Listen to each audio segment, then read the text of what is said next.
Tonight on Hunter. Jack here's going to be your detective trainee. Welcome aboard. Thanks. Let's get to work. I asked for you two to be his training officers because I knew that you would be fair. We'll shoot right down the center with him. If he gives you top marks, it'll impress the higher-ups. Don't worry about it. I'll score. He's clean. You leave Darnell alone! Drop the gun, cop! You're not gonna make it out of here alive. Shoot him, Darnell!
You're dead! We'll give you guys any trouble. Stay cool. Shut up! I give the orders. Now take out your piece. Put it in the ground. Easy. Kick it away. Good. Now give me the money.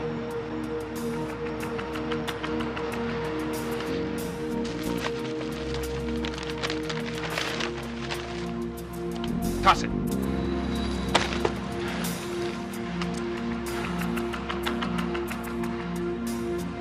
What should I do with him, huh? Let him go, man. Come on, leave him alone. Come on. It's your lucky day, Pa.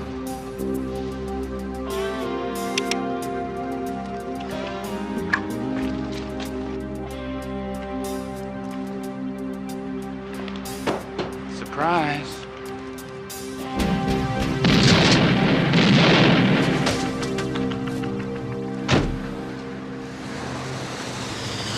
How much money was Mr. Flanders carrying?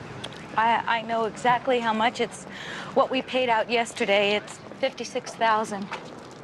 $56,000? Why didn't he use an armored car service? The profit margin at an operation like this is slim. Well, I guess Mr. Flanders didn't want the overhead. Yeah. Okay, thanks for your help. We'll be in touch. I see. Now, how often would they make a bank run? Every day. Mr. Flanders usually handled it. I must have told him 100 times to be more careful, but he wouldn't listen. How's that? You never know when somebody's clocking you. When I brought in the cash, I always varied the route and the time of day. Mr. Flanders didn't do that? He'd be at the bank when it opened and arrive here 20 minutes later. You could set your watch by him. Apparently somebody did.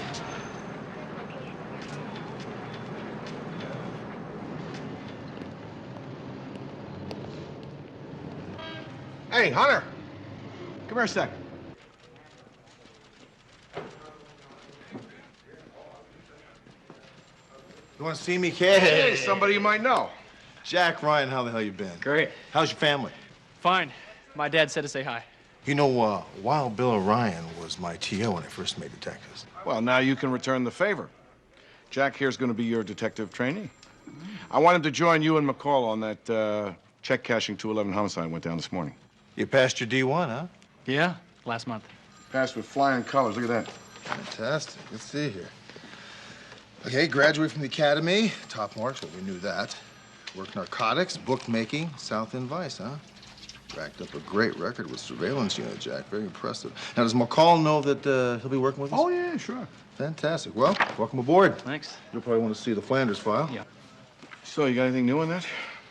Well, no movement as of yet. You know, I'm kind of concerned about this. I think we got a real nutcase on our hands. Well, let's get on it, huh? Get busy. Yeah.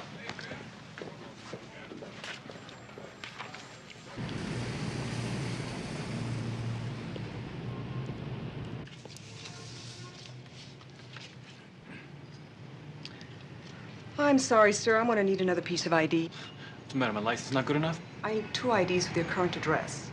The check's only $25. What's the big deal? I'm sorry, sir. There's nothing I can do. Yeah, well, I want to talk to the manager. He'll only tell you the same thing. I don't care. I want to hear it for myself. Go get him.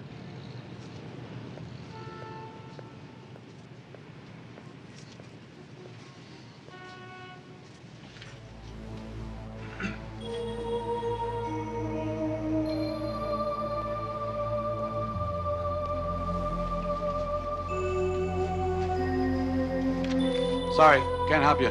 Need the proper ID. Thanks a lot, pal.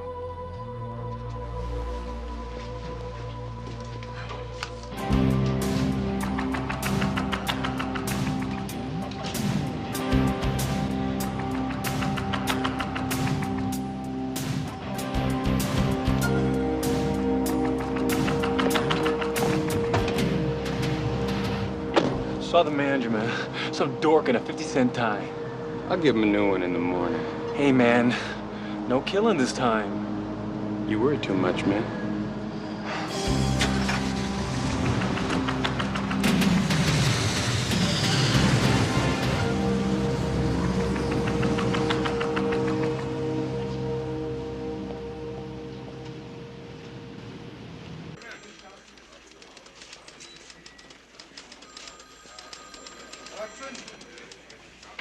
Hey, Morning. how you doing? Fine, nice outfit. Thank you. You're in here early. Yep. Did you get any sleep last night? Nope. Was it, Angelita? Yes, it was. The flamingo girl? Yes, it was. Yeah. Hey, listen, I can get you a date with this guy. Don't do me any favors. Come on, I'll make you some coffee. Haven't you two cracked this one yet? Commander, how are you? I'm fine. Nice to see you again. McCall, Jack tells me that you are working on a pretty hot one. Yep, real hot. Take a look at that. Bad-looking crowd. Has Jack been helping you with this? Yeah, he is. He's pretty good, too. Well, you know, I asked for you two to be his training officers because I knew that you would be fair and not give him any slack just because I'm his father. We'll shoot right down the center with him. Thanks, I counted on that. Anyway, the kid's sharp and he's got a lot of potential. Well, we'll see. Thanks. Anyway, good luck with the case. Thanks for coming down. See you later. Bye. I like the commander. It's good to see him, isn't it? Yes, it is. He's a good man. Yeah. You know, I could tell you stories about him that'll curl your hair. Think his son is like him? Yeah, cheap off the old block. I hope he works out. I like him, too. Yeah, so do I. Tell me, what do you have here? Oh. Number 1, John Leander. Serving time in Attica for robbery, assault, a deadly weapon. Presently serving a life sentence in Mississippi State Penitentiary. Now, here's the one I want to set you up with. Don't do me any favors. Otis Smith, wanted in 5 states for robbery and murder. All convenience stores up and down the Pacific coast. But here's the real interesting one. Darnell Nickens, presently on parole in Los Angeles, serving time for murder and robbery. 12 counts of assault. Now, look at the weapons of choice. Pump shotgun. That's real interesting, isn't it? Yeah. Homicide, McCall. Thanks, we'll be right there. Another check cashing robbery, shooting involved, Quentin near Beverly.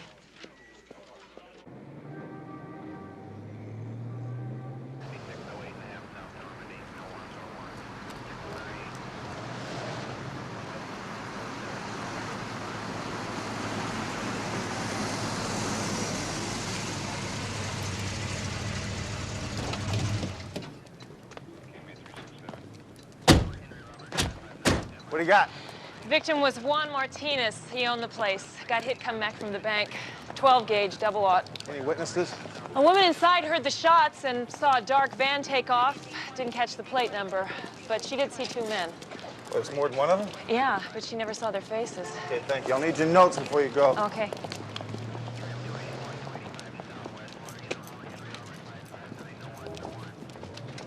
From the spacing of the pellets, I'd say the shooter could have been more than 7 or 8 feet away. By the looks of it, it could have been a sawed-off shotgun. So he was standing right about there. And the victim reached in, turned to face the shooter, and the blast blew him out of the doorway. Sounds about right. Let's have a look at the body. All right.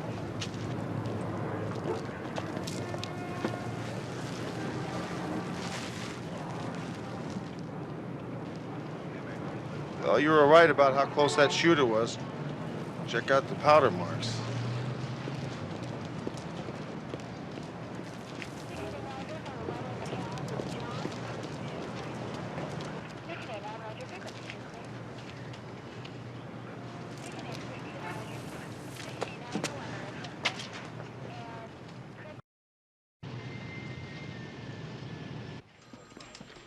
Hunter, I heard that Jack lost it today. Oh, he looked like he was chumming from the back end of a half-day boat.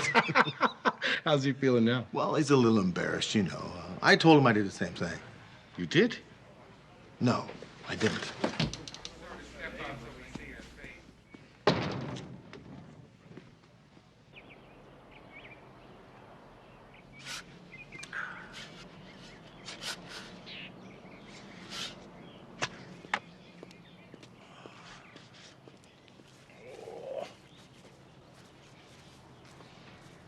Hi, Dad.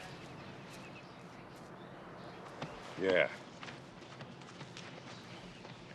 How are things going with Hunter and McCall? I guess you heard, huh? Well, it's a small world being a cop. It could have happened to anyone. I know that. Only you're not just anyone. You understand? You're Jack Ryan. And you're in training to be a detective. Which means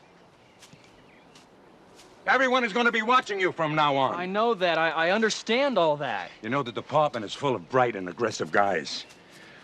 Only the best make it in the ranks. You gotta outscore them. You know, don't think because you're my son you're a shoo-in. Dad, I never used our relationship to promote myself. I've always made it on my own merits. Which is why I put you with Hunter. He's tough, and if he gives you top marks, it'll impress the higher-ups. Believe me, it counts. Everything counts. Don't worry about it. I'll score. I know my stuff. I'm as good a cop as anyone on the force. Okay, you two, break it up. No more cop talk, please. I'm sorry if I sounded like I was getting on your case. You're a champ. You're gonna do great. Don't you have time for a swim? Not right now, Mom. Well, please stay for lunch. I gotta get back to work. I'll see you later. Jack, give him hell. Daryl, stop pushing him so hard. Just giving him a little advice. That was more than advice, and you know it. Linda. When are you gonna learn? He's not Billy.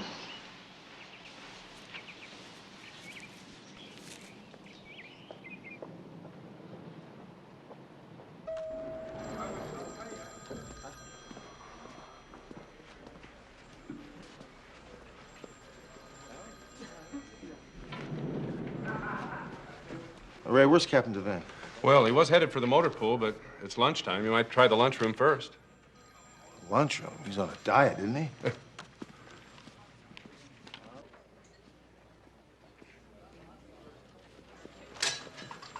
Excuse me. Captain? What are you doing? I'm having lunch. I thought you were on a diet. I am on a diet. Yeah, you know, I'll tell you something. I have lost 4 pounds and 9 ounces in the last 2.5 months. Well, it's actually 11 weeks. It's almost 3 months. Dead food. Nutritionally, it's not dead. This is 70% oat bran. They could feed this to... What do we got on the Nickens case? Look, I talked with Dwight Linderman. That's Nickens' parole officer. And he says if, in fact, Nickens is our boy, we got a real problem on our hands. Seems he likes to drive around in his pickup truck with a shotgun under the front seat. What's his specialty? Petty theft, assault, 12 counts. Oh, nice. Sounds like a lovely fella. But what's he got to do with our problem? Well, don't know as of yet. I do know there's a possibility he may be working with somebody else. Hey, Jack. Captain, just got off the phone with prison officials from Vacaville. I found out when Nickens served time there, his cellmate was a guy named Robert Stark. He served 4 years at Attica for 2 11s. Stark's specialty was knocking up check cashing shops. Nice work, Jack. That makes a connection for me, huh? Yeah. Do we have an address on Nickens at all? Yeah, he still lives with his mother. Supposed to be a real mama's boy. All right, well, let's get rolling on this. Yeah, let's find McCall.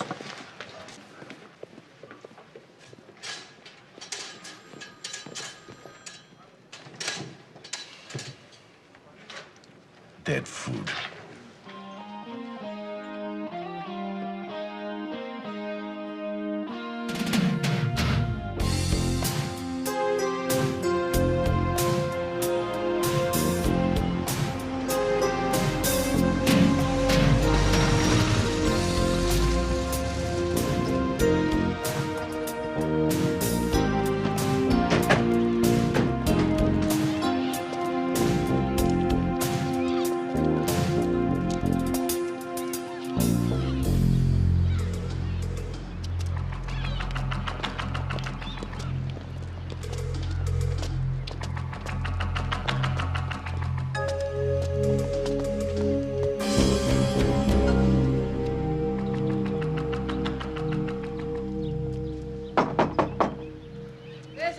Police, open up.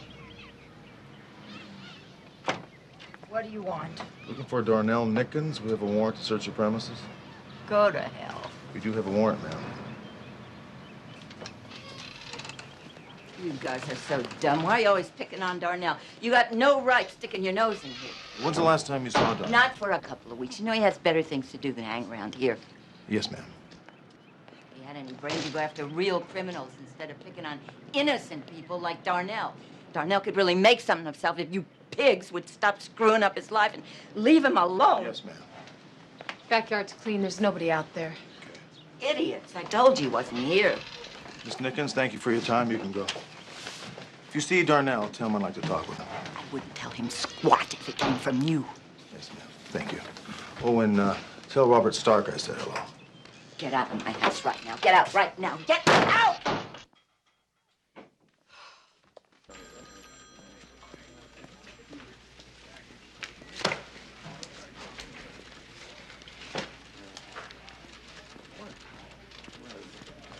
Okay. Thank you for your help.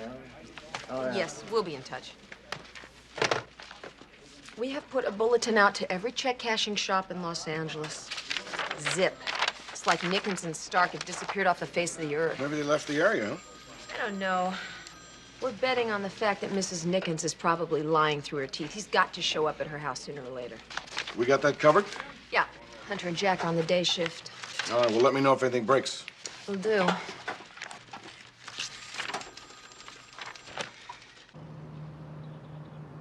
Looks like we got something here.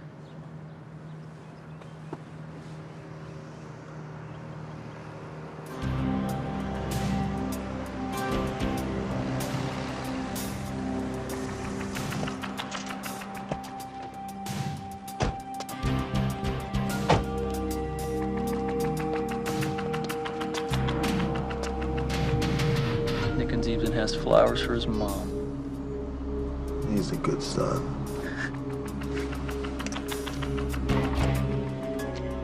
William 56. 2 possible 187 suspects at my Code 5 location. Request backup. Code 2. Roger, William 56.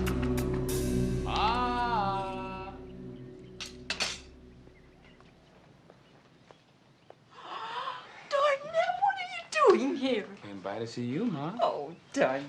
I brought you a present. Oh. For my best girl.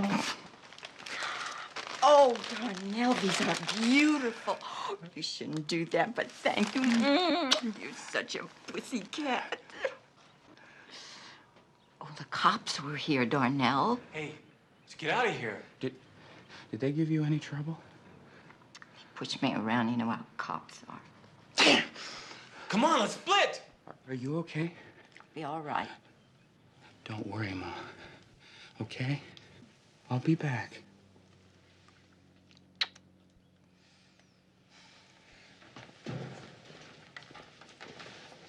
Darnell.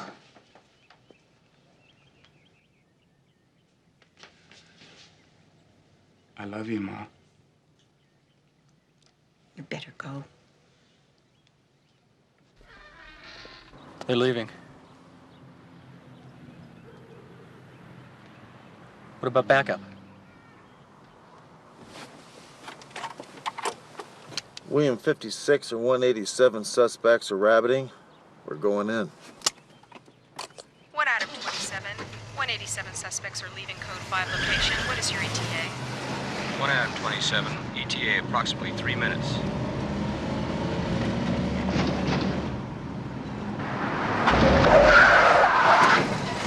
Grease! Police! Get away from the car! Out in the middle of the lawn. Clasp your hands behind your head. Turn around. Move it! Come on! Drop to your knees. Cross your legs.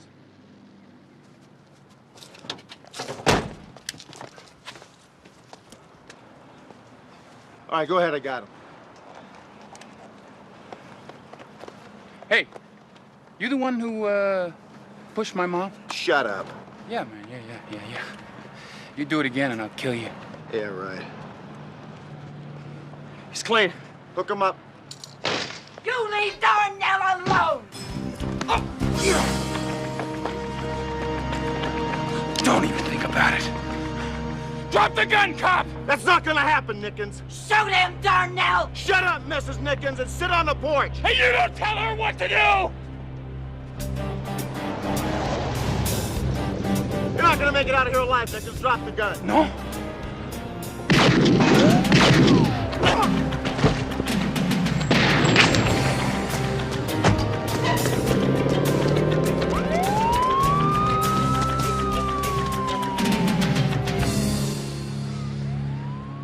I thought you said he was clean.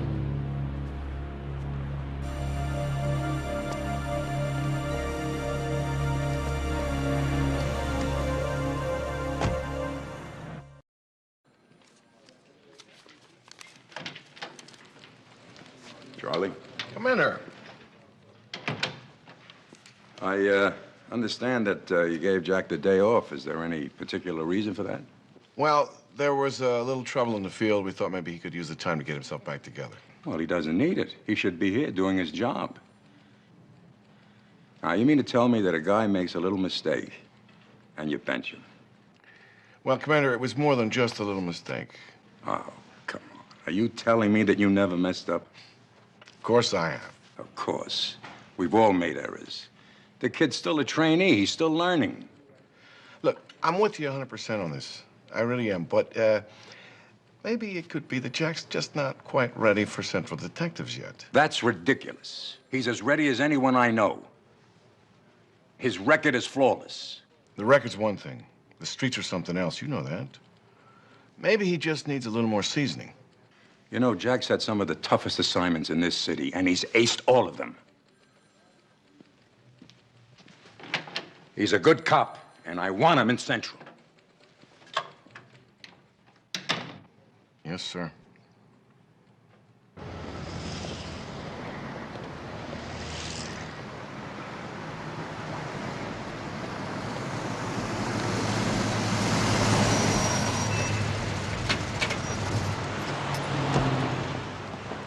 Hey, John. Hey, Hunter, how you doing? What's happening, brother? Hey, listen, I want to ask you a couple of questions about Jack Ryan. Won't get me in trouble, will they? No. You were partners with him for a while, weren't you? That's right. Well, how was it? How'd he do? He's fine. I wrote his evaluation. Find it in his jacket. Yeah, I read the jacket. I'd like to know what you didn't put in that report. Look, I'm partnered with the kid right now. There's a couple things about him that bother me.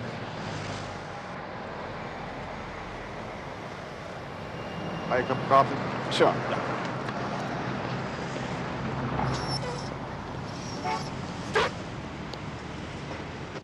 Yeah, well, I told you, it wasn't going to be easy out there. Everything you do counts for you or counts against you. I understand all that. I don't know what went wrong. I should have found that gun. Yeah, well, that's all water under the bridge. I went to bat for you with Hunter and Devane. Dad. Just don't let me down. I won't, don't worry. You know, your mother seems to think that I'm being a little hard on you. You know, maybe I'm pushing you to be a cop down your throat. Hey, it was my idea to join the department, not yours. Remember? Yeah, I know. I just want to make sure that you're happy doing what you do.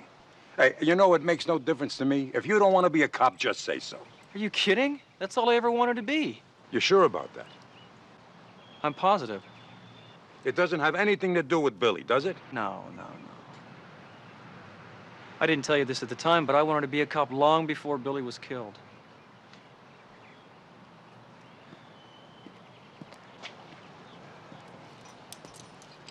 Look, it'll be okay, all right? It's gonna turn around. You'll see. Things are gonna be a lot better.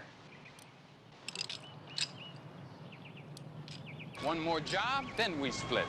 We're sitting ducks in this town, man. We should get out now. Hey, we ain't running from no one. This ain't no vending machine rap. In California, people get the gas chamber for blowing people away. And we ain't gonna get caught. One last hit, and we are in Mexico City, huh? Live like kings. You gonna bring your mommy along, too? Watch it. You got fried eggs for brains. You cannot keep killing people and get away with it. No, man. No! You know what I think? I think maybe you don't have the guts for it. There's no sense in wasting people. What do you care, man? You're just geeks. Cardboard geeks. Hey, no one cares if they live or die, man. Why should you?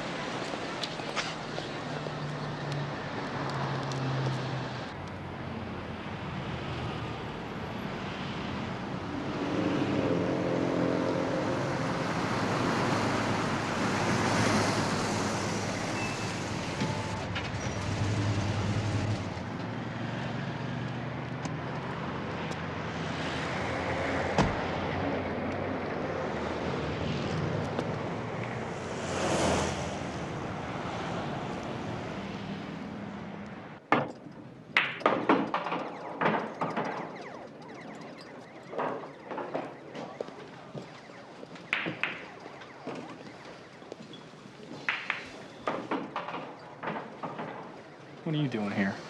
I heard this was a hangout of yours. Oh, you did, huh? What, have you been going to school on me or something? I've been doing some checking up on you, Jack. Oh, no yeah? thanks. This morning isn't the first time that happened to you, is it? Look, I've never missed a gun during a frisk. That's not what I'm talking about, Jack. It's your behavior. You seem to freeze up under stressful situations. I don't know what you're talking about. It's happened before, hasn't it? That's bull! If I freeze up, how come it's not on my record, huh? Because your superiors give you top marks to get you out of their division so they don't have to monkey around with your father. You really have to do a hatchet job. You know that's not true, Jack. I can handle this job as well as anyone, and you know it. If I thought that, I wouldn't be here. Fine. If you got doubts about me, put it in my record. Otherwise, back off and let me do my job.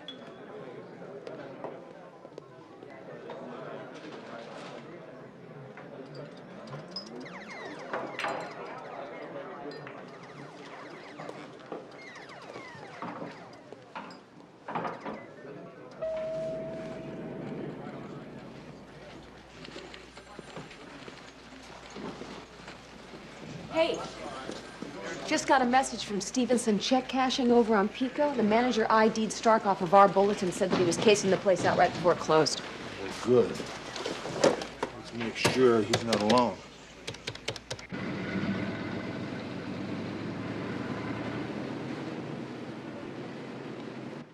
When Henderson comes back from making his bank run, he'll be traveling north on Desmond Boulevard. He'll make a right-hand turn into the alley just left of Stevenson's check cashing store. He goes all the way to the end of the alley before he makes a left-hand turn, gets out of the car, goes into the back of the building. Green and Henderson, you're the only ones in the store, right? Right. Now, McCall and I will be on the outside covering the rear entrance, along with everybody else. Now, Mulvihill, Davis, you're on each side of the alleyway up on the roof, is that correct? Okay. Now, we'll keep the front of the store clear, all except for our surveillance vehicle here. Jack, that's where you're gonna be. Now, we can expect our bad guys between 9 and 11 o'clock in the morning. We should be there set up, ready to go by 7:30. Any questions? Nope. Okay, good luck.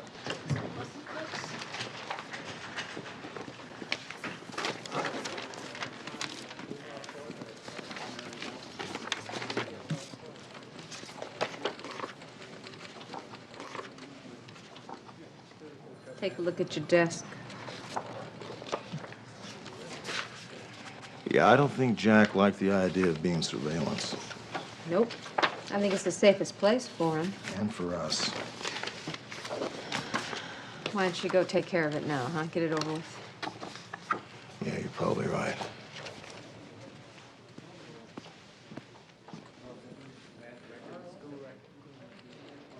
Thanks, Hunter. Thanks for the vote of confidence. I'm in front and all the action's gonna be in back. That's right, Jack. You afraid I'll screw up?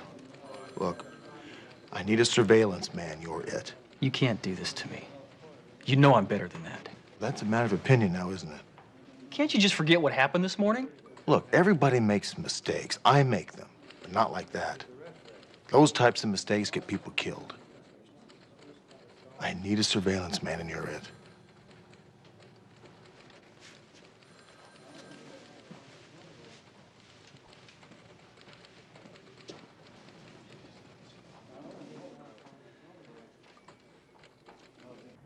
Why wasn't I told about this? I'm his mother. I have a right to know. Honey, the whole thing was blown out of proportion. It wasn't as bad as it sounds. He was shot at, wasn't he? Well, he's a cop. It happens. Oh, Bill, talk to me. I can't. The chief is expecting me in 45 minutes. I don't give a damn about the chief. Yeah, well, it just so happens that I have to. You're putting too much pressure on Jack. You can't force him to be something he's not. Honey, listen, I had a talk with Jack, and I even gave him an out. He said he wants to be a cop. Well, what do you expect? He's afraid to tell you the truth because of what might happen. You've manipulated him so much he doesn't know what he wants. I don't want to lose another son. I can't go through something like that. I don't think you can either. Gotta go. Stop running away from me. I'm not running away. I'm just going to do my job, and I wish you'd let Jack do his.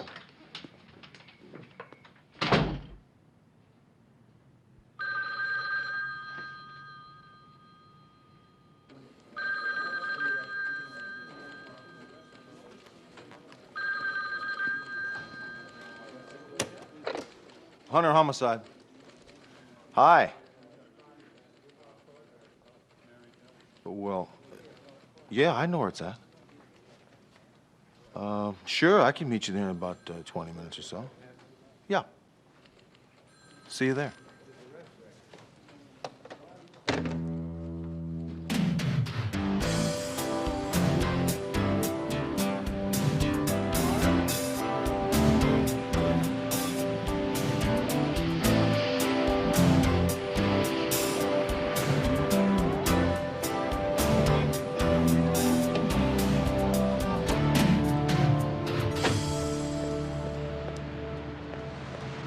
Hi, Linda.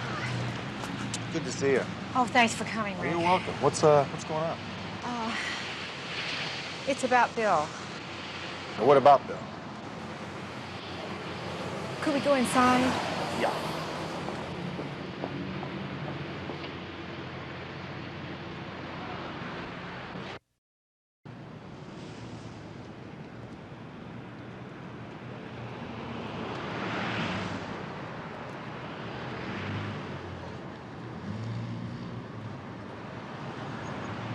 Brian, anything stirring? No, we're clear in the front of the building. Wait one.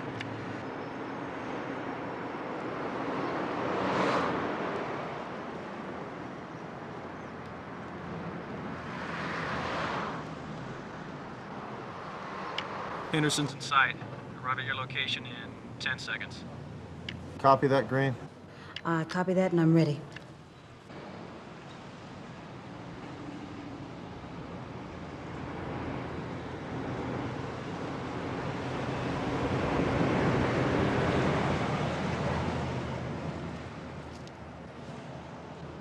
Henderson's in place.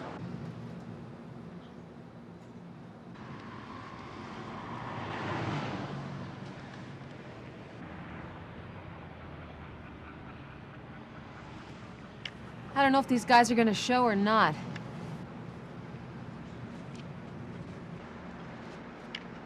They'll show, just give them time.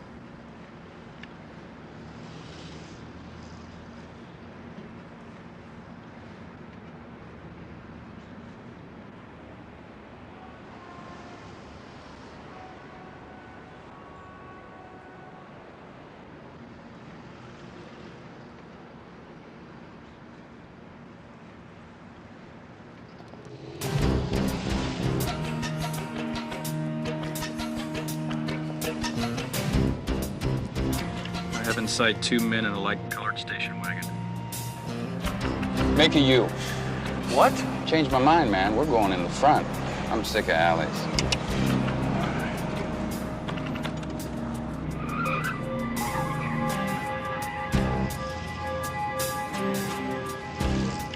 They made a U-turn, stopped in front.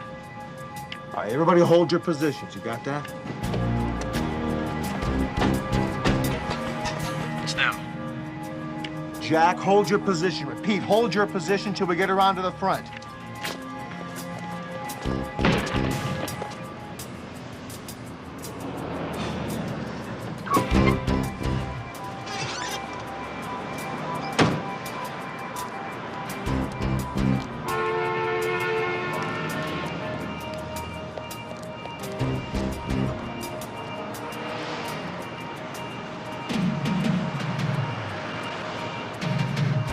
Give me the money! No! Okay, I'm trying to get Shut your mouth! Cops, man, we're made!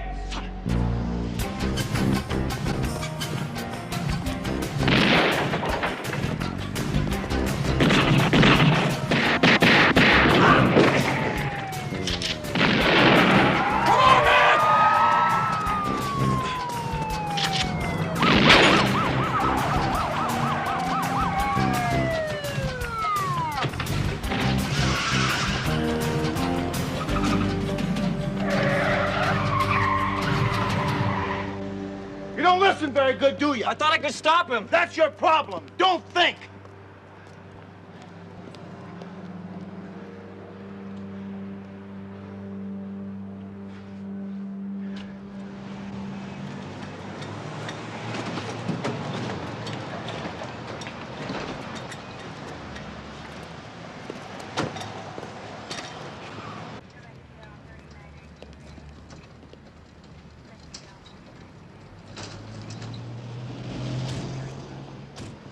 Commander?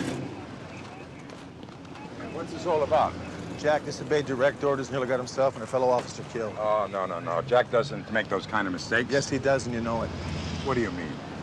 I talked with Linda last night. She told me everything. Now, what the hell are you talking about? When Billy was killed, you went into a deep, deep depression. You were devastated.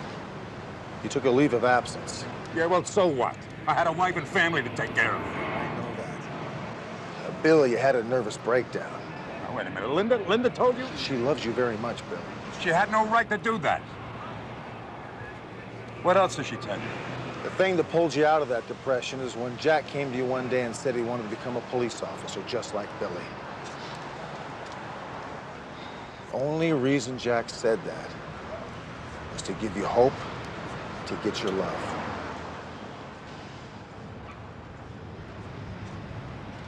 Hunter! Hunter! Jack just took off. I have an idea. I know where he's going. Wait a minute. I'm coming with you.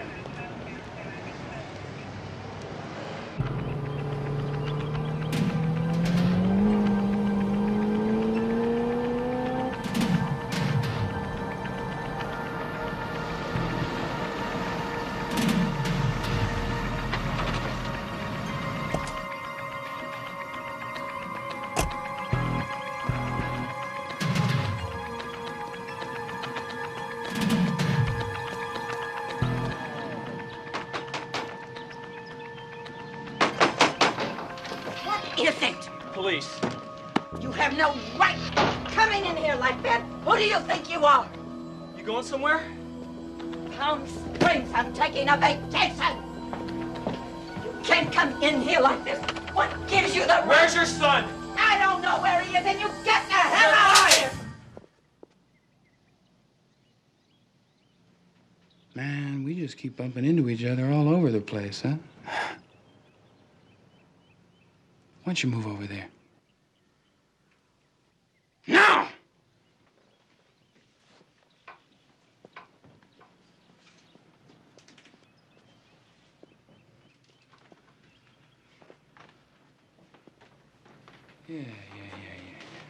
Yeah. That's about it. Pushed me, Darnell. Yeah. Get his gun, Ma.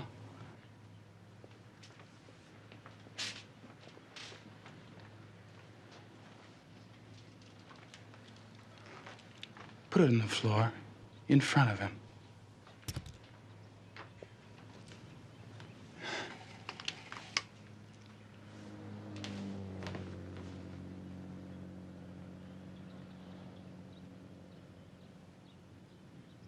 Go for it, man. Yeah, that's it.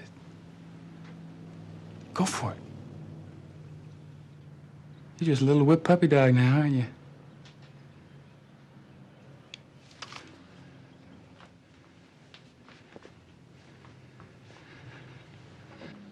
You know what? You shouldn't have pushed my mother around.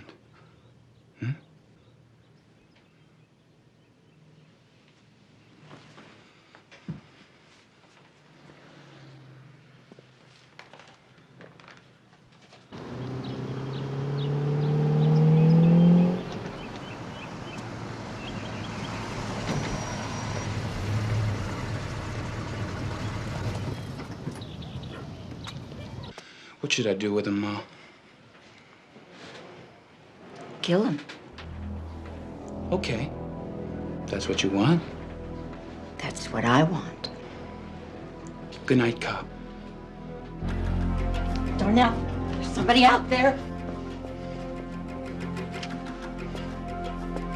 Cop. Look out, Dad!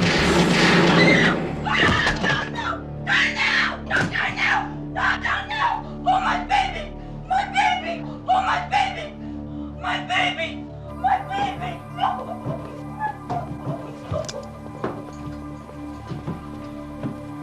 You all right, Jack? Yeah.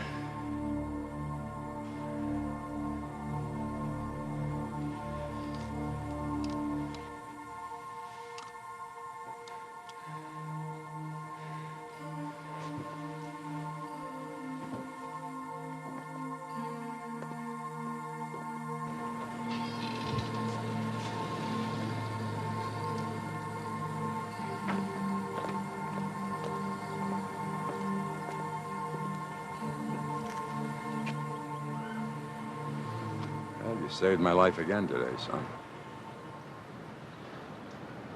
I'm sorry for all I put you through, son.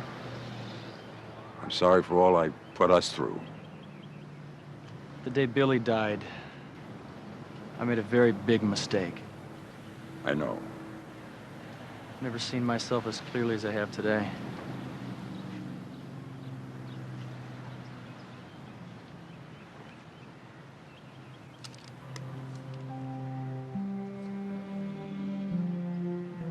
Keep it.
Tonight on Hunter. This is the 11th homosexual we've had murdered in the last 5 months. I killed all of them except one. Which one didn't you kill? Him. I didn't kill him. We've got 24 hours to find Sanger's killer. I was his companion for 10 years, Sergeant. I'm not embarrassed by that. But why are you asking this? You have caught Mark's killer. No. There he is. He's up on the 6th floor. Hold it right there!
Captain, waiting. You sure about this one? That's why I called you, Sal. Young Caucasian male, wire wrapped around the neck, body covered in plastic. Lipstick on the lips? Yes. You're a hell of a sight before breakfast. Get it out of here. You know, Sal, this is a sight I'm getting tired of looking at. You know, wait a minute, Charlie. Now, you wait a minute. This is the 11th homosexual we've had murdered in the last 5 months. And your task force has come up with nothing. We've been doing all the right things, Captain. Yeah, I know. We're all doing the right things. Is there anything special you would like me to do on this case, Captain? It's your task force, Sal. Dini, would you let me know what you have other than a handful of nothing? How about a witness? You're kidding. No, our friend over here saw the job. Hunter, would you like to share with me, please? Certainly. Pickup truck, tanning color, driven by one adult male. It was too dark to see the driver. Does he remember the license plate number? Well, sure he does. And he remembers the bank number of his last paycheck. 2 PCE 365. Boy, I'd call that more than just a handful of nothing, wouldn't you, Sal?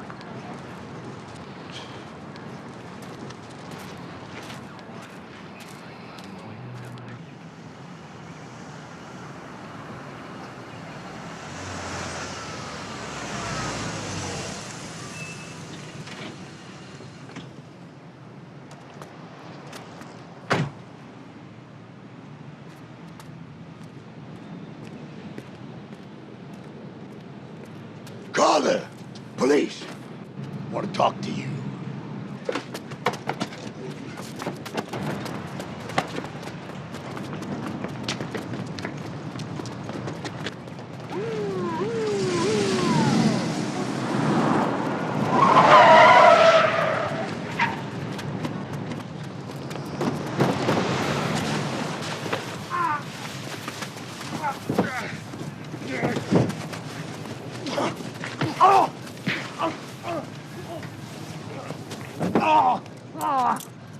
Get off me! Man, you broke my nose. I'm gonna sue. You Gestapo! Not too shabby, kid.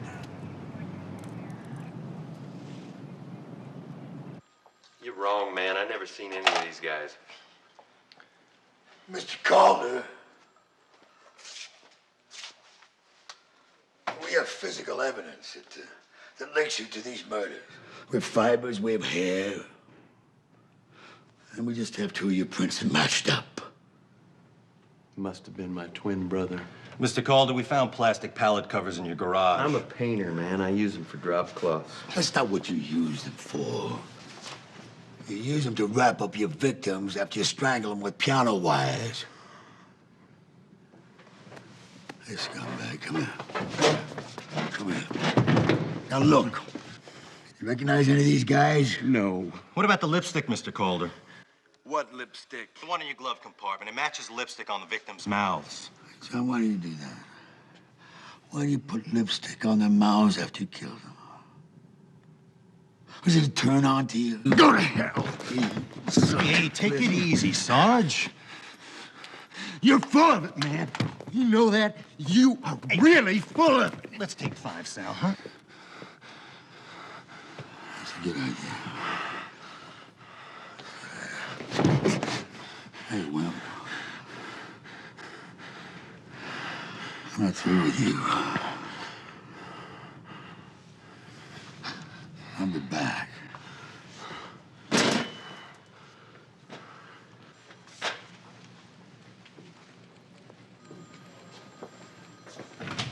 Well, I see you haven't lost your touch, Sal.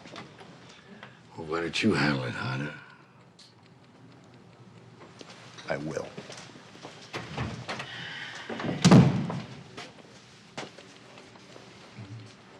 So what's next? Lunch. Definitely lunch.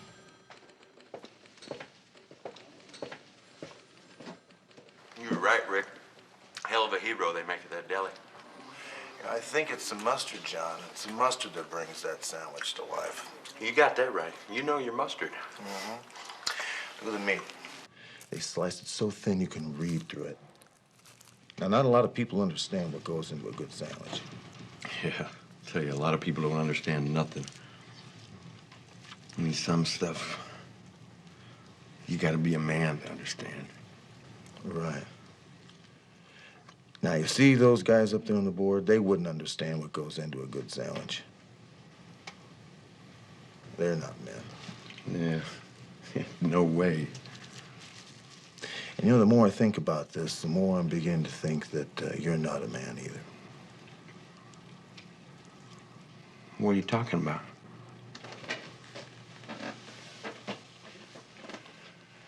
Look, maybe we got the wrong guy here. And maybe you didn't kill all these guys. Maybe what we really do have here is another limp wrist. What do you mean? Well, maybe you just wanted these guys for sex. Is that what you think? Is that what you really think? That's what it looks like, and I have an idea that's what it looked like to those guys, too. Yeah. That's how they all looked at it. That's what all of them thought. But I showed them. I showed them all.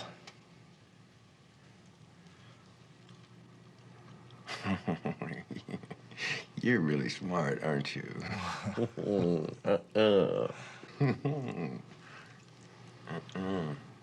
John, look, don't you think we want to make a statement now?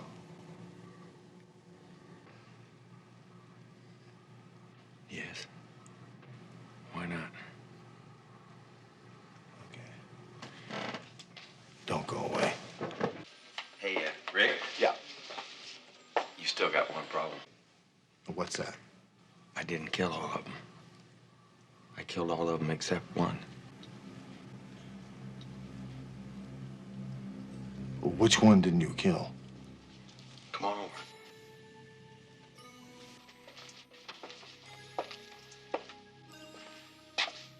Guess which one? Well, I'm afraid I'm not a very good guesser, John. Him. I didn't kill him. But I wish I would have.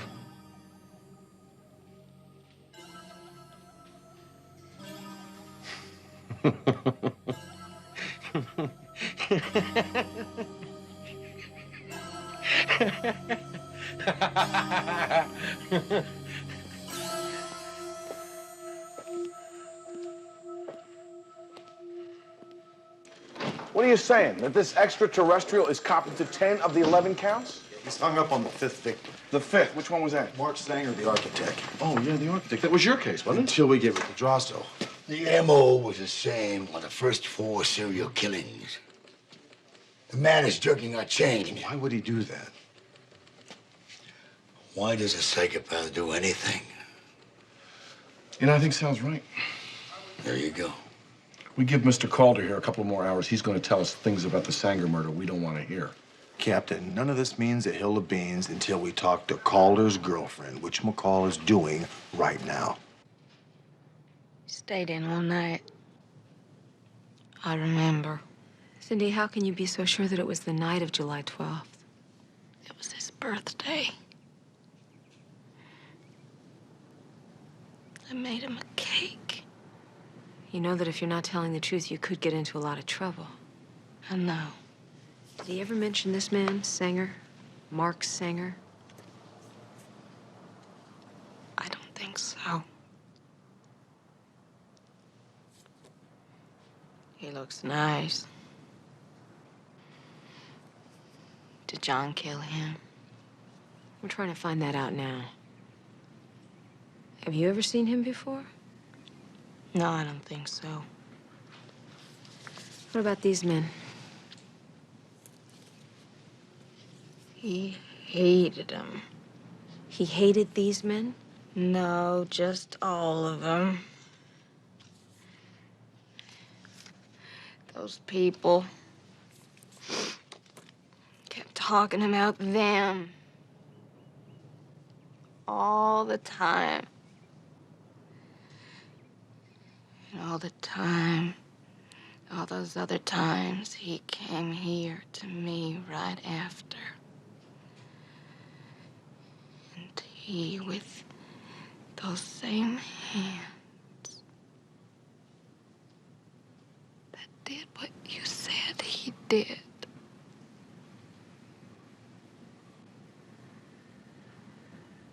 Right after.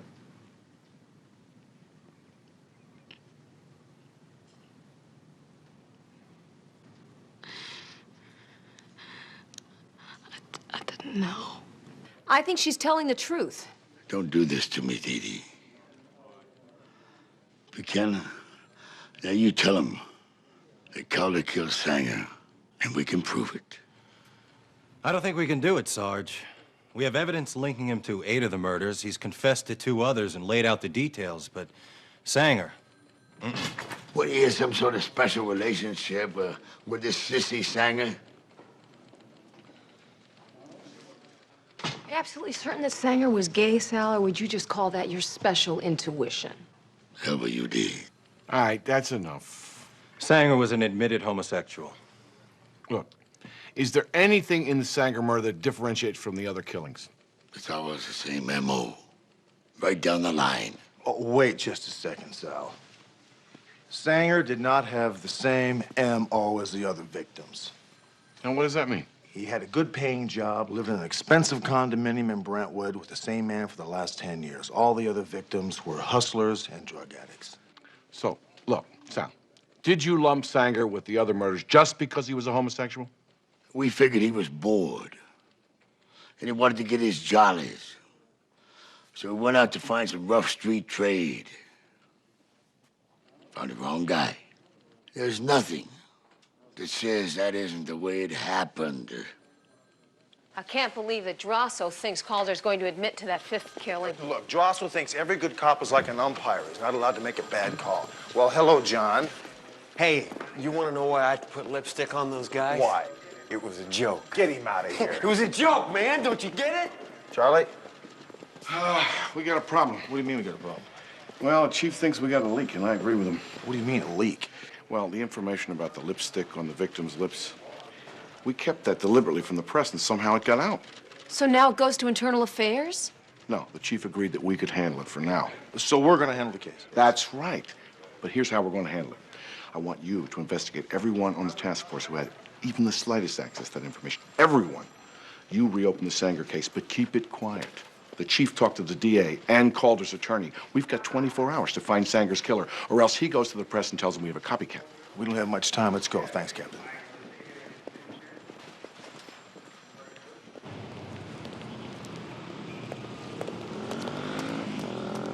Sal?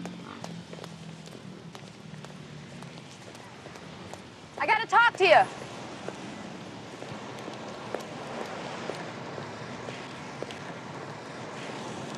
What can I do for you? You heard that Hunter and I have the Sanger killing. Yes, I heard. So you know there's a possible leak on the Calder case. Devane thinks that it could be from the task force. Let me tell you something, that's a lot of crap. And I'll ask him myself. He wants you to talk to me. You can forget it. What does he do, huh? He sends a pretty little lady down here to bat her eyelashes at me and finagle it out of me. Forget it. He'll ask me face to face. Hey, Sal! I busted my hump, same as you for my 3 stripes. I took the same exams, took the same risks. That's not what I meant. Yeah? Well, let me tell you what I mean. You don't play ball with me, and I'm gonna hand this over to Internal Affairs, and they will make it an official investigation, period. Or do I have to bat my eyelashes and repeat that for you? No. No thanks. I got it. Good. I really had you pegged wrong, Dee Dee. Thought you were one of the boys. That's the last thing you thought. Right.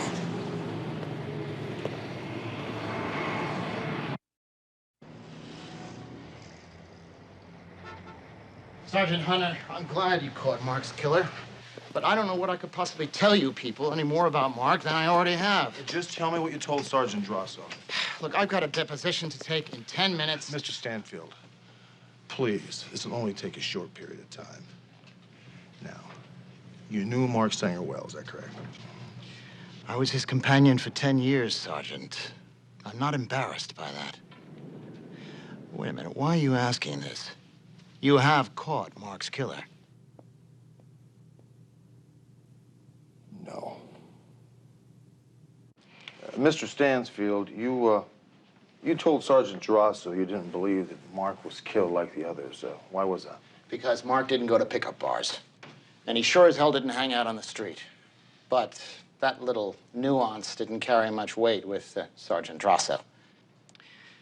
Why the hell didn't you people believe me the first time? I'm sorry, I can't answer that. Please, Mr. Stansfield, sit down. Go ahead. Thank you. When they first told me he'd been killed by that psychopath, I thought, no. Not Mark, not like that. But then you begin to doubt. Someone you know like you know yourself. And you start to say, well, maybe I didn't really know him at all. Maybe nights he wasn't working late. Maybe what we had was a lie. Can you think of anybody who would want to kill Mark Sanger? Mark was a nice guy. A dull, good citizen type. At a dinner party, he's the one whose name you never learned. Well, it's getting late. I'll let you get back to work. I really appreciate your time. Thank you. Don't you want to know where I was the night of his death?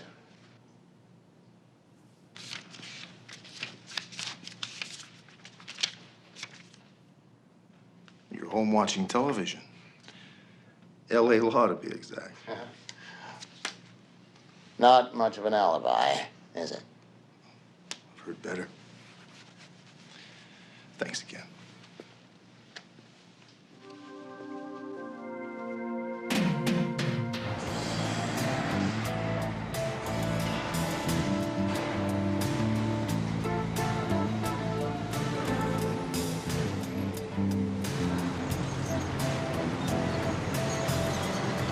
This is Sergeant Hunter. Show me code 6 at Bookman Center.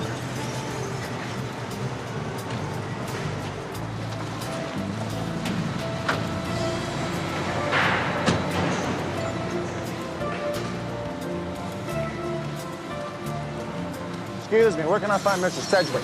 Up on the 6th floor. Take the elevator up, take a hard hat on the way. Thank you.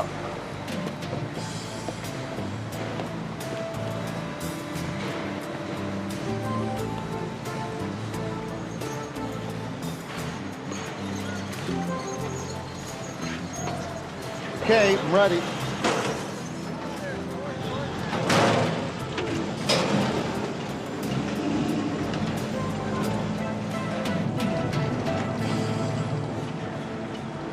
It's 42,000 square feet. I think you'll agree it has a lot of potential. Yeah, it has potential, but I don't know if I have the time to get down there this Well, I'm down to please use I'll follow it. I'll call you tomorrow. Okay, you do that, all right? Mr. Sedgwick. Sergeant Hunter. Sergeant, this is one of my associates, Bart Muller. How's it Muller? going? Pleasure. Hi, how are you? Well, Phil, thanks for working me in. Just think about that little parcel in Echo Park. It'd be a terrific mini mall. I'll do that, Bart. Nice meeting you. You too. Well, you wanted to talk to me about Mark Sanger, I believe. Yes, sir. Now, in going over your conversation with Sergeant Drosto, he asked you an awful lot of questions about Mark Sanger's personal life. Oh, you mean about his being gay? Yes. I'd like to ask you some questions about what it was like to work with Mark Sanger.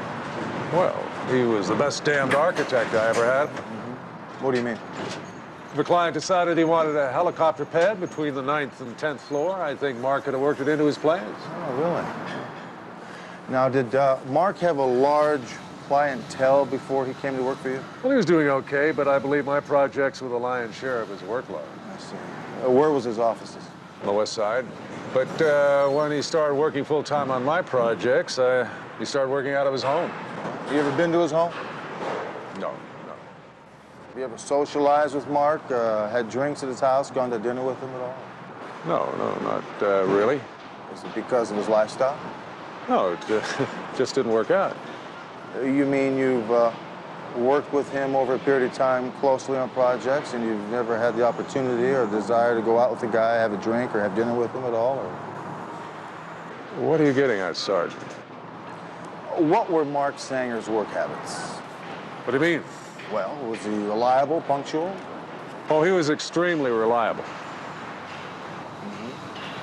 Did you notice any difference or any change in his behavior before he was killed? No. I never noticed anything out of the ordinary. Okay, Mr. Sedgwick. Appreciate your time. My pleasure, Sergeant. Now, if I need to get a hold of you, where can I do that? Well, if I'm not at my office downtown, you can find me right here. Thank you. Gonna be a hell of a building, huh? Yeah. Thank you.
Excuse me.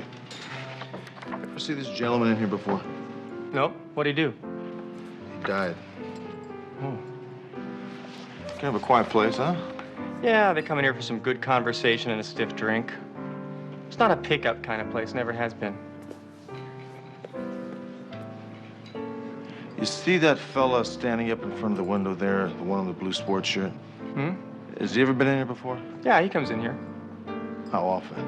He's a regular. He likes Gershwin. No, I'm wrong. Cole Porter. He likes Cole Porter.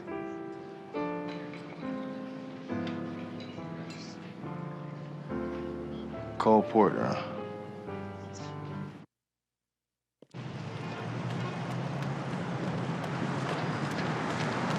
Hey, Frank. Sergeant? Got a minute? Sure. Go for a walk. Okay. What's up? Hear you like Cole Porter. Yeah, that's right. Who told you? I saw you last night at Daltrey's. A piano bar player told me you're regular down there. Look, I haven't told anybody on the force I'm gay because I work with guys like Sal Drasso. Because it would just get in the way of me doing my job.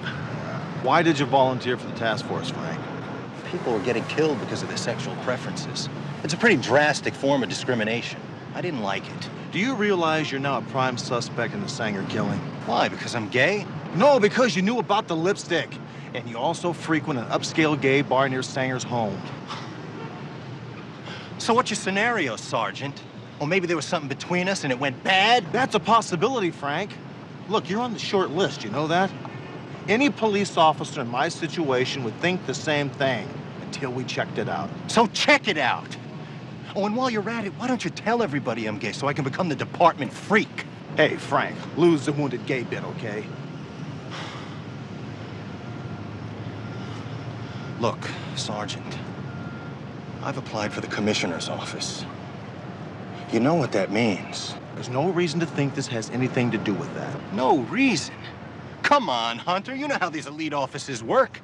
One guy in the commissioner's office can blackball me. No reason, no justification. I just don't get in.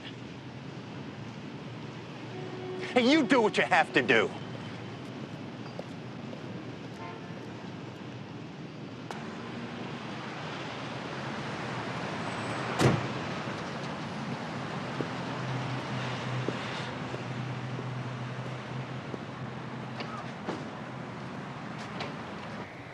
So what's so urgent you don't go fishing on your day off? Why don't you pour me one of those?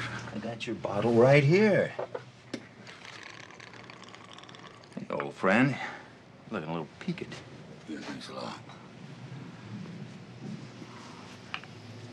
Bart, you remember a few months back, we were hammering down our corporation deal? We went out drinking. I remember the hangover. Well, I might have said some things about that creep that knocked off all those gay guys. Yeah. You caught the guy you caught the other day. Bart, you know an architect named Sanger? Mark Sanger? Never heard of him. Why? I can check on that. So, what is this? If you told anybody, I mean anybody, anything about the way those guys got whacked... I didn't... What? Got whacked. Like about the lipstick, anything like that. You tell me now. I didn't... Nobody, not anybody. Word of honor. What the hell's going on, Sal? There's a possibility that one of the victims was not killed by the suspect. This architect, Mark Sanger. Could be a copycat killing. I'll be damned. Sal, what does that have to do with you and me? Nothing. Forget it. Huh. It's forgotten. Partners. Yeah, it's partners and partnerships. Like Muller and Drasso, Real Estate Corporation.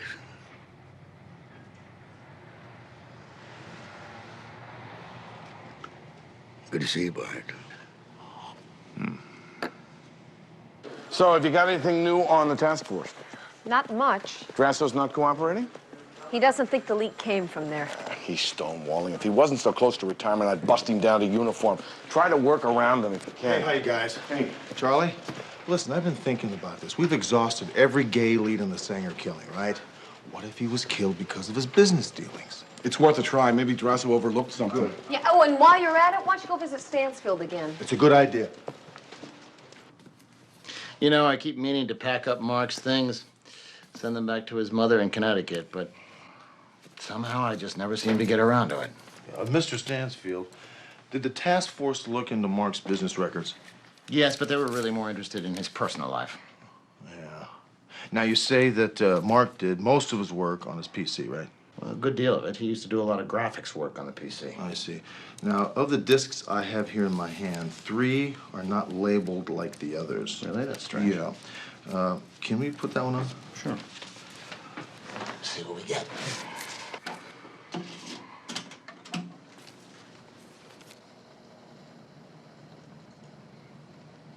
Now, this word here, book, why is that blocked out like that?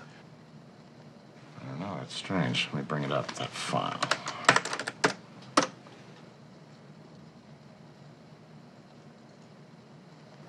Huh, that file's protected by a security code. Oh, brother. Listen, Mr. Stansfield, if it's not too much of an imposition, you think I could take these 3 discs with me and have the lab look at them? No problem at all. Great, thank You you. think there could be something in this file that might pertain to Mark's murder? There's a good possibility. Excuse me. Yeah.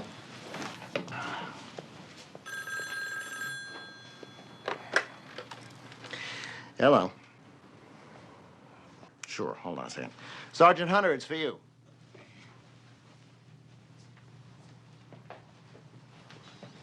Thank you. Yeah. Hunter. Yeah, Frank. Right? Yeah, sure, I know where it is. Yeah, I'll meet you there in about a half hour. Yeah, good, thanks. Mr. Stansfield, I gotta go. Appreciate your time very much. Sure. Could you let me know what you find out? I need to know why he died. Certainly. When I find something out, I'll call you. Thanks. Thanks again. Mm-hmm. Thank you.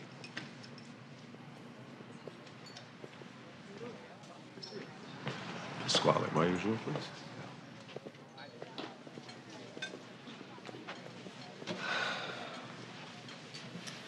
Well, I'm here. This better be very good, Bart. You remember that conversation we had about those homosexual killings, the one, you know, where the killer marked his victims with lipstick? Yeah. What about it? Well, that information came to me, as you know, from my friend, Sergeant Saldrasso, and in mentioning it to you, I didn't think anything of it. Yeah? I didn't think anything of it until Mark Sanger was murdered. Turns out, Mark Sanger's murder was the only murder they can't pin on their prime suspect, the guy who killed all the others. Police think Sanger must have been killed by someone who had that information that was leaked from the task force. Okay. But I don't get it. Don't you think we should go to the police? Do you? Hey, wait a minute. You think I had anything to do with Mark Sanger's murder? I mean, come on. We all knew he was gay. I don't believe this. You take this thing to the police, you know, you could ruin your friend, Sergeant Rosso. And where would your business be then? I don't give a damn about the business. Oh, really? Well, that's not exactly what you told me. Besides, let's not forget that I have a building that's got to be completed in 5 months. Now, an investigation, I could lose millions. I don't know. Well, let me help you know. Tell you what I'll do here. When you and your friend Rosso start that business of yours, you like to get off on the right foot. Now, maybe this check for $100,000 will help.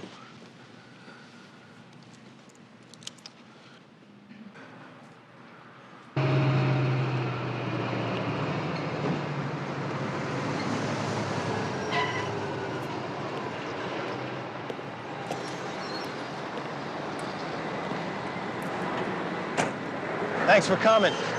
I'd feel funny talking about this at Parker Center. Look,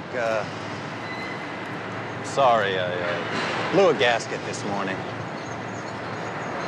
Hey, look, Frank, let's just forget about it. Push your head. What's going on? I want you to see this. You know who owns it? Yeah, William Sedgwick, Sedgwick International. Yeah, that's right. But there's something else. The real estate deal was brokered by a guy named Muller.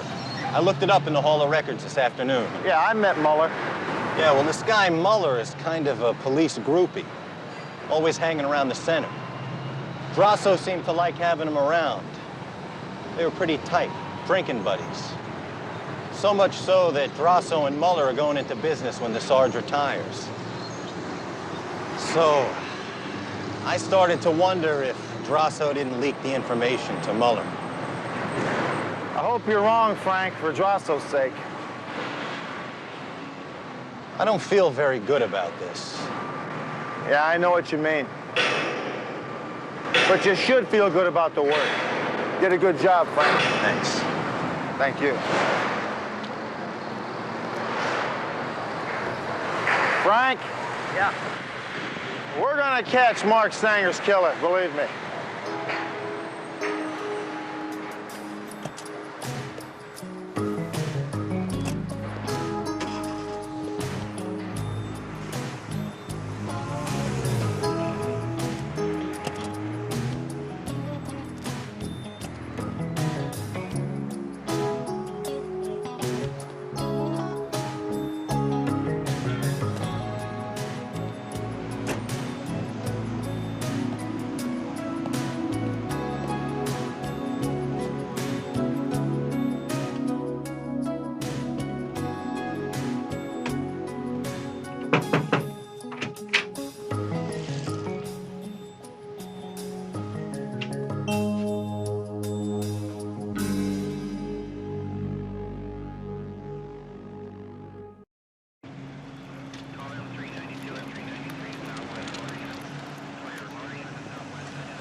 How you doing?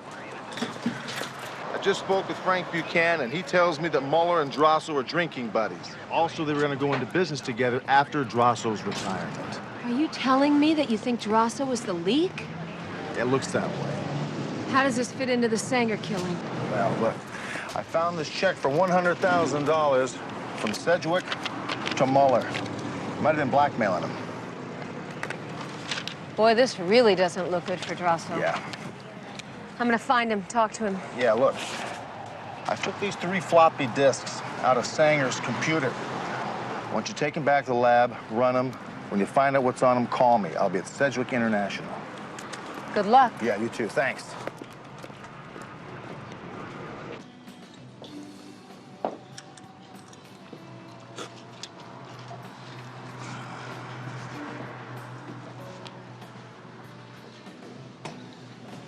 Sal, What can I do for you? I called your family. They said I could find you here. Oh.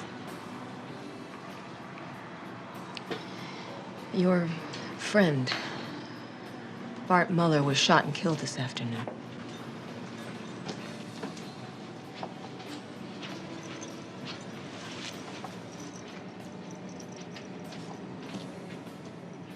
What happened? What happened? Sal, we know that you leaked the information on the serial killing to the man, and now he's dead. That's what happened.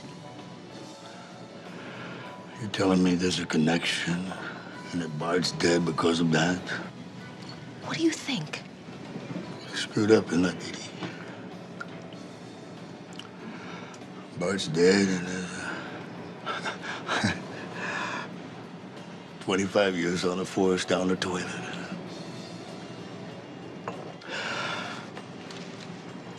But it doesn't take much, does it? You go and have a couple of drinks with a buddy and you ever make a mistake, Didi? So you have. Everybody has. Nobody got killed because of it, did they?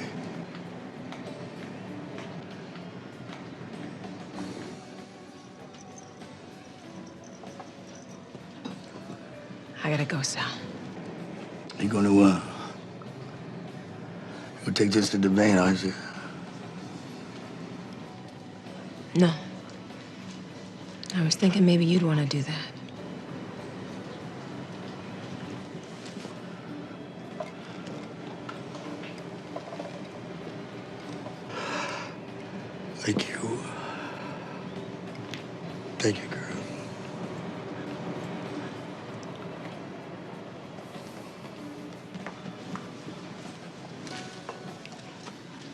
I am sorry. Get out of here.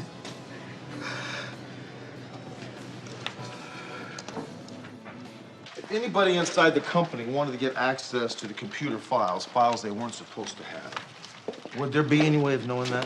Thank you. Absolutely. I've installed a security program that will trace any unlawful intrusion right back to its terminal of origin. Terminal of origin. But tell me, have there been any unauthorized entries into the computer in the last year or so? Well, there has, yes, several months ago. From a Mark Sanger's terminal? How did you know that? Was Mr. Sedgwick made aware of this? Well, yes, he did. What do you say about it? Well, that Sanger had told him all about it. It was just a mistake. Telephone call for Sergeant Hunter. Oh, you can take it over there. Yeah, thank you. Hunter. The lab says that those floppy disks contain building specs on Bookman Center, and the specs are not up to code. So that's the connection. Sedgwick was skimming millions of dollars off the building materials. Sanger found out about it, so Sedgwick killed him. Okay, I'm going over to Bookman Center now. Send enough backup for a 187 suspect. Thanks. And thank you.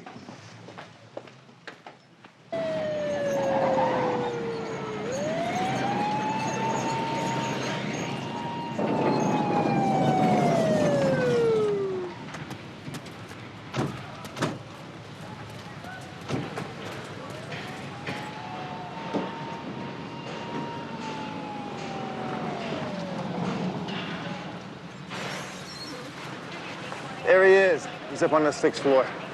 Go around that way. Got it. Sergeant, gotta come take a look at this.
Police, freeze! Hold it right there, Sedgwick!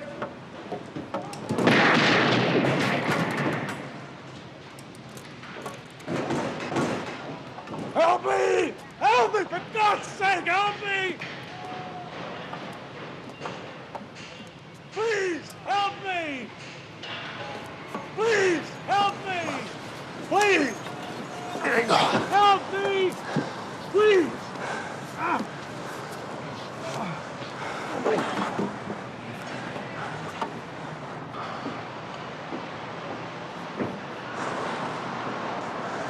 Cuff him.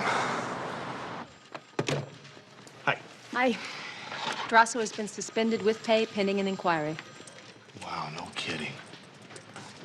You know, it's very unfortunate, but I certainly hope he comes through this thing, regardless of what happens to him. Criminals and cops, the only real students of human nature. Remember that? It was from The Big Sleep. No, it wasn't. Yeah, it was. No, it wasn't. Yes, it was. Humphrey Bogart never said that in A Big Sleep. Hi, Frank. Hi. How's it going? Got some business. Yeah, well, so do I. It was from The Big Sleep. No, it wasn't. Yes, it was. No, it wasn't. Yes, it was. I'll give you The Big Sleep. What's up, Frank? Came to talk to the captain. They want me to go in there with you? I'd appreciate that. Yeah, come on.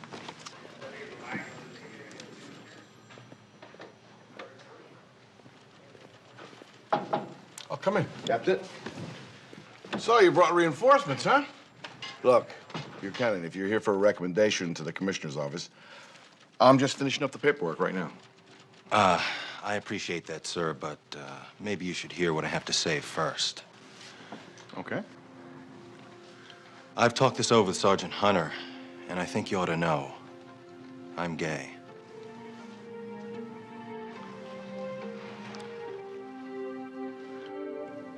Well, I don't know what that has to do with anything. Do you? No, sir, I don't. So, I'll just send this paperwork in as is. Fair enough? Yes, sir. Now, if you'll excuse me, I'm kind of busy.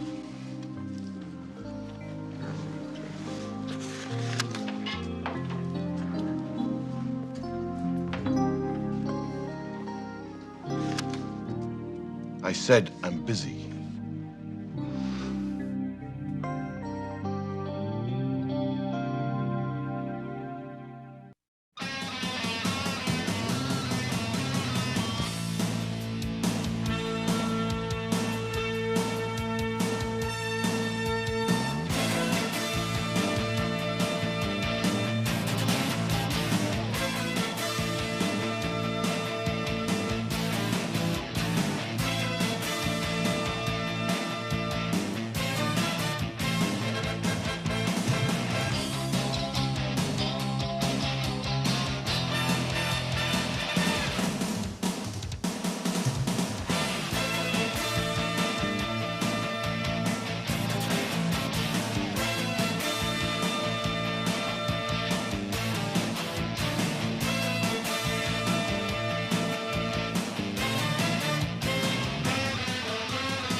Tonight on Hunter.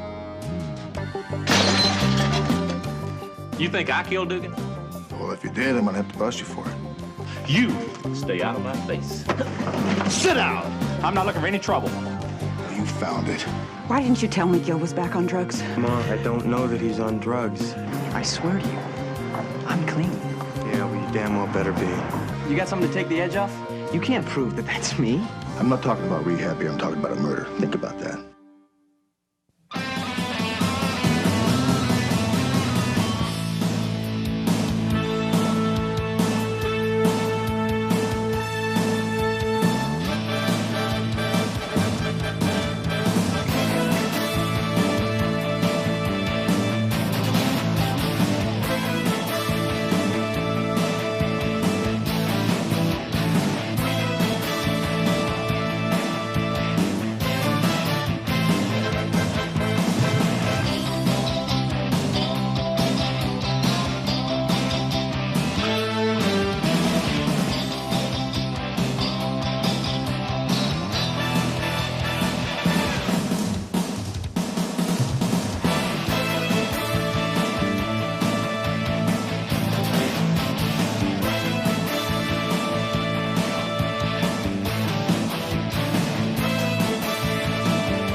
Mr. Briscoe, you got nothing to worry about. The situation's under control.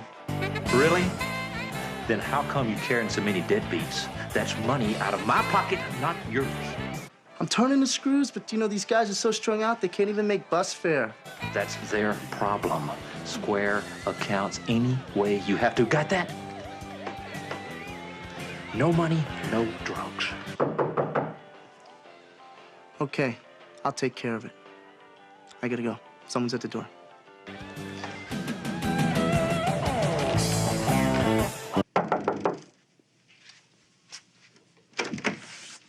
Hey, Gil. How you doing, buddy? Come on in. You're, late. Where is it? It's $200. That's all I got. 200 doesn't cut it. You owe me 6 more. I haven't got it. Then get it. Now! What's your problem, man? Lay off! After you pay up, punk.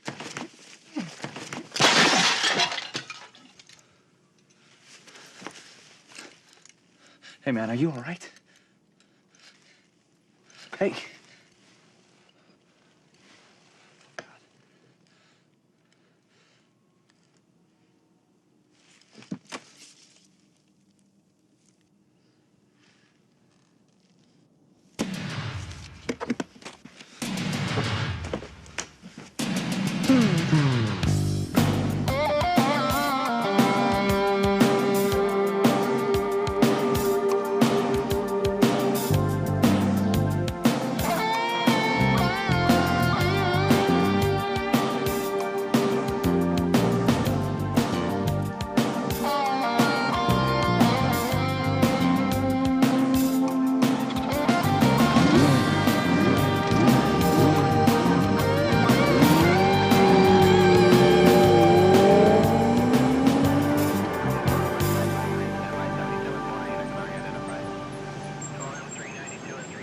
She's here right now, yeah.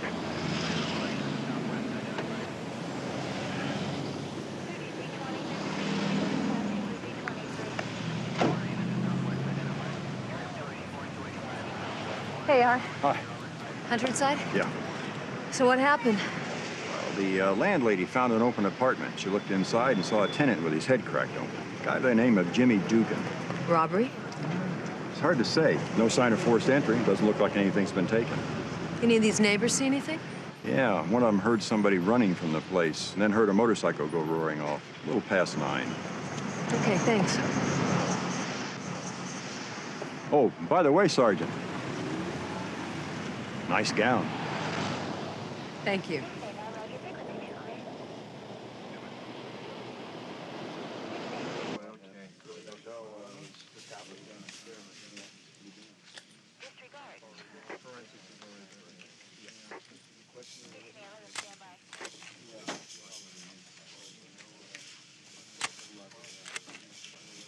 Hey, how was the opera? I liked it. My mom fell asleep. Your mother fell asleep during Don Giovanni? She's not an opera fan. What's going on here? Do that ledger book right there. Looks like coded accounts of people's names using their initials only, huh? Right. Drug dealers. Take a look at this right here, Monday. GR Monday, 9 p.m., $800. GR. Think those are the initials of the guy that the neighbors heard running away? Maybe. Hello. Mr. Drake wants me in early, so make sure Gil eats something, okay? You got it. I'll take care of it. Oh, what's for dinner? Nice chicken in the fridge. Broiled okay with you? That's fine. I'll take care of that. No. You cooked last night. It's my turn. No, it's okay. You'll just owe me one. Here comes The Walking Dead. Good morning, sweetie. You're not gonna say good morning to our mother? Morning. Still asleep. Make sure you wake up before you get on that motorcycle, okay? And wear a helmet. I gotta run. I'll see you both later. Give me a kiss. I love you. Love you too.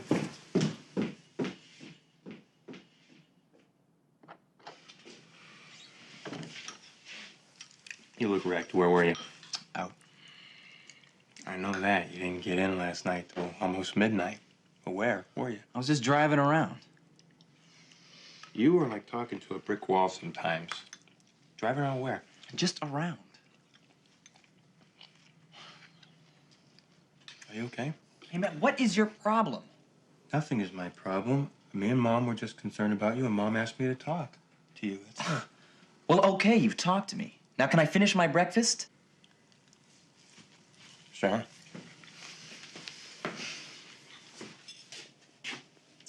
I'll see you at school, okay? And by the way, if there's anything you need to talk about, you know, you can talk to me. I'm here. Is that it?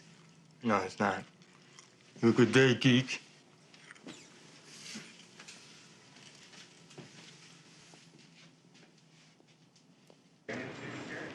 Yeah, McCall, I just got Dugan's rap sheet. 5 arrests for possession with intent to sell, no convictions.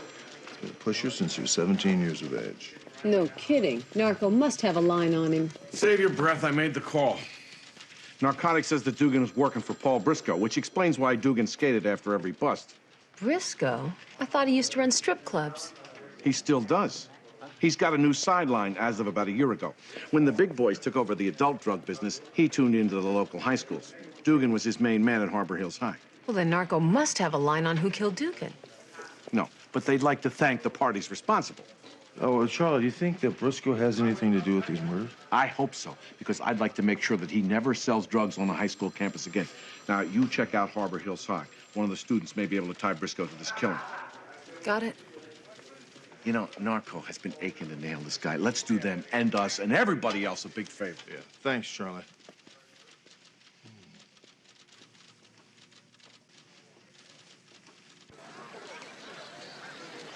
We've tried to keep the campus drug situation nailed down. Believe me, it's a day-to-day struggle. You know which of your students are using? We know who some of them are, but by no means all. I'd like to talk to some of the students you suspect. If they're customers of Jimmy Dugan, they might know something about his murder. No problem, Sergeant. I know exactly where we can start. Adam, why aren't you in class? Got something to hide in there? I got a pass. This is Sergeant McCall, LAPD. Mind if we look inside your locker? Hey, it's private, man. You gotta have a search warrant. It's school property, and I can search it any time I want. Isn't that right, Sergeant? My understanding.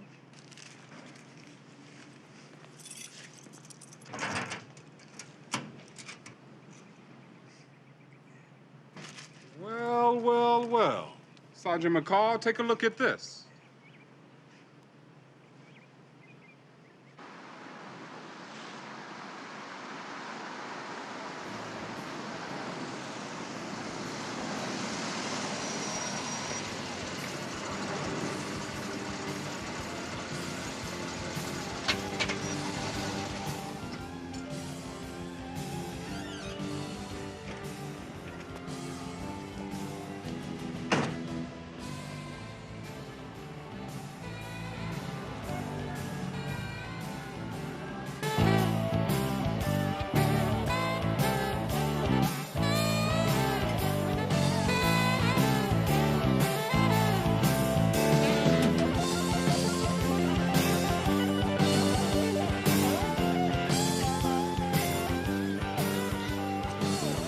Excuse me. Where can I find Paul Briscoe? You selling something? Not interested. Thanks. Mr. Briscoe, Sergeant Hunter, LA Homicide. I'd like to talk to you about Jimmy Dugan. Jimmy Dugan. Don't recall anybody by that name. What about you, Deke? Never heard of the guy. I was told he worked for you. Dugan. Yeah. Now that you mention it, there was a Dugan that cleaned up the place after hours. Hadn't heard from him in a long time. Well, did you guys know that he was murdered last night? Murdered? No. Well, that's too bad. Yeah, where were you last night between 8 and 10? Sitting right here. Why? What about you? You think I killed Dugan? Well, if you did, I might have to bust you for it. You'd like that, wouldn't you? That'd put a smile on my face, yeah. Well, smile about this, cop. Got any more questions? Ask my lawyer. Meanwhile, you stay out of my face. Sit down! I'm not looking for any trouble. You found it.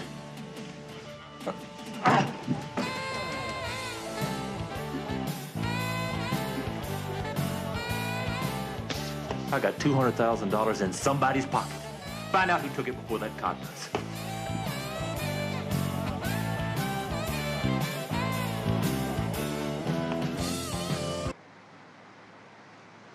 William 156. Come in, please. 56, go. You have a call from Sergeant McCall on TAC 2. Go. Just finished questioning some students over at Harbor Hills High. I think I may know who GR is.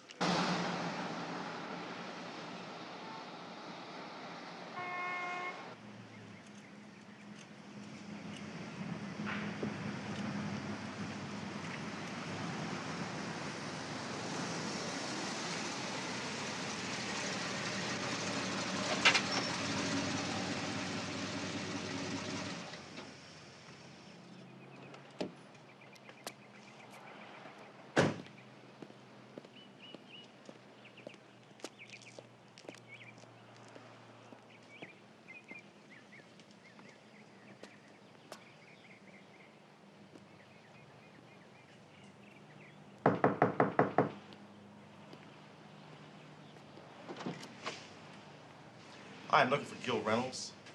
He's not here right now. I'm his brother, John. John, I'm Sergeant Hunter, LAPD. Is anything wrong? Could I come in? Sure. Thanks very much. Are your parents home? No, my mom works and my father passed away a few years back. I see. Did you know your brother wasn't in school today?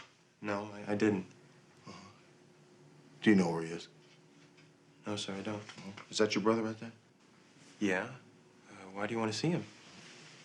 A drug dealer by the name of Jimmy Dugan was murdered last night.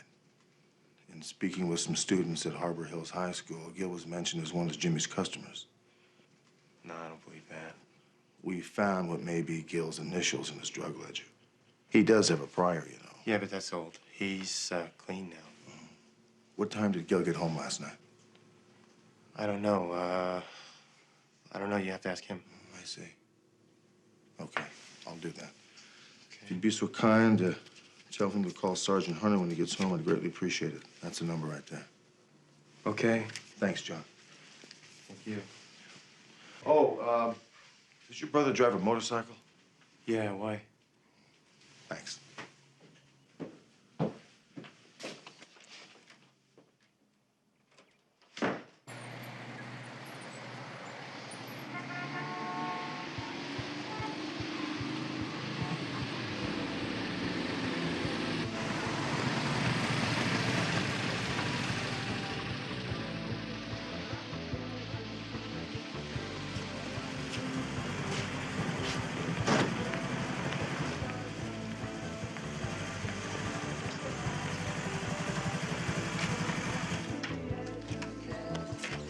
What are you doing here?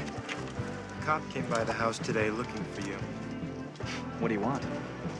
He said a dealer named Dugan was killed and that your initials were found in his ledger book. Look, I just owed that guy some money from the old days. I'm not using. So you don't know anything about this guy Dugan's murder? Murder? Of course not. What are you crazy? Gil, don't lie to me. I mean it. If you're lying to me, I'm gonna kick your butt. I'm not lying. Don't do this to us. Listen, I swear to you, I'm clean. Yeah, well, you damn well better be. Okay.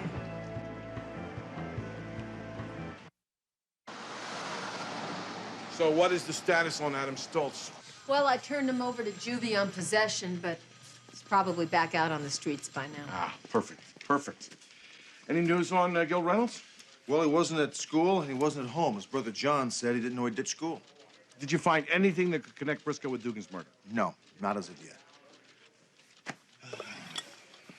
What about his friends over at Harbor Hills? Did they tell you where he hangs out, anything like that? Apparently Gil's a loner. The only place that he frequents is some teen rock club over on Overland called Pizzazz. Oh, yeah. I know that place. Narcotics has swept the parking lot there many times. It's a hot spot for drug buys. I'd hit it again tonight. Maybe he'll show up.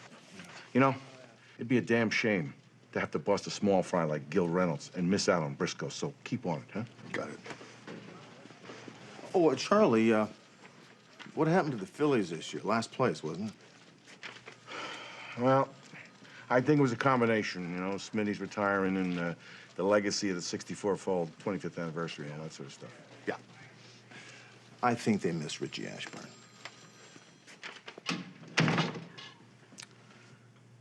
That's true.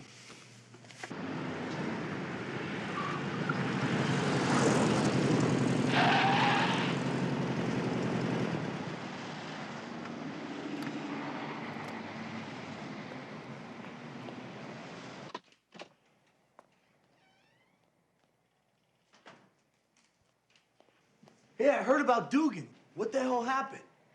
I don't know. Well, who killed him? Do I look like Dick Tracy? What's the tea anyhow? The guy's my connection. Don't worry about it. I'll take care of you till we find a replacement for Dugan. But you've got to help me on a project I've got going. What's that? Whoever killed Dugan grabbed $200,000 of Briscoe's money. He wants it back. Oh, man, that's not my job. There's a reward in it, Schnook. Yeah?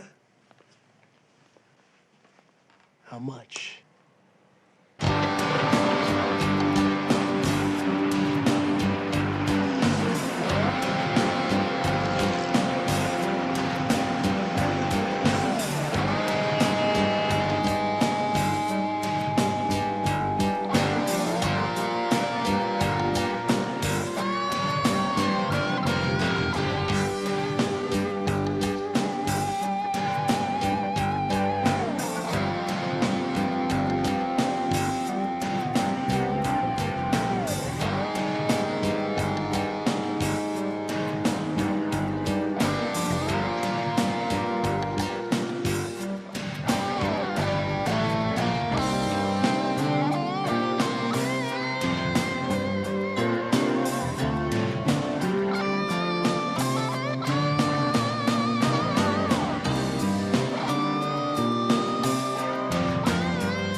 Hi, how you doing?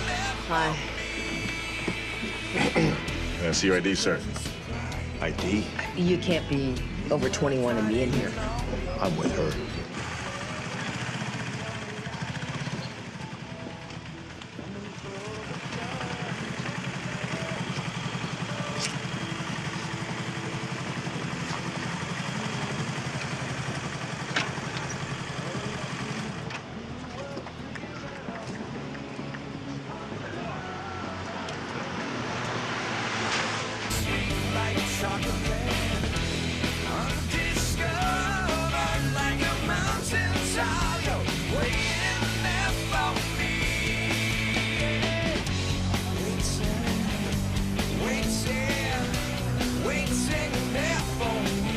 Hey, man.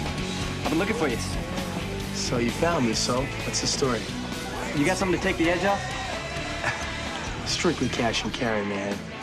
Why don't you take a hike? See that guy over there in the funky hat? Wait a minute, hey, I got money. Let's see it. It's Adam Stoltz. Yeah, you know he's with? Gil Reynolds. Now, why don't you take Adam? I'll take Gil. Cops!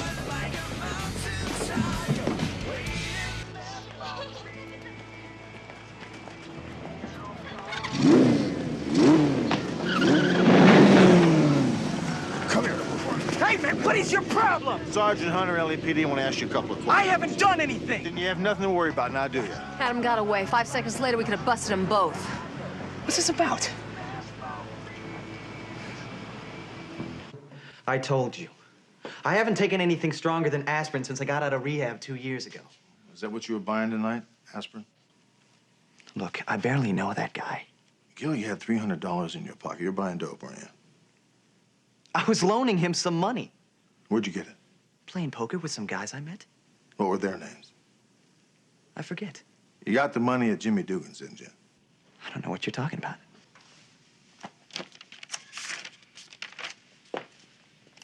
This is Dugan's drug ledger. You see the initial right there, GR? That's you. It could be anybody. You can't prove that that's me. Can I talk to you?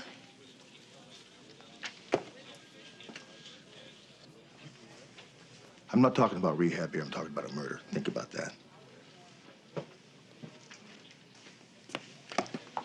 Gil's brother's here. If we're going to arrest him, we have to turn him over to Julie. Well, to be very honest with you, we have absolutely nothing to hold the kid on. Might as well kick him loose and see what happens.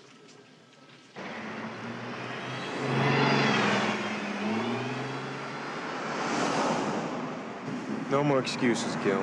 You don't have to lie to me anymore. I'm your brother. Hey, man, I don't need this, all right? Neither do I. You just swore to me and Mom that you were off drugs. I am! Then why are the cops on your tail, Gil? Come on, level with me. Do you even know what the truth is anymore? Why don't you just lay off, all right? I've had enough speeches for one day. I'm not trying to give you speeches. I'm just trying to help you out.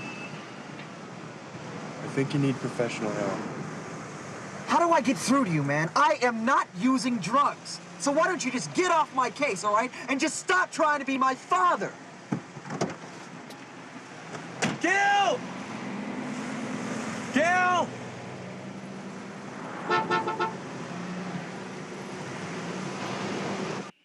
Mary, can you tell me a little bit about Mr. Reynolds? Gil's father died 6 years ago when Gil was 11. We were all of us devastated. I had to take a job here as a secretary and a night job just to make ends meet. John helped out at home, and Gil did what he could, but I really think that my husband's death hurt him more than anyone. It's got to be tough on an 11-year-old boy not to have his father in the home, huh? He needed a father, and no matter what John or I did, we just couldn't fulfill that need. When they got into high school, John got involved with sports, and Gil was more lost than ever. And that's when he started hanging around with the wrong crowd. Yeah. At first I thought, oh, not my son. I did everything I could. I begged, I pleaded, I threatened. None of it did any good. Finally, I got him into a drug rehab program. I thought that'd be the answer. Yeah, apparently he slipped a little bit, huh? Sergeant, when Gil got out of the drug rehab program, he swore to me he'd never touch drugs again. He gave me his word. Miss Reynolds, we think that Gil knows a little bit more about this murder than he's telling us. He'd never be involved in anything like that. Well, let's hope not, for his sake and for yours. But you and John have got to get Gil to cooperate with us. I'll do what I can. Good. Thanks. Why didn't you tell me Gil was back on drugs? Why did I have to hear it from some police officer? Ma, I don't know that he's on drugs. I think we should give him the benefit of the doubt. Oh, stop covering for him. What's he on this time? What kind of poison is he stuffing into himself now? I'll talk to him. What good does talking do? He never listens. All he ever does is lie to us. I'll straighten him out, Ma. Just give me a chance. Why couldn't it have been more like you?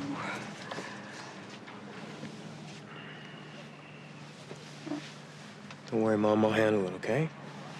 I'll straighten him out. He'll listen to me.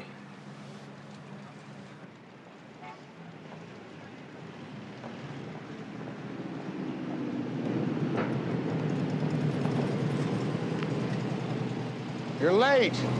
Big deal. What have you got? Does that reward still stand? It depends on how good the information is. Well, guess who's flashing big money around?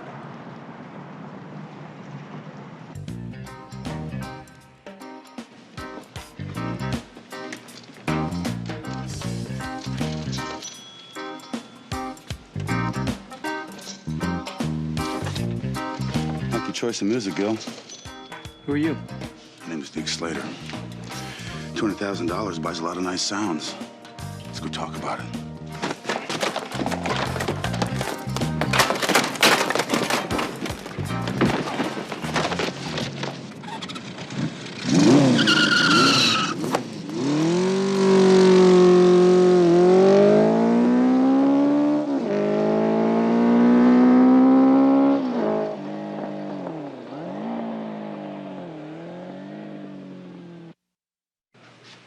Hey, Gil, I wanted to apologize, man, for what happened last night.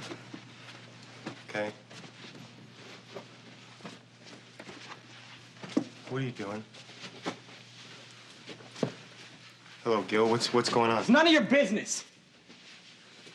The hell? It's not my business. What are you doing? Just stay out of it, all right? All right, man. I'm sick of you doing it. You know that? I killed Jimmy Dugan! It was an accident. We were fighting, and he hit me.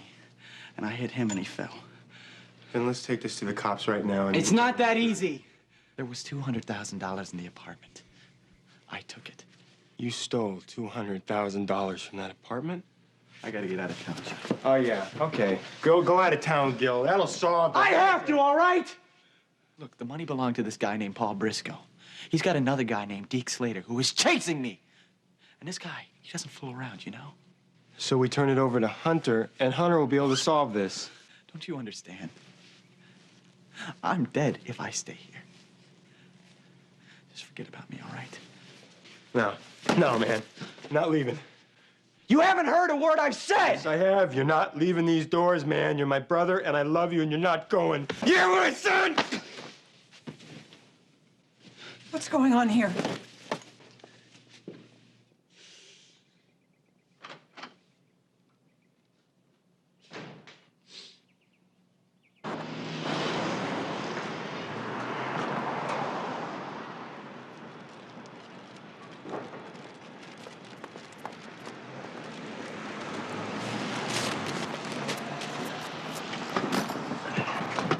Going somewhere?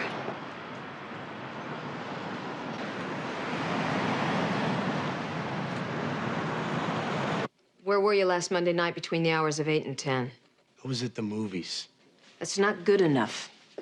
I have to have the name of somebody that can alibi you. I went by myself. You didn't stop over at Jimmy Dugan's house first and bash his head in? No way. I didn't go near Dugan's place. You know what you're gonna do? You're gonna lie yourself right into a murder rap. Murder rap? That's right. No way. You're the pusher and he's the supplier. I'll tell you exactly what happened. You went over to his house, you got in an argument with him, and you killed him. I didn't do it. Really? Well, it's your word against mine, and everything points to you. I don't know who killed Dugan, but there's a guy named Deke Slater looking for your Gil Reynolds real hard.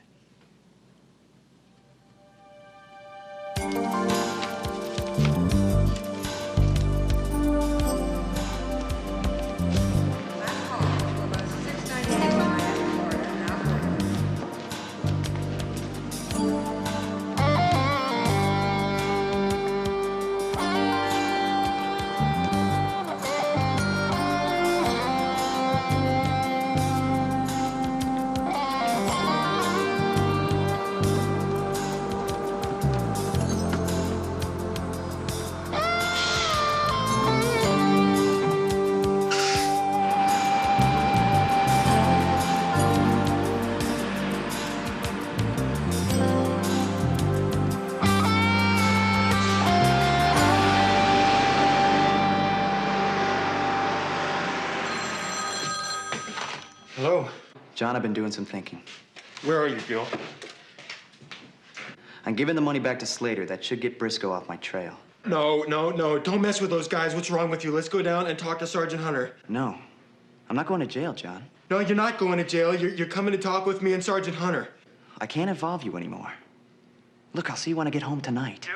Johnny, I love you, man.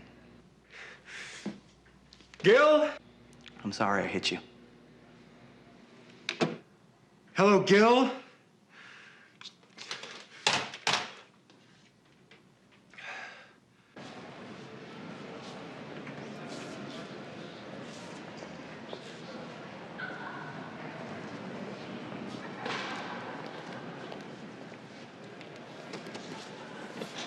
You're making a smart move, kid. I'm glad you finally came to your senses. Yeah, well, it's all here. Take it. You sure? Yes, you can count it. No, no, no. Not in public.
Miss Reynolds? Sergeant Hunter? This is my partner, Sergeant McCall. This is Mary Reynolds.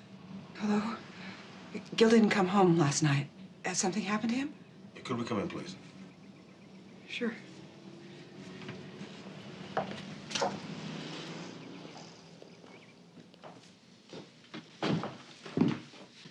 Hello, John. Hi, Sergeant Hunter.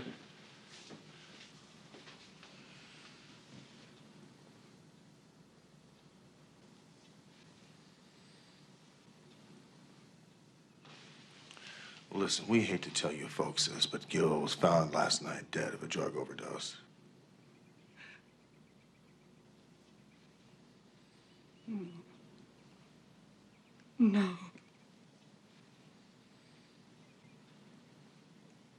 No.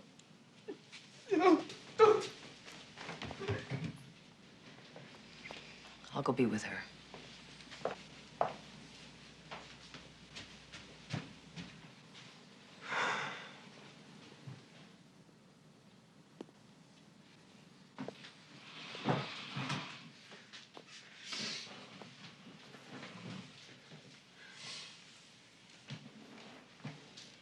I'm sorry, John. How did it happen? They found Gil in the men's room, downtown bus station, with a needle in his arm. He didn't do no needles. He wasn't a junkie. We know that. We think it was a homicide. Look, you gotta help us. When was the last time you talked to your brother? Last night, he phoned me and he said he was gonna give the money back to Deke Slater. Now, that was the $200,000 he took from Dugan's apartment, right? But he killed him. He killed him by accident. I swear he killed him by accident. Is there anything else you want to tell me? No. You sure? I'll need to talk to you again. If there's anything you or your mother need, you just call me. I'll be there for you. Thank you. Okay, thank you. I'll be in touch. Sergeant. I just want to thank you for everything that you've done, and I really appreciate it. And I should have called you Otherwise, you wouldn't be dead right now. And John, you did all you could. Don't take all this responsibility on yourself. You're a good brother.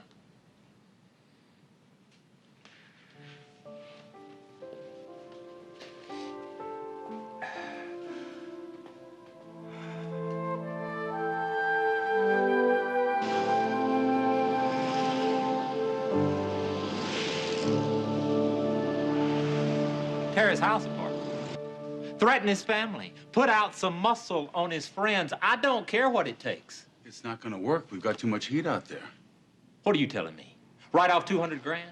Have you completely lost your mind? What's it gonna get you if the cops come down on us? You'd rather have your money and do a 5 or 10-year jolt at Vacaville? It's irony, man. It is pure irony. What? Irony! Poetic justice! Someone I sell drugs to rips me off for 200 G's, hides the dough, and then dies of an overdose. Oh, it's like the laugh is on me. And I don't think it's funny.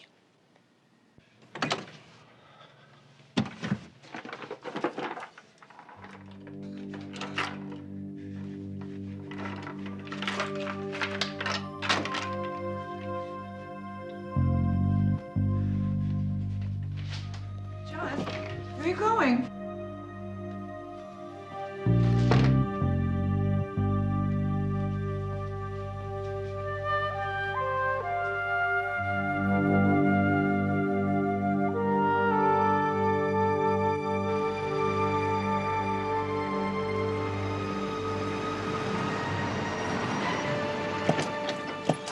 Hold on, Briscoe. I told you before, talk to my lawyer. Where can I find Deke Slater? Well, how in the hell should I know? This is a murder rap, Briscoe. We tie you into Gil Reynolds' death, and you're going down unless you work with us. Hey.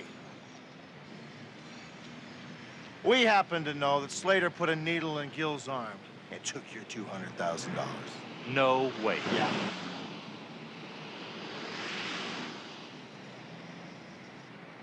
Slater's got a place over on Claremont Avenue, 7869, apartment F.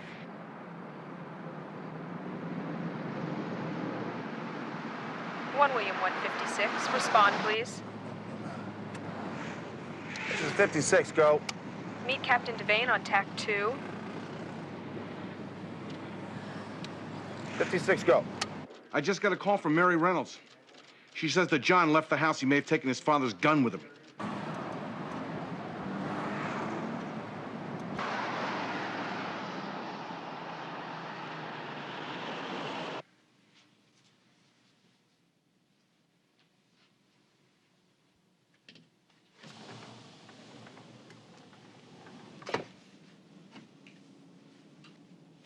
What the hell are you doing? Who the hell are you? Shut up.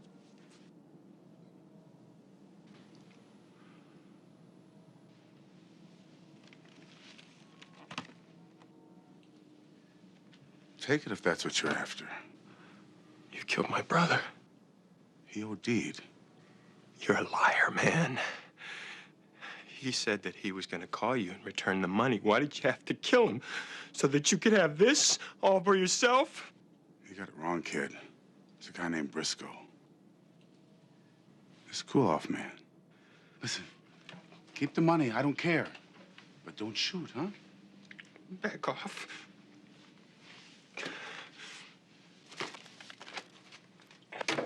What are you doing? I'm doing something my brother should have done a long time ago.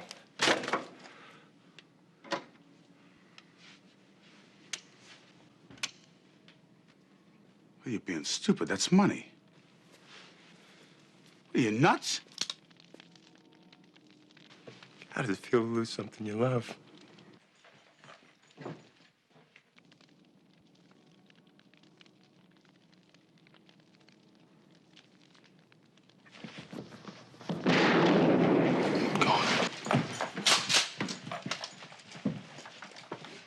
You're gonna wind up dead. It's your brother. Drop right there, Slater!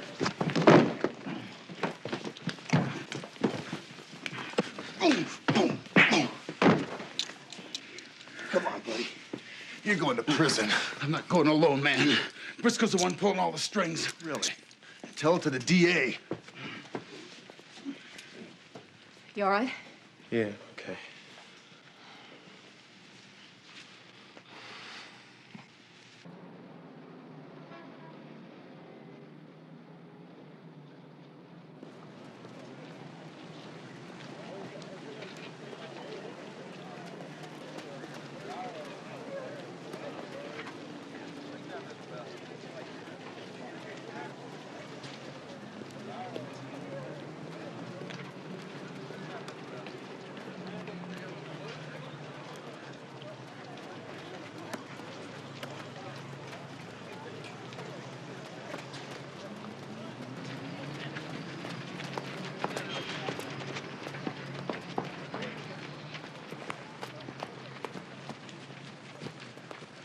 John, how are you?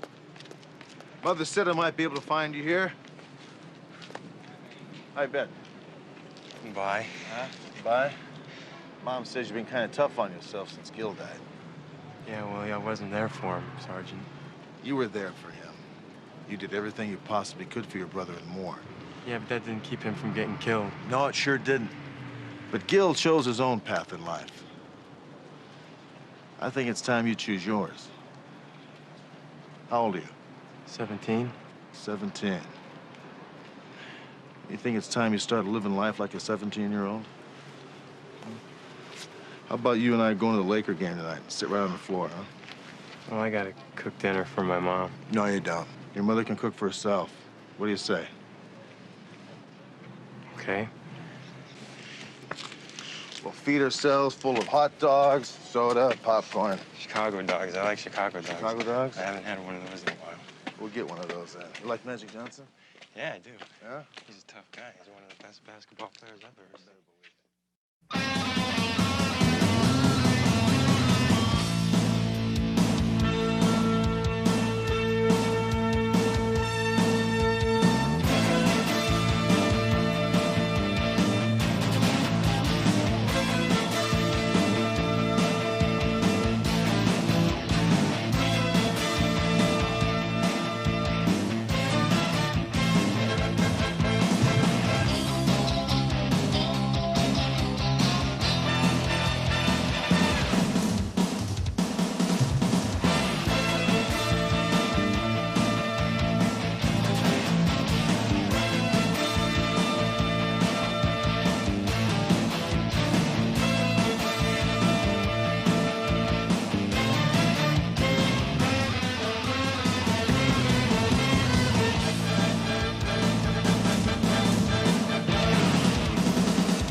Tonight on Hunter.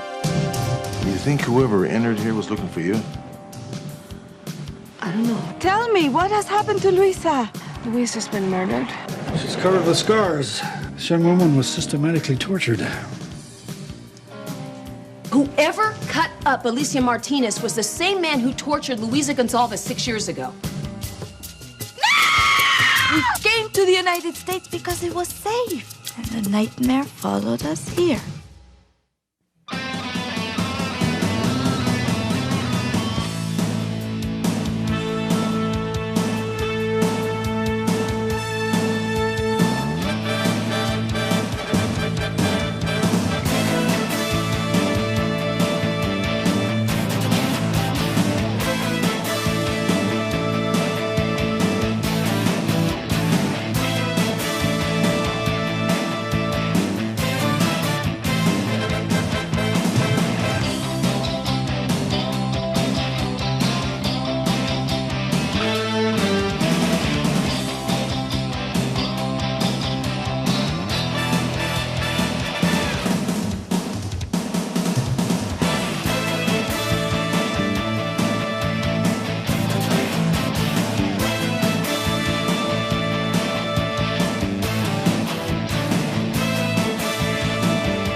Sorry.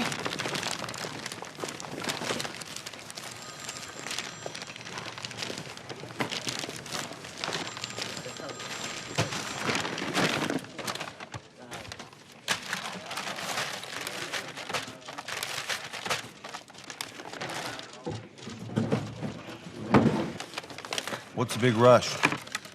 Oh, I have Denise Bragg over in burglary. It's her surprise birthday party, so I'd want to wrap her gift before I get home and have to change. Check this out.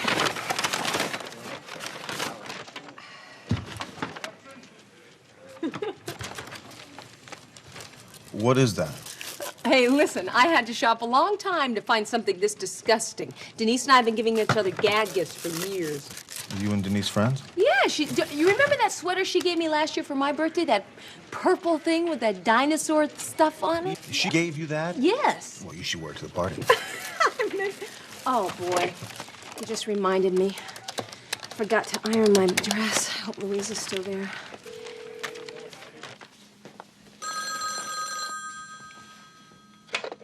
Hello? Louisa, hi, it's Dee Dee. Yes, Miss Nicole. Listen, I'm in a big rush over here at work, and would you do me an enormous favor and iron that blue dress that's hanging at the back of my bedroom door? Of course, there's no problem. Louisa, you are a lifesaver. Thanks. It's gonna be great. Cute.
Louisa?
What happened, all right?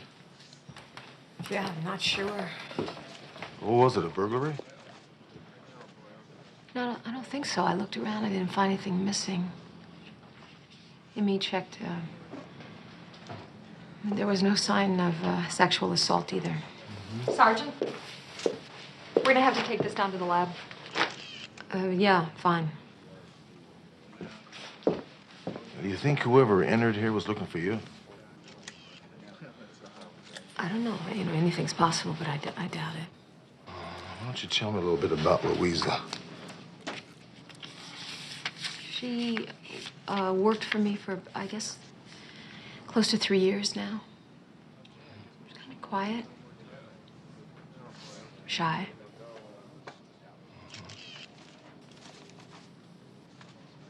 Anything else? No, not really. We really didn't talk too much, only a couple times over the last few years. Any family? I don't know. Once when I called her house, her sister answered the phone. What was her name? I don't know. I don't remember. Louisa worked for you for 3 years? You never talked to her? Oh, so you say that you think I should have known her better after 3 years? I didn't mean that. That's exactly what you meant.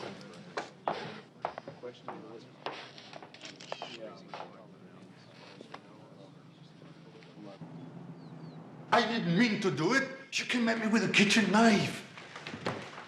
I'm sure no one else knows. She didn't have a chance to talk to anyone. The only one I ever saw her with was her roommate. Look, I didn't mean to kill her. Look what she did to me. Take off your coat. Let me see.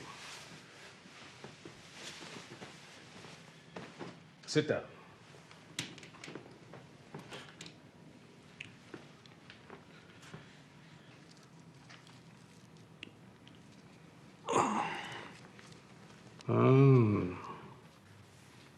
We'll have to clean it up.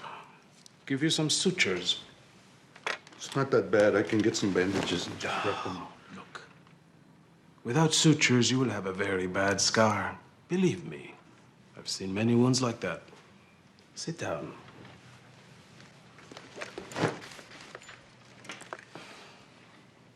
You know, Pomo, I wanted that woman alive. Now, I don't know who she talked to about me. You say she didn't talk to anyone, but you can't be sure. I must be sure, Pomo. My life depends upon it.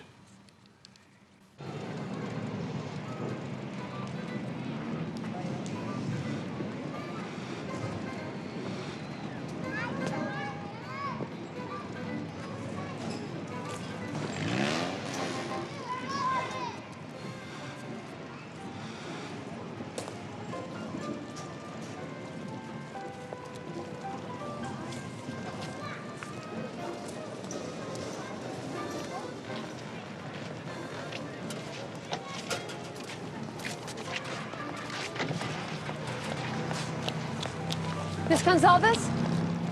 Yes? Luisa's sister? I am Maria, Luisa's sister, yes. I was hoping I'd find you. I'm Dee Dee McCall. Oh, McCall, you're the police officer that Luisa works for. Yes? There's been some trouble. Could we go inside and talk? Is Luisa all right? What is wrong? I'm afraid she's not all right. Was there an accident? What has happened? Maria, I'm so sorry to have to tell you this. Luisa's been murdered. No. No! No! No! No!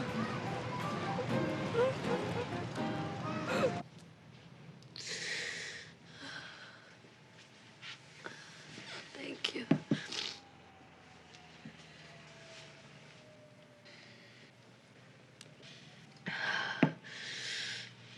Maria, I know that this is a difficult time, but I do need to ask you some questions. Were you very close with your sister? We shared everything. Did she mention to you if she was having any problems with anybody? Boyfriend, for instance? She didn't have a boyfriend. Her friends were all from the church. Can you think of anyone that would have wanted to have hurt her? No one at all. Everyone loved her. She was the kindest person on earth. She never harmed anybody.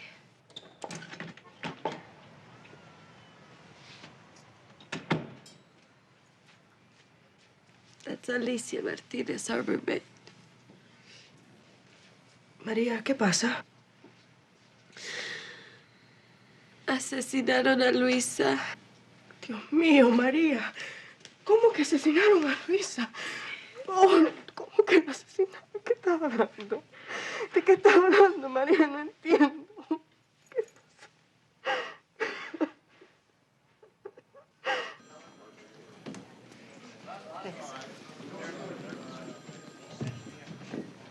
Hey, how you doing? What are you working on? Lab boys came up with something real interesting. They found 2 types of blood on my floor. One's from Luisa, the other one's probably from the assailant. She must have put up a heck of a fight to get a piece of the guy. Well, I should call the hospitals, huh? I already did, nothing. You had a busy morning, huh? Yeah, I have.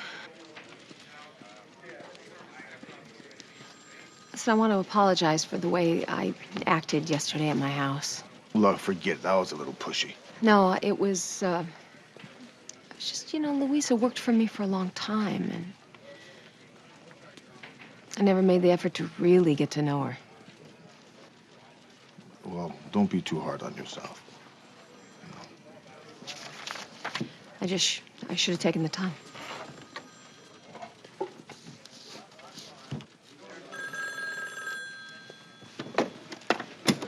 Yeah, Hunter. Yeah, Barney, we'll be right down. Barney wants to show something.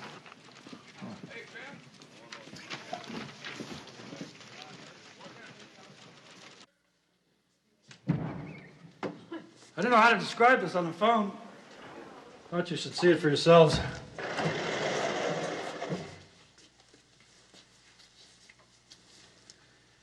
She's covered with scars. I'd see these wounds were inflicted 5, maybe 6 years ago. After she was cut up, the wounds were allowed to fester. This young woman was systematically tortured.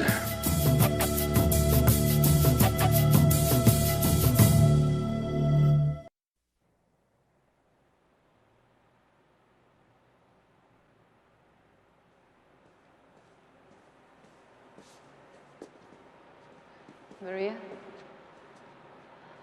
Your roommate told me that I could find you here. Is it all right if we talk? Okay.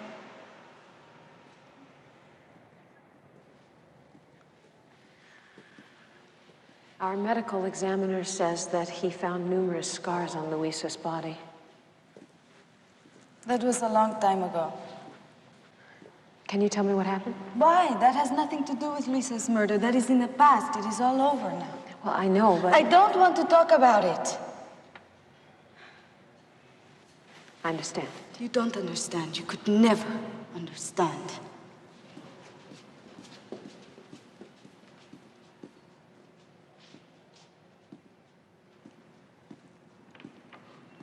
I'm Father Benson. Were you a friend of Louisa's? I'm Sergeant Dee Dee McCall. I'm investigating her murder. Louisa's father was a newspaper editor who refused to keep silent about the slaughter. Louisa's whole family, with the exception of her sister, were imprisoned and tortured. Mother, father, 2 brothers, all killed. Why wasn't Maria killed? When the soldiers came, she hid under a bed. They simply didn't find her. She was very fortunate. And you see, Guerrero used a specialist to torture his enemies, a military surgeon named Mateus, El Doctor de la Muerte. The Doctor of Death. Yes. They say Mateus loved his work. He would make long incisions in his victim's body and then pour acid into the wounds. It was like being eaten alive. Then he listened to Mozart as his victims writhed before him in agony. My God. When Mateus was done with his victims, he forced them to reveal where they kept their valuables. Then he'd killed them. He became quite wealthy. Where's this Mateus now? Dead. 4 years ago, there was a revolution in El Santiago. General Guerrero was executed, and Mateus died in a plane crash trying to escape. Louisa must have been very strong to have endured that. She lived through unimaginable horrors. But I don't need to tell you about Luisa. You knew her.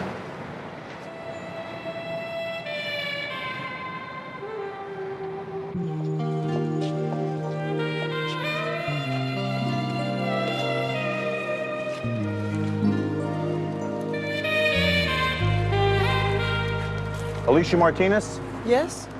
Alicia, I'm Sergeant Hunter, LA Homicide. My partner, Sergeant McCall, said you were a little too upset to speak with her last night. You feel like talking to me now? How can I help you? Good, thank you.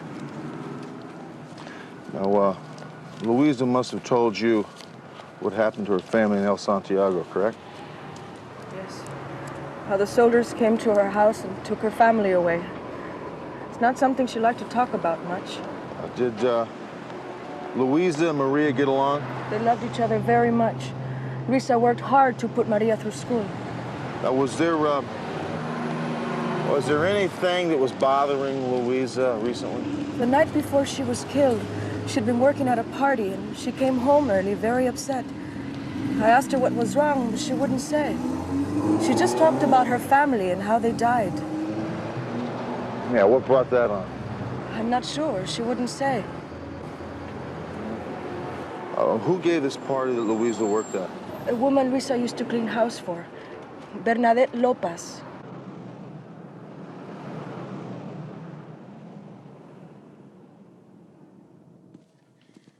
Congratulations again. Well, thank you, Mrs. Lopez. We couldn't have put this deal together without you. Oh, it's my pleasure, gentlemen. Let's just hope that the escrow will close day after tomorrow, okay? I certainly hope so. Bye-bye. Terrific job as usual, Mrs. Lopez. Thank you. Well, thanks again. All right. Miss Lopez, Sergeant Hunter. My partner, Sergeant McCall. Let's talk in my office. Sit down, please. You know, when I heard about what happened to Luisa, I was just stunned. Such a shame. What was Luisa doing at your party? She was preparing and serving the food. However, I was disappointed. I mean, she was usually very reliable. Usually? What do you mean? I don't understand. Well, shortly after my guests arrived, Luisa just disappeared. And because of that, we were shorthanded all night. Excuse me. Yeah. Frank Vandergrift returning your call? Yes, okay. Just a second. Frank, hello, darling. How good of you to call. Listen, are you still thinking about bidding on that acreage in Redondo?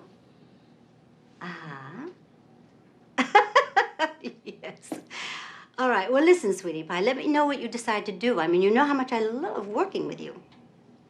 Okay. Thanks for calling, Frank.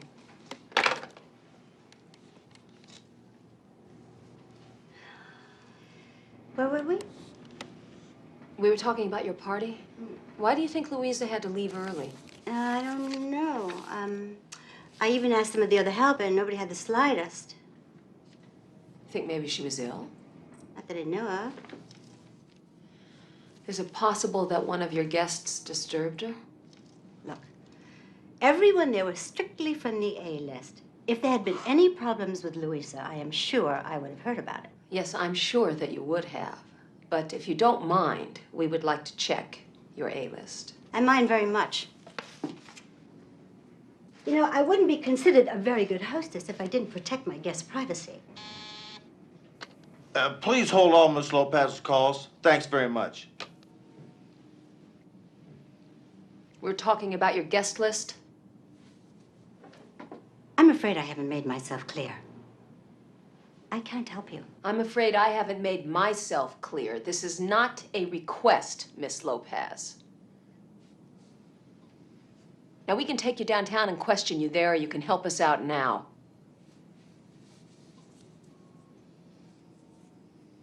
Choice is yours.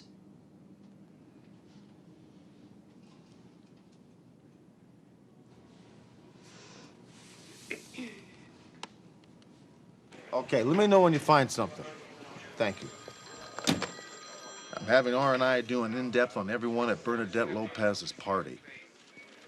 Yeah, well, I did a little checking myself. Her friends are all the most important people in the LA Latino community. Bankers, attorneys, developers, and not one of them can I connect to Luisa. Sergeant McCall? Father Benson. Maria? We need your help, Sergeant McCall. This is my partner, Sergeant Rick Hunter. Father Benson, pleasure. How are you? Maria? Hi. The county morgue won't release Luisa's body until we get permission from the detectives who are investigating the case. I think I can help you out, Father Benson. Follow me.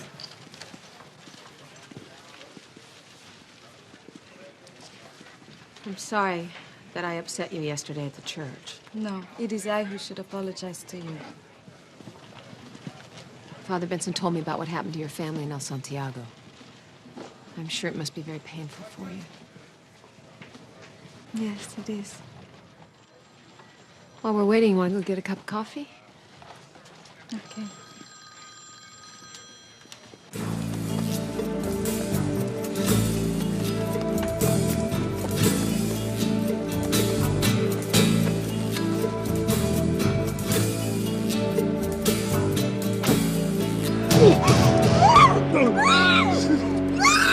Why are you lying to me, Alicia? I don't know what you mean.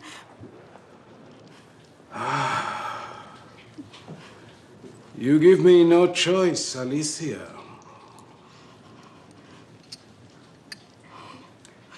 The finest instruments money can buy. Please, I'm telling you the truth. We'll find out, won't we? Why are you doing this to me? Alicia, I already told you. My life is in your hands. You are the only one who can help me. Who knows? I don't know. I think you do. Please. Alicia. Please. No, please.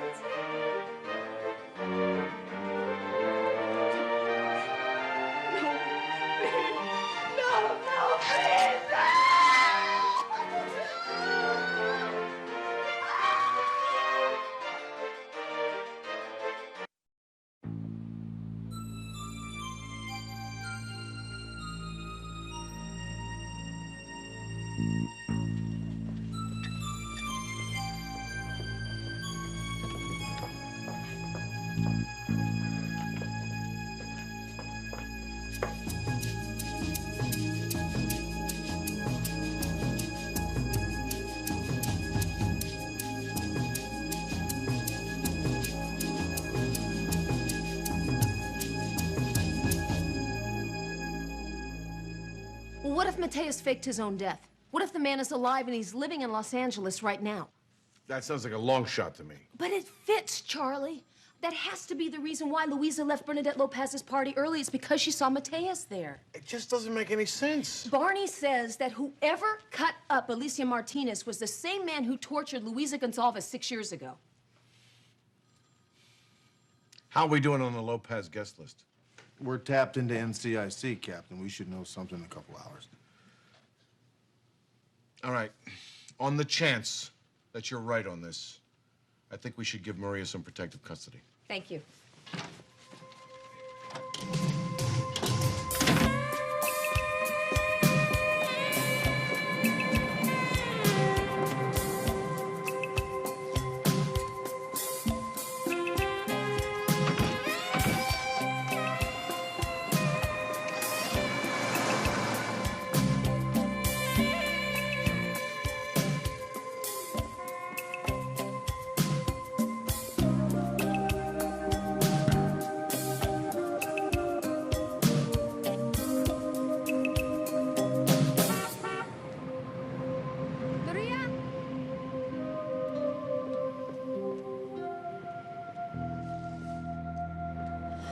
So glad I found you. I've been looking for you.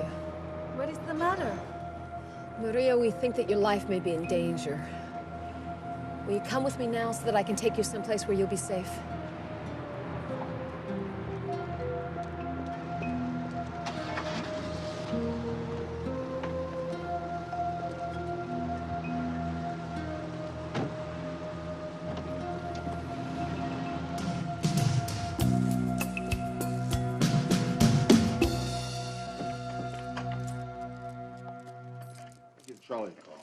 Okay.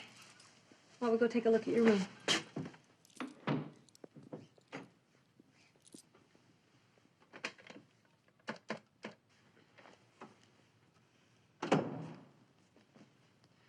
How long are we going to be staying here? Well, until we're sure that you're out of danger. But from whom? See you in a minute.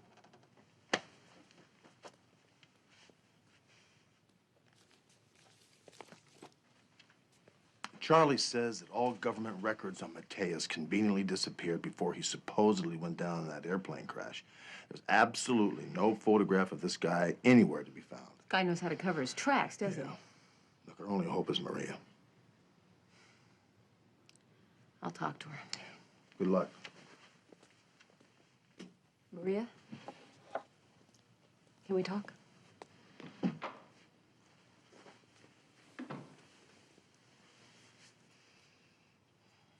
Maria, you know who Dr. Rafael Mateos is, don't you?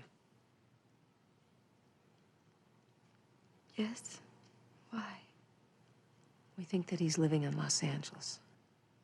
Mateos is dead. We think that he faked his death in El Santiago and that he assumed a new identity. That can't be. We also have reason to believe that he did kill your sister. And he killed Alicia. Oh. God. Oh, no. Now, Maria, you were there that night that he came with the soldiers and took your family away. Do you remember what he looked like?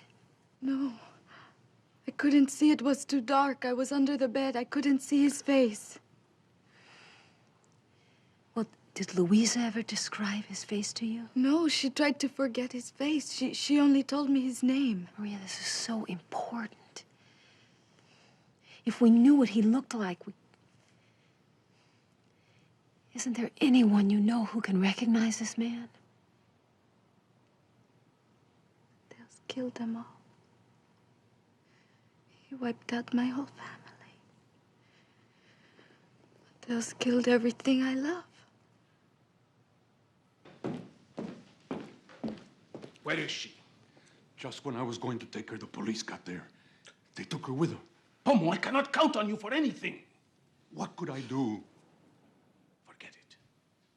Tomorrow, I will finish this deal, and we will be out of here for good. Where are you going? I have some details to take care of.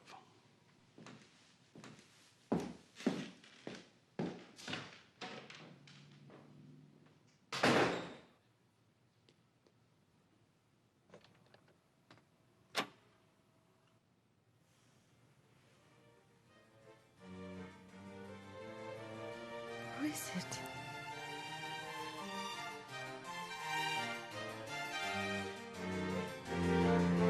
Stay away.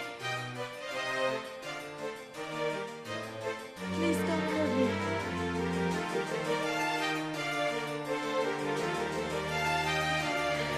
Por favor, no.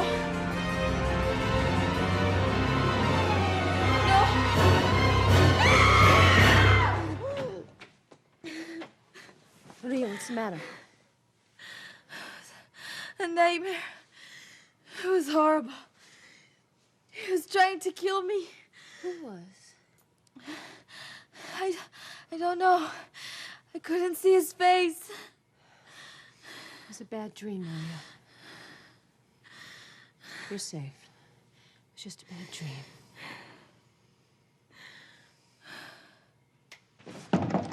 Yeah. Captain?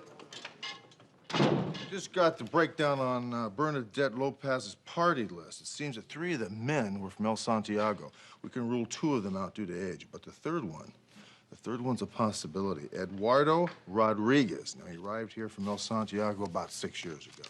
That's about the same time Dr. Mateo supposedly died. That's right. Pick him up. Right. Oh, and call your partner. I think she'd like to go along.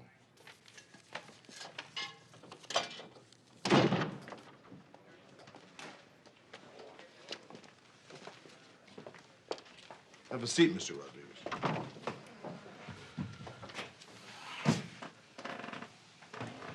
I'm not used to being brought to police stations in the middle of the night. Yes, sir. What is this about? 3 days ago, a woman from El Santiago was working at a party held in your honor at Bernadette Lopez's house. Yes, of course, I remember the party. The day after the party, the woman was murdered. We believe that she was killed by someone from El Santiago whose name was Dr. Rafael Mateos.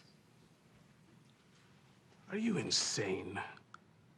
Mateus is dead. Then you knew him? Yes, of course I knew him. So what of that? Look, Mr. Rodriguez, we're not accusing anybody as of now, but you did enter this country the same time Mateus was reportedly killed in a plane crash. And you do come from the same province as he. You're also, according to our records, about the same age. Oh, is that it? You think I am that butcher? Now, wait a minute. What do you know about Rafael Mateus? I am the expert in that department. I know all about him.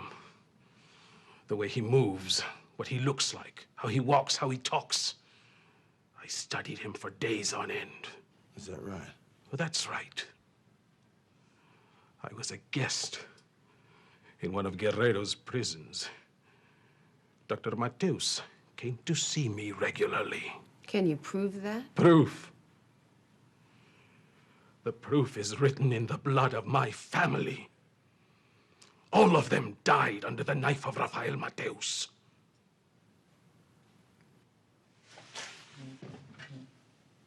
If you don't believe what I am saying, believe this.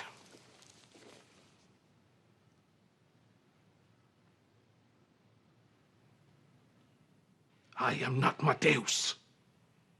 I am his victim.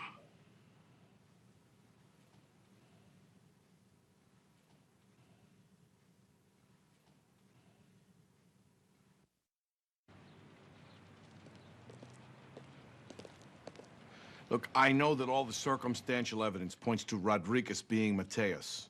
But you saw the scars on Rodriguez's body. How could he be the guy? He has to be. Look, Rodriguez says that he made his money after he arrived in the U.S., and that's true. It came from his sale of assets in El Santiago. It's from the property that he stole off his torture victims. But you're saying the guy had himself disfigured to establish an alibi. It's so sick. So is Mateus.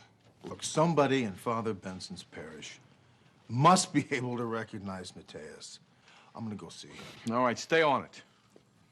I'm gonna go talk to Maria.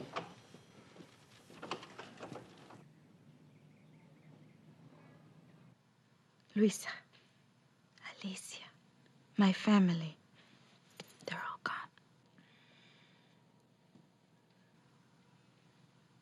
Why am I still alive? Is it so I can go on reliving this nightmare over and over? Maria, you can't feel guilty because you've survived. It's as if I was still under the bed, watching. You know, that night when he came into our house, he stood right there. I could have reached out and touched his leg. And I was looking up into his face. And I couldn't see. It was dark. It was so dark. Is that why I am alive? Because I have to live with this darkness? We came to the United States because it was safe.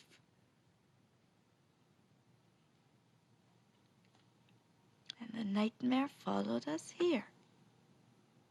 It's just never gonna stop. It's just never going to stop. I just want it to stop.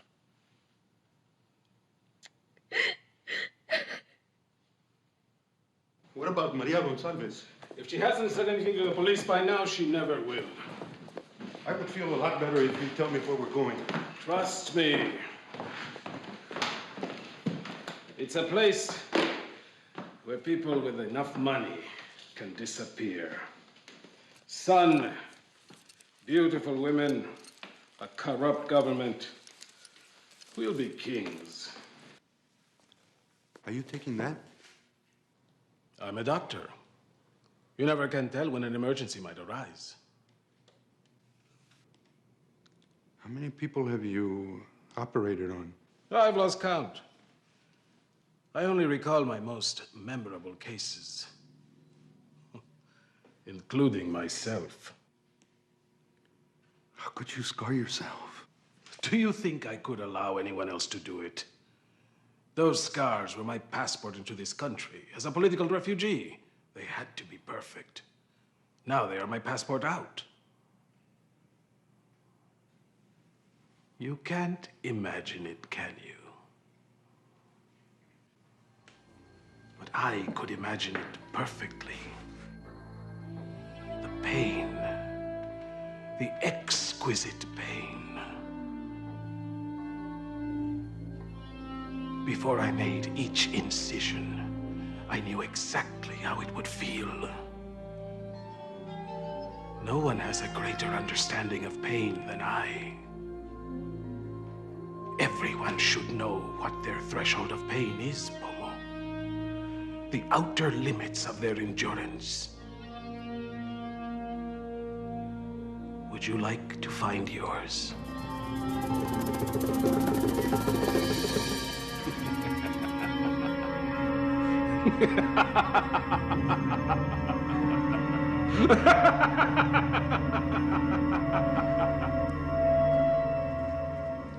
Come on in. I know you're not going to like this. Rodriguez has made reservations to fly out of the country. He leaves in 3 hours. I'm sorry. We all know what this guy has done, and now he's going to get away? Knowing is one thing. Proving is another. We need a witness. Well, how's Hunter doing with Father Benson? Nothing yet. Captain, Maria Consalva saw Mateus's face. It was just at night, and she couldn't recognize him. No, wait a minute. That's not right. Gonzalez's family wasn't taken at night. Alicia told Hunter it happened during the day. What do you mean, in the day? Maria told me that it was at night. It was too dark to see his face. Do you have that flight information? Sure. Where are you going? I'm gonna go talk to Maria.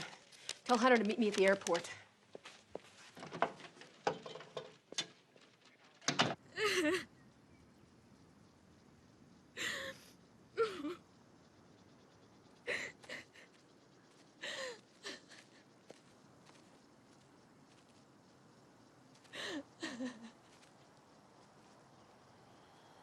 Maria?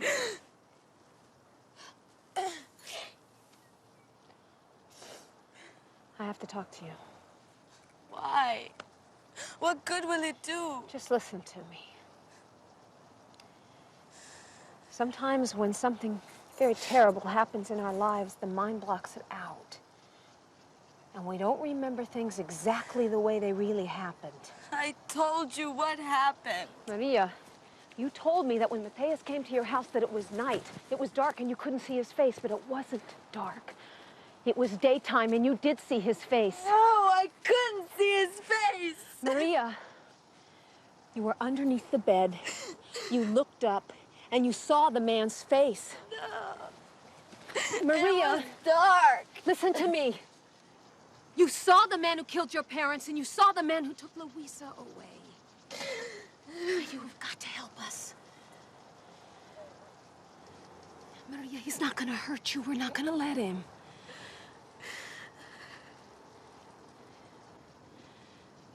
You did see Mateus's face, didn't you? Yes. Yes. Yes. Yes.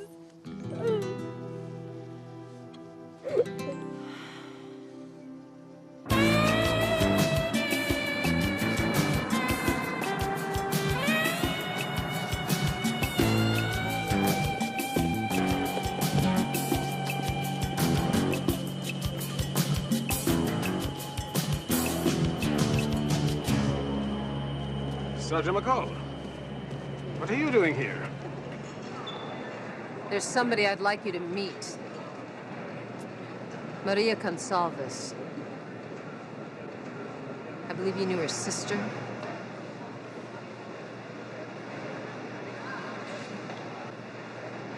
I thought we settled all of this last night. Nothing has been settled. Is this the man?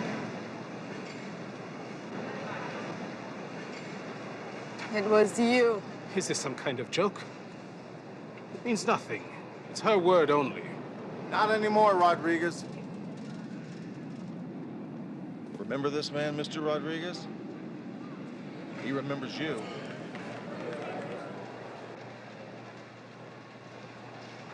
El doctor de la muerte.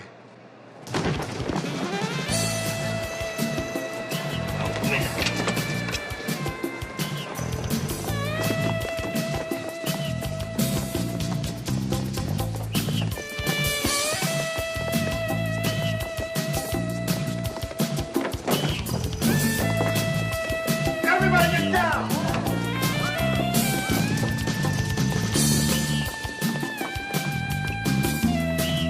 Everybody down!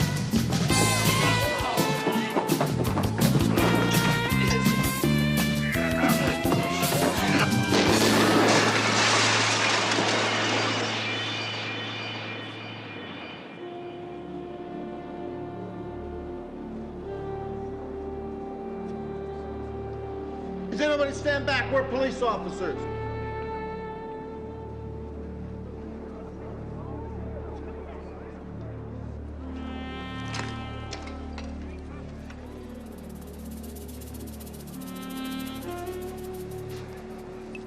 You all right?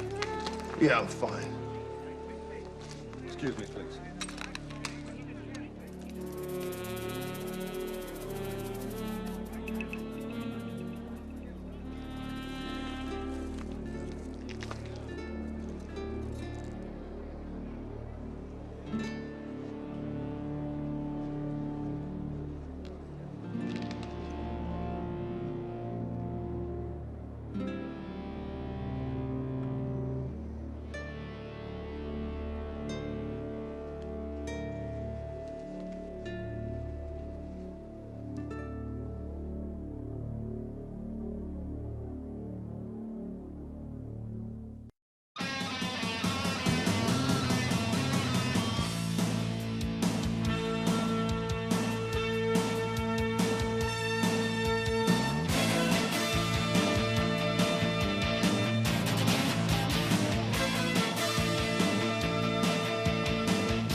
Tonight on Hunter.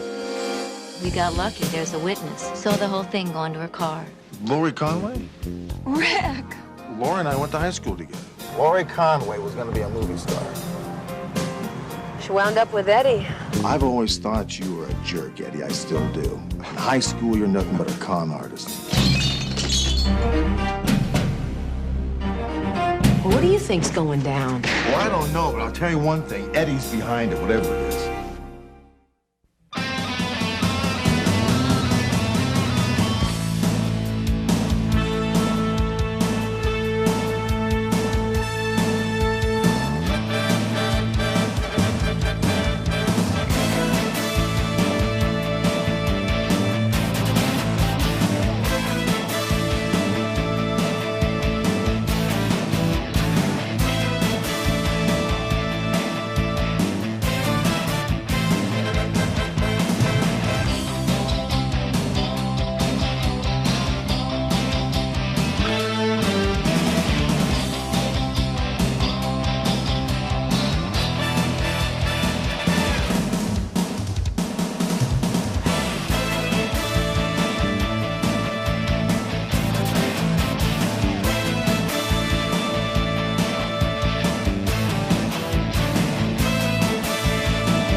Walter. Hi, Lori.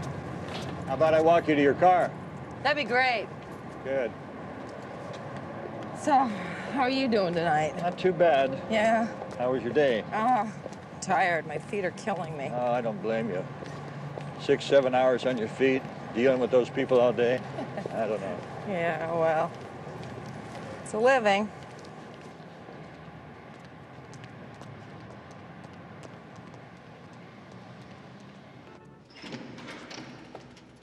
I'll be okay from here, Walter. My car's right there. Okay, Lori, good night. Thanks. Bye-bye. See you tomorrow. I built this business on solid, reputable clients.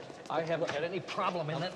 Listen, now we had a deal, and there's no way you're backing out of this. The deal is finished. No, the deal is finished whenever I say it is. Get the hell away from me. I know all about you. Now, that was a long time ago. I'm not letting you cheat my clients. I'm pulling their money and mine out of this deal and going to the police. I'm sorry, but I'm afraid I can't let you do that.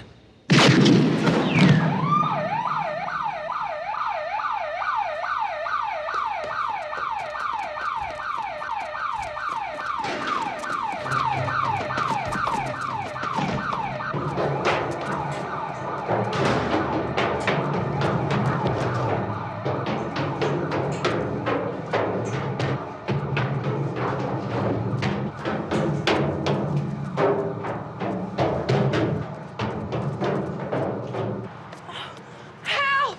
Walter! Walter, there's a man down the parking lot. He's been shot. Parking lot. He's after me with a gun. Frank, go call the police. Calm down, Lori. It's gonna be okay.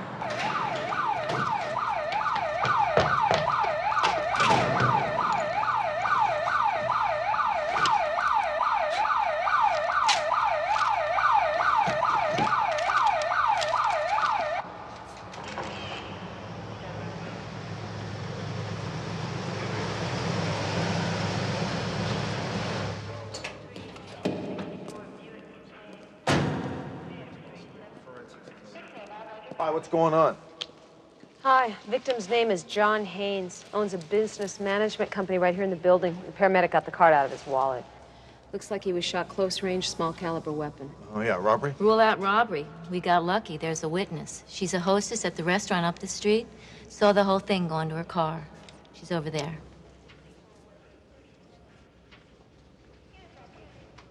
Oh, great, thank you. Listen, I've already spoken with her, and she's kind of upset. So why don't you go easy with her? Use a little bit of your charm, okay? It'll help us out. Lori Sanders, this is my partner, Sergeant Hunter. Hi. Lori Conway? Rick! My God, what are you doing here? Well, you met my partner, Sergeant McCall. Laura and I went to high school together. Are you all right? Yeah. You feel like talking to us and telling us what happened? Well, I was leaving work and I was coming through the garage, and there were these two guys arguing. The younger guy shot that guy. Could you hear what they were arguing about? Something about some business deal that fell through. I don't know, you know, it all happened so fast. I just took off. The guy was chasing me, and I ran into the security guards upstairs. You think this guy got a good look at you? Yeah, I think so. If you saw this man again, do you think you'd recognize him? I don't think I'd ever forget his face. So you think it's narrower through here, or it's rounder? Or... I think so. Okay. It'd be like this. No, it's just not him. How are we doing? I'm sorry, Rick. I just can't seem to get it right. That's all right. What do you think? Well, some people find it kind of hard to describe what somebody looks like. You think it's going to get any better tonight? If I saw him again, I'd know him. I'm sure of it. Look, why don't you take a break for tonight, okay? Yeah, come on. Let's go home. Maybe Eddie's home by now. We'll come back tomorrow morning with some more mug books. Thanks a lot. I take mine black. No sugar, Lori. Thank you.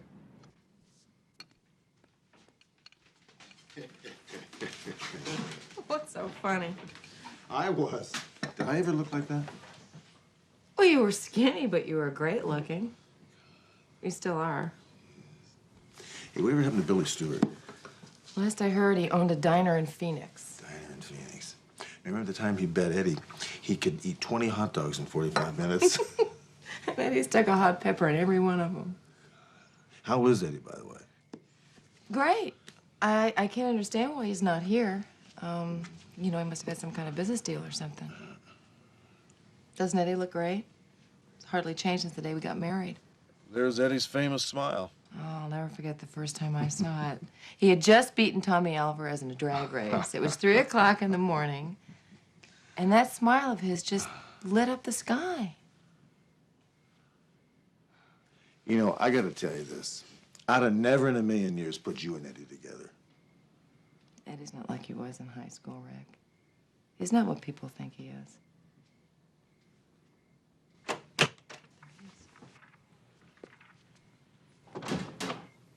Are you okay? When I got home, the cops told me what happened. I went down to the police station, but I missed you. Are you sure you're okay? I'm fine. I'm really fine. Hi. Rick Hunter? He's a police officer. He's handling the case.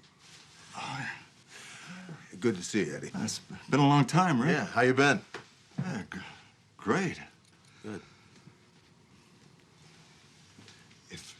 If it had anything but a happened to you, baby, I don't know what I'd do. Come here.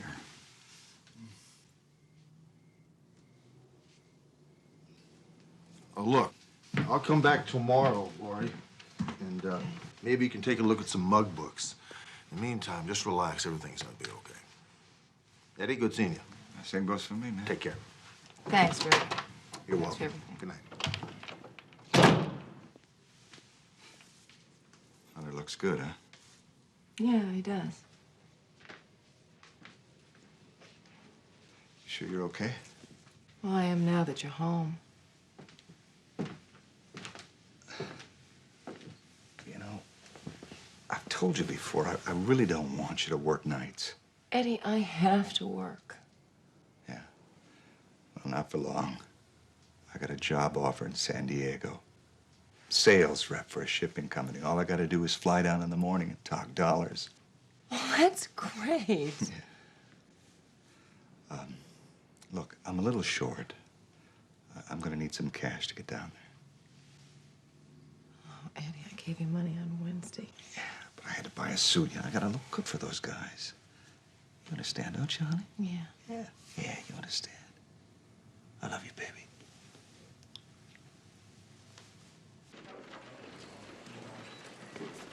Oh, thanks, Biff. Just talked to Mr. Haynes' assistant, Arlene Miller. She wants to talk with us in his office. Great. You know, I was just sitting down here thinking about how strange it was running to Lori Sanders that way. I mean, this girl has changed so much you can't even believe it. Oh, I think she's changed. I ran into this guy I went to grammar school with. He was holding up a liquor store. What? I had to arrest him. When was that? Don't you remember that? All through high school, Eddie was looking for an edge. She married the guy. She must have seen something in him. Yeah, well, she had so much going for her, I can't figure it out. Well, people change after high school, you know. Yeah, I remember when she was a sophomore. Nobody knew who the hell she was. And then over summer vacation, she came back for her junior year. She just exploded. Is that when you started to date her? Yeah, right around the junior year, mostly her senior year. We wound up very good friends, actually. So how come you lost touch?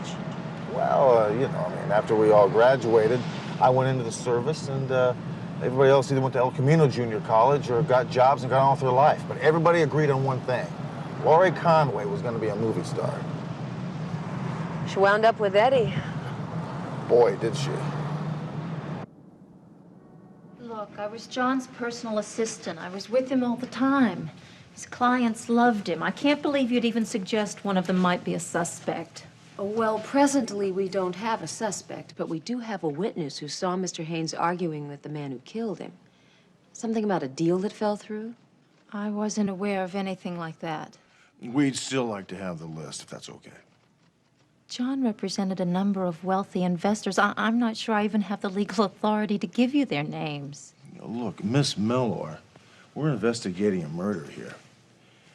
We'd like to have your help on this. If not, well, we're going to get the list one way or another. Well, of course, I'd like to be helpful. Thanks very much. While you're at it, would you please give us a list of all the investments he put his clients into? Sure. Poor John, he was such a sweet man. I can't believe anyone would want to kill him.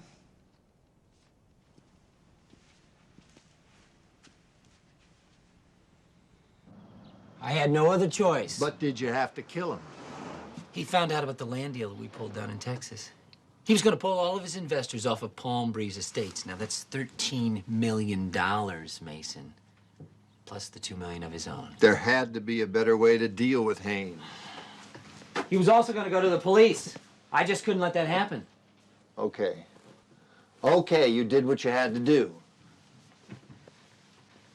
But, we still got one little problem, though.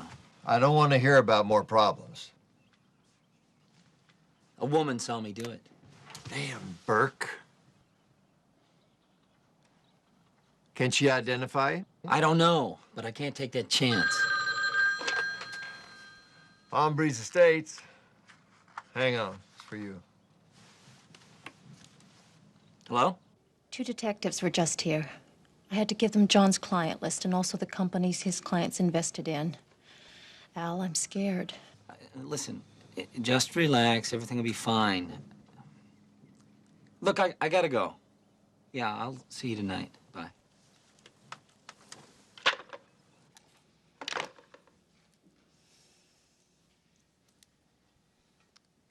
This woman that saw you, what are you going to do about her? Well, she was kind enough to leave her purse.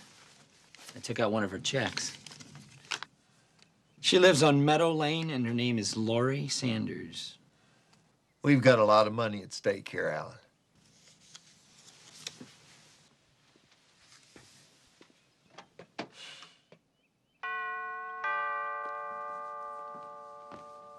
Who is it? It's me, Mrs. Patelli.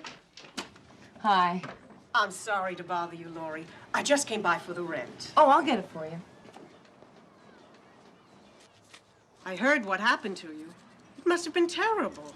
I'm just glad it's over with. Mr. Sanders left very early this morning. He had to fly down to San Diego. He's got a great job offer. I thought he got a job last month. No, it didn't work out. But this should be more promising. Well, I hope so. A nice girl like you should have children, not work nights. Bye-bye.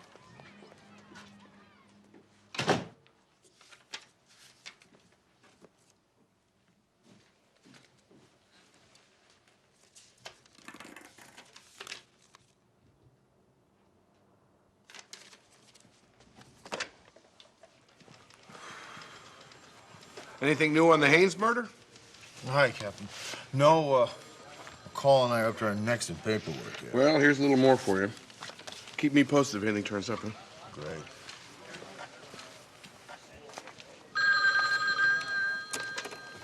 Hunter. Rick, it's Lori. I just went to go pay my rent, and I noticed that one of my checks was missing. Yeah, what do you mean? Well, when the man saw me, I dropped my purse. I didn't think anything of it, but... Lori, I want you to lock the door, stay inside, don't let anybody in. I'll be there in 5 minutes. Look for one of our black and whites.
Rick,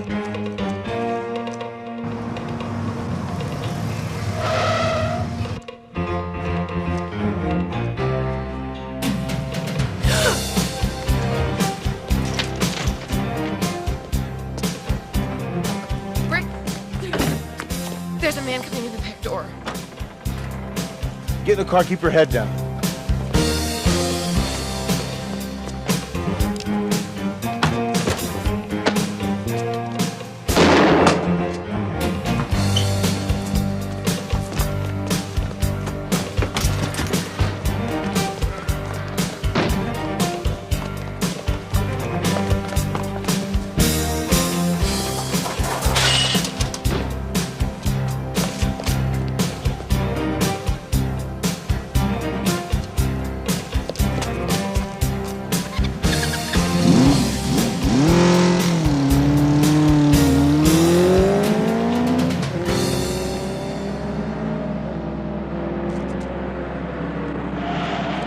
Guy's got a black jacket on, he's riding a red motorcycle.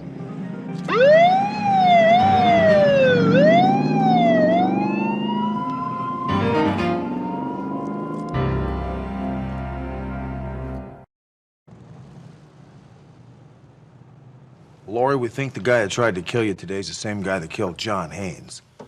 Oh, my God. Listen, we're gonna take you someplace where you're gonna be safe. We're gonna stop by your place, pick up your belongings, take you to a safe house. You'll have 24-hour protection there. But what about Eddie? Well, can't you reach him down in San Diego? Well, he was supposed to let me know, but he didn't. Look, it doesn't make any difference. We'll have a police officer at your house waiting for him when he comes home. When he gets there, we'll have him take him over to you. I'm so frightened. It's gonna be all right. Yeah, it'll be all right. Come on.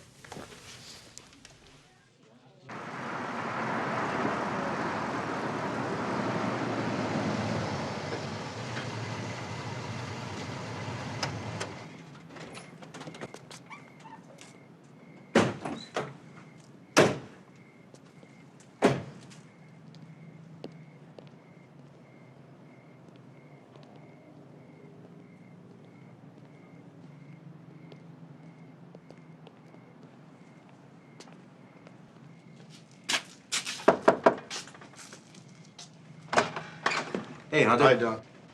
Detective Don Muggavaroo, Lori Sanders. Nice to meet you. I'll try not to get in your way, ma'am. You know, you make yourself comfortable and pretend I'm not here. You're not going to be here, Rick? No, there'll be 3 detectives rotating on 8-hour shifts. Here's your room right in there. Go take a look. Okay. How we doing? Secure? Yeah. I've been through the place top to bottom. You may not look like it, but this place is built like a vault. Yeah, good, thanks. You know, it's really not so bad. Well, the city usually puts you up at a hotel as a safe house, but this place fell into receivership some time ago, and we lucked out. Yeah, some luck. I'm sorry. Nothing like a little self-pity, That's huh? all right. You've been through a lot. Listen, rest, relax, have a good night. I'll see you tomorrow. Yeah, okay. Thanks.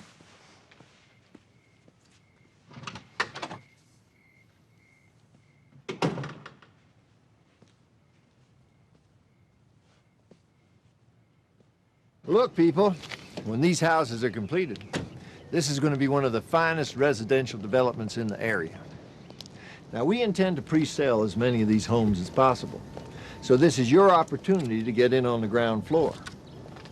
The ads will be running in all the newspapers this week, so I suggest that you mobilize your sales forces, start talking to your clients, and we will all be making a lot of money. Thank you, folks. Good luck. Good luck. Mr. Mason. Sergeant Hunter, LAPD. We're talking to all the companies that John Haynes had his clients invested in. That's a real tragedy. John was a nice guy and a smart businessman to boot. Now, I understand he was invested in this project pretty heavily. Oh, you bet. With his death now, how does that affect this project? Shouldn't affect it at all. Most of his clients' money has already been invested. We'll be going ahead of schedule. I see. Do you know if he had a business falling out recently? Well, this is the only project I'm involved with him on. You know if he had any enemies at all? I really didn't know him that well. You didn't know him that well, but he did have $15 million in your project. That's strictly business, Sergeant. I see. Look, I know you're on your way out. I won't hold you any longer. If you think of anything else, call me at that number in the lower right-hand corner. Appreciate it, huh? Thanks.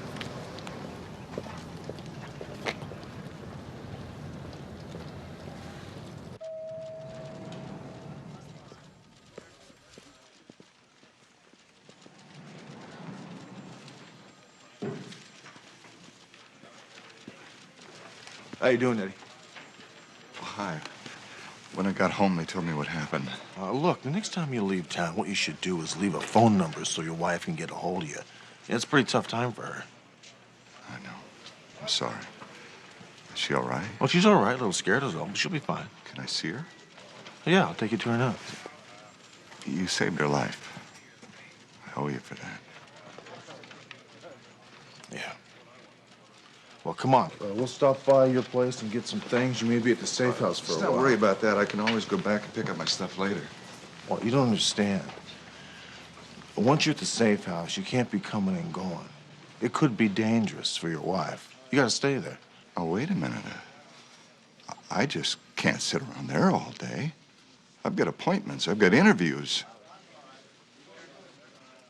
You're asking me to put everything on hold. All right, I'll put you up at a hotel about 2 miles from the safe house.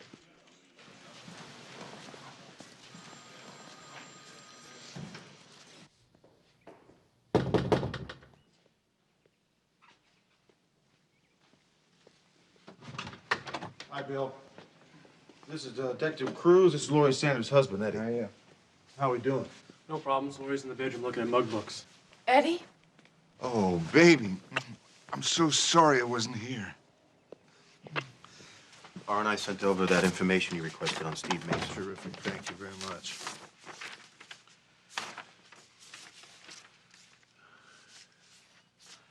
Yeah, arrested in Dallas for land fraud. Served 2 years. Dallas PD also sent over this photo. That's great. Lori, I want you to take a look at a photograph here for me. See if it's the guy that shot John Haynes. No, I don't think so. No? You sure about that? Yeah, I'm sorry, Rick. Okay. How are we doing on the mug shots? Not very well. I'll keep looking. Look, I was wondering if Lori and I could be alone for a while. Well, sure. I'll come back and take you over to the hotel. Thanks. Thank you. Okay, Bill. I got you covered.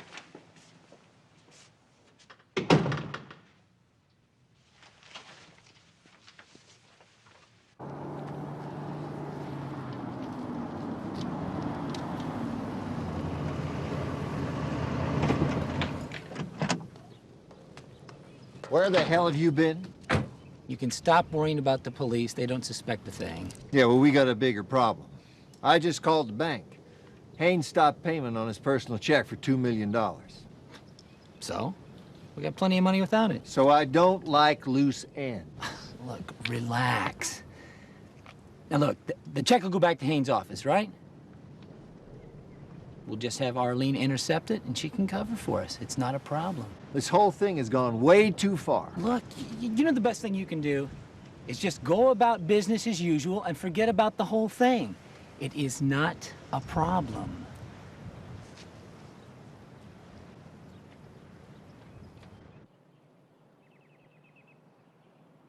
You can't even stay tonight? Baby, if I stay at the hotel, I can still make some calls, maybe meet a guy about a job. Eddie? What happened to the job in San Diego? I didn't get it. I thought you said it was a sure thing. Yeah, if I want to work for small change. They offered me a lousy 30 grand a year. I can't work for that. I told them to forget it. We need the money, Eddie. All right. I'll get a job. I'll look into want ads. What, for the first lousy job I can find? What, delivery boy, shoe salesman? Is that gonna make you happy? Being married to some loser? Oh, my God. It's him.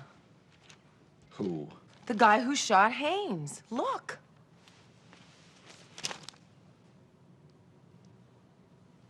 You told Hunter this wasn't the guy. No, not him. The guy standing behind him. Are you sure? Yeah, I'm gonna call Rick. Put down the phone. What? What's wrong? Just put down the phone. Baby, don't you get it? These guys are very rich. So? So I think our luck is beginning to change. The LAPD doesn't exactly pop for the Ritz, do they? Well, this is a good enough hotel, Eddie. You'll be comfortable there. Hey, why don't we go down to the bar and have a few drinks, talk about the good old days? I don't think so, Eddie. I'm on duty, besides I don't drink. You've never really liked me much, have you? I've always thought you were a jerk, Eddie. I still do. In high school, you're nothing but a con artist. And now you're running around here trying to find a decent job. You know, I have no idea at all what Lori sees in you. Yeah. It's one thing I always liked about you, Rick. Your honesty. Thank you. I know I haven't been the best husband in the world, but right now things are looking up for Lori and me. Really? Well, that's good, Eddie. For your sake, as well as Lori's. See you later.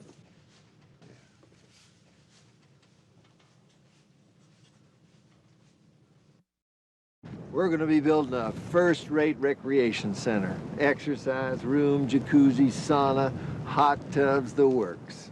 And each one of our homes is going to be like a mini estate. There's going to be lots of equestrian trails, going to be mountains, fields. Excuse me. Mr. Mason. That's right. Can I help you? I saw your ad in the paper. Oh, you're interested in one of our homes? Actually, I'm interested in the gentleman standing right behind you in your ad. Excuse me for a minute. Why don't you folks have a look around? How can I help you? The gentleman standing right behind you in your ad? What about him? He's a murderer. Who are you? Just a guy. A guy whose wife saw your pal here murder John Haynes. I don't know what you're talking about. Then why are you whispering?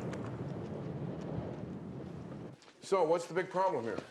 We got a dozen dead ends on our hands. We've talked to everybody on Haynes' client list, and they all love the guy. I don't know, though. When there's money involved, you can never be sure.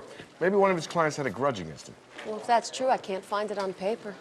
Haynes was a real moneymaker, though. All of his people were earning top dollar on their investment. You know, it just doesn't make any sense. Killing this man would be like killing the goose that laid the golden egg. Well, maybe the problem's at the other end of the investment pipeline. Maybe it was one of Haynes' investments that went belly up. There's no paper trail, Charlie. Hunter's still having a problem with this Steve Mason? Yeah, thing is, Laura Sanders couldn't ID him. That's what I heard. Hey, listen, I think we may have a break on this case. What? I just spoke with John Haynes' bank. It seems the day he was killed, he canceled a personal check for $2 million payable to Steve Mason. Well, it looks like Arlene Meller was holding something back. Pick her up.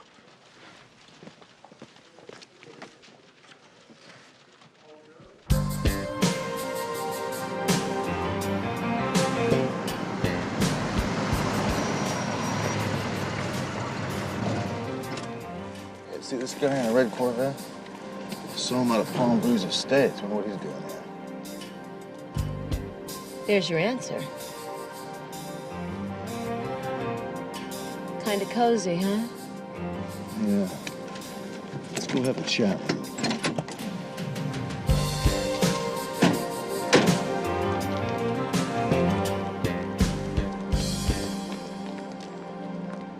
Miss Meller, how are you?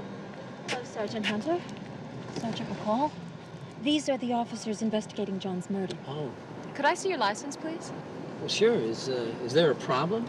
Would you take it out of the wallet, please? Of course. Didn't I see you out of Palm Breeze Estates the other day? Well, it's quite possible I know Mr. Mason, yes. Oh, I see. Sergeant McCall and I are wondering if you two like to come down to Parker Center and answer some questions for us. Look, Sergeant, I have a very busy schedule. No, I understand that. I was just thinking that maybe you could shed some light on the Ned Haynes killing. It's not a problem.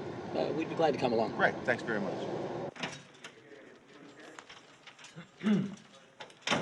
Let me see now. Where was I? Oh, yes. So you knew Mr. Haynes put a stop payment on a $2 million personal check to Palm Breeze Estates? Of course I knew. Yeah, do you know why? There could be 100 reasons. Okay, now you two met through Mr. Haynes? No. Steve Mason introduced us. You've been friends with Mr. Mason a long time? Oh, just a couple of years. We've got some business deals together. Like Palm Breeze Estates? Among others, but no, I'm not personally involved in the day-to-day operation of that project. I see. So you don't know anything about the $2 million check? No, sir. Sorry. I see.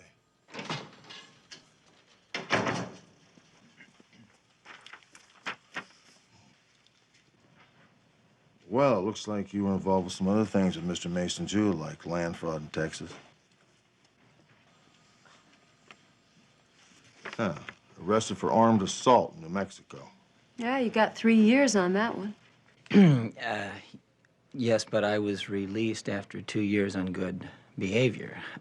Listen, what's the point here? Well, the point here is that maybe Mr. Haynes found out who he was in business with and decided to pull all of his clients' money out of Palm Breeze Estates. Listen, Sergeant, if you're trying to accuse me of I'm anything... not accusing anybody yet.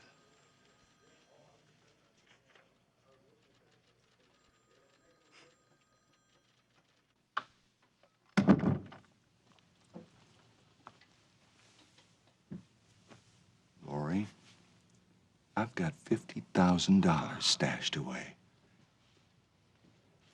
And it's only a down payment on $500,000. Eddie, we can't do this. It's just about done, baby. I get the rest tomorrow. What kind of a life are we gonna have if we have to look over our shoulders all the time? $500,000 will buy a lot of anonymity. We can find a place to live in Europe or South America. It'll be like a dream come true. Everything we've always wanted out of life will be ours. I'm scared, Eddie. Maybe Hunter was right. You deserve somebody better than me. Rick said that?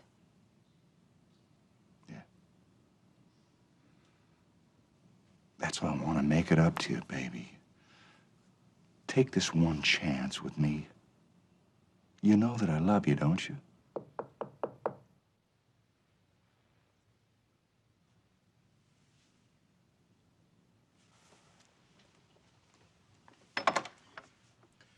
Sergeant Hunter wants me to bring you downtown for a lineup.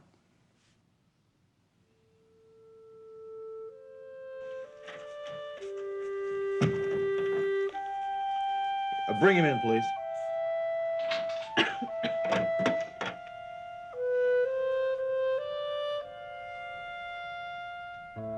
You know, Lori, just relax, take your time, no big rush.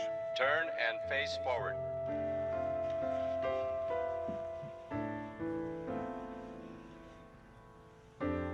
You see the man that shot John Haynes? I'm not sure. Well, just take another look, just relax.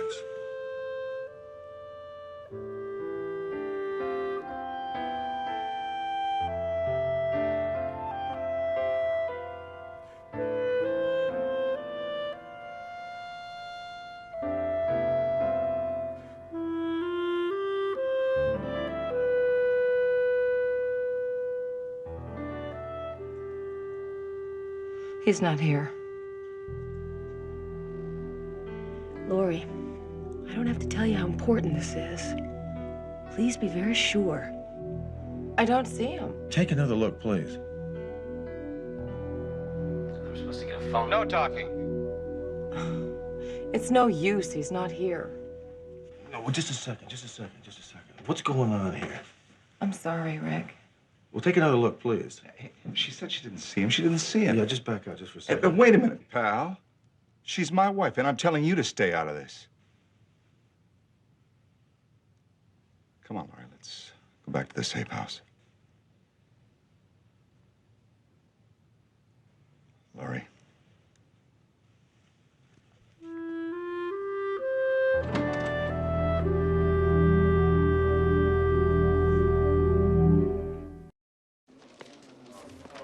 Look, IDs are difficult sometimes. I know she says she got a good look at the shooter, but maybe in actuality she didn't. You really believe that? Well, what do you think's going down? Well, I don't know, but I'll tell you one thing. Eddie's behind it, whatever it is. Then you better talk to Lori again. Yeah, first thing in the morning. Come on, let's go.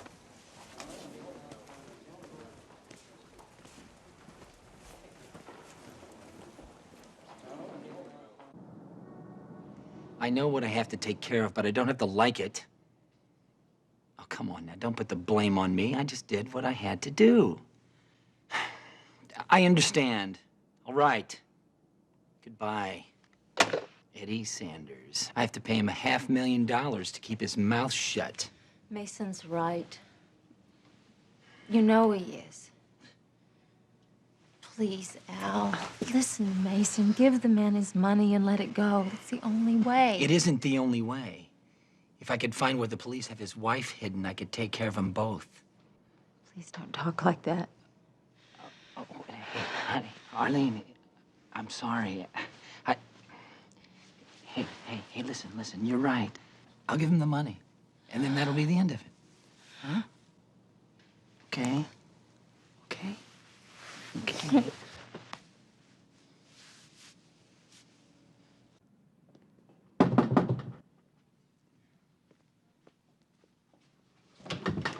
How's it going, Hunter? Hi, Bill. Look, give me a couple minutes with her, would you? Yeah, no problem. Yeah, thanks. Laurie? Look, I know you think I let you down, but I did the best I could. No, you didn't. You recognized him, didn't you? No, I don't know what the hell you're talking about. Yes, you do. I saw your face, Laurie. You recognized him. He killed Haynes, didn't I he? told you it wasn't him. No, you didn't tell me. Eddie told me. Stop lying to me. Stop lying to yourself. There's something wrong. What the hell is going on? I can't. What do you mean you can't? Come here. What's going on? What is going on? Talk to me, Laurie. I told him not to do it. He said they were rich. Well, who was rich? Mason and Burke. Wait a minute. Eddie made a deal with Mason and Burke? Eddie told me that if I didn't identify Burke, we'd have a lot of money. He said our luck was gonna change. Where's Eddie right now? At the hotel. Bill? Keep an eye on her.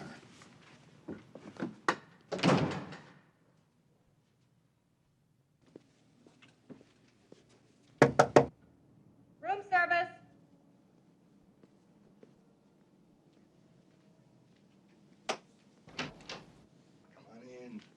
Put it right over here. Hey, you're a tall one, aren't you? Yeah. Here, take this.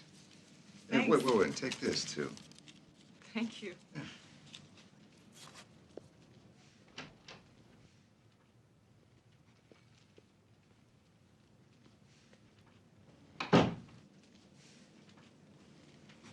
Room service. I thought Mason was going to bring the money. Well, I thought since you're such an admirer of my photograph, it'd be really nice if we met in person. There's something you better remember. If anything happens to me, my wife can change her identification. Come on, Eddie. Relax. Here's your money.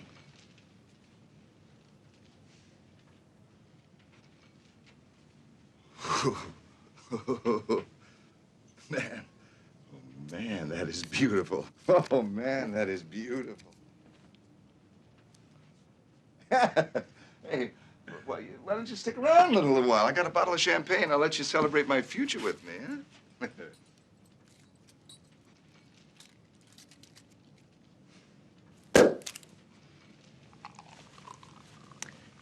Why not, Eddie? This is William 56. Show McCall and I code 6 at the Seahorse Hotel.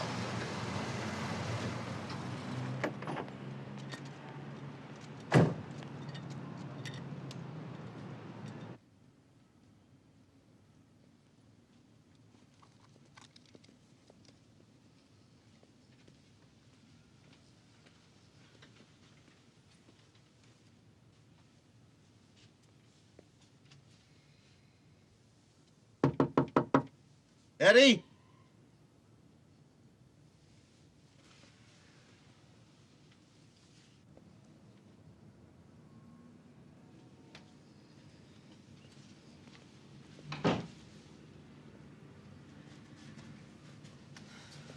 You think Burke did this? Well, if he did, he must know where to find Laurie.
dead. I'll go check on Cruz. Call for an RA.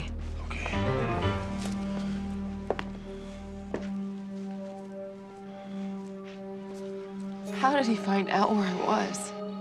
Got the address from Eddie. Well, where's Eddie? He didn't make it. Burke shot him. Eddie's dead.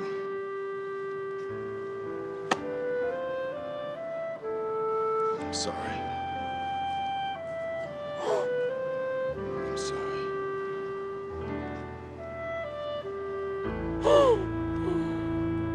Stephen R&I wants these back as soon as possible. Well, now, wait a minute. He knows I'm keeping him for 2 weeks, doesn't he? He knows that, but sooner's better. Okay. Hunter, did we get back the ballistics on that Campbell case yet? Later today. Oh, that's good. That's good. By the way, the DA decided to give Arlene Meller a deal if she'd roll over on Steve Mason. And she jumped at it, right? Without batting an eye.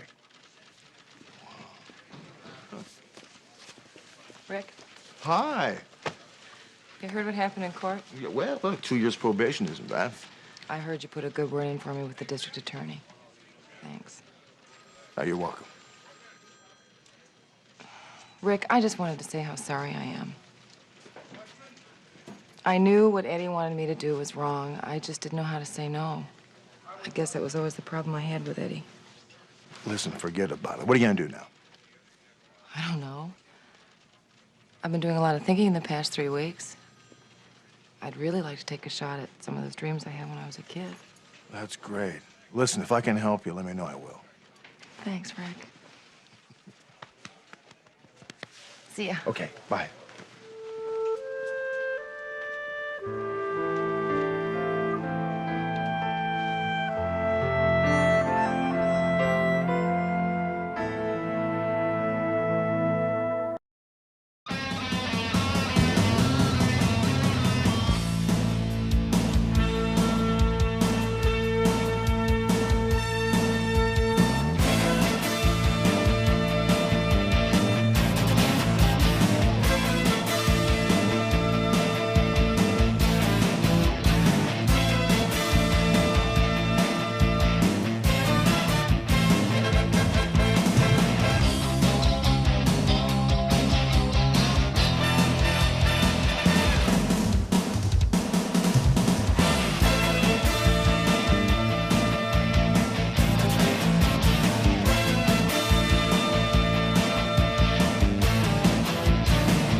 Tonight on Hunter, there's been a murder here. Not just any murder.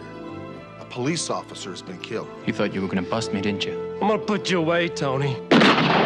Find out who did this to him. I promise you we will. Hey, you got some stones picking up Salvatore Scolari like he's some street punk. You give me the name of the slime that hit Michael. And if this mysterious buyer of yours burns us? I kill him. He was murdered. Why don't you ask Tony about it? Where is he? What are you gonna do? He's our son!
Mike.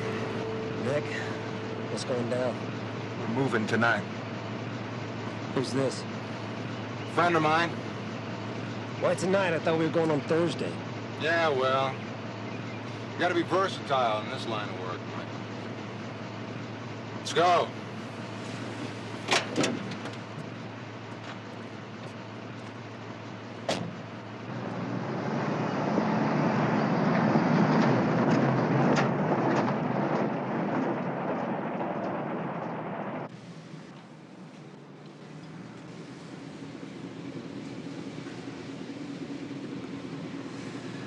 There's got to be security cameras around this place. Not our problem. Here he comes.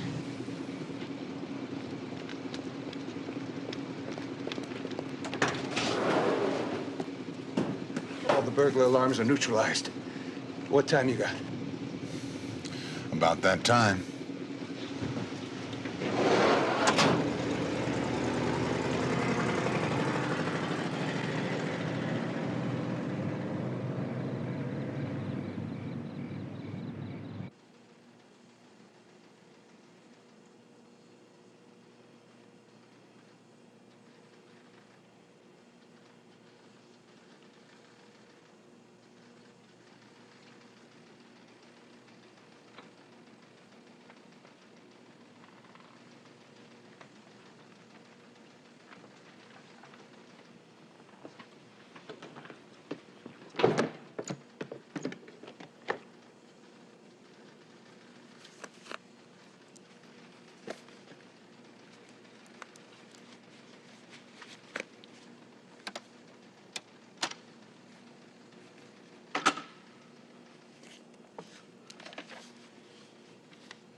Vinny. Jerry, how you doing? All right. It looks quiet. Yeah, she's all yours, man. Yeah. Look, I'm out of here. Oh, all right. I got a date. Well, take it easy. Lucinda.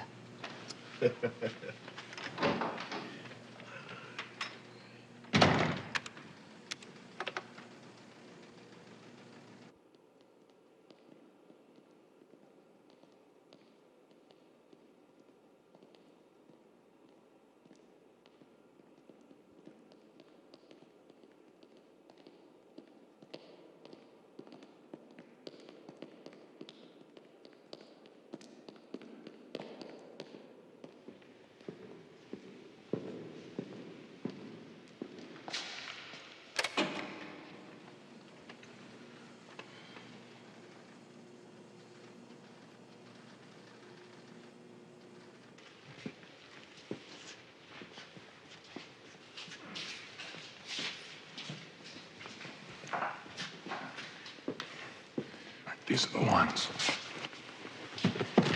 Come on.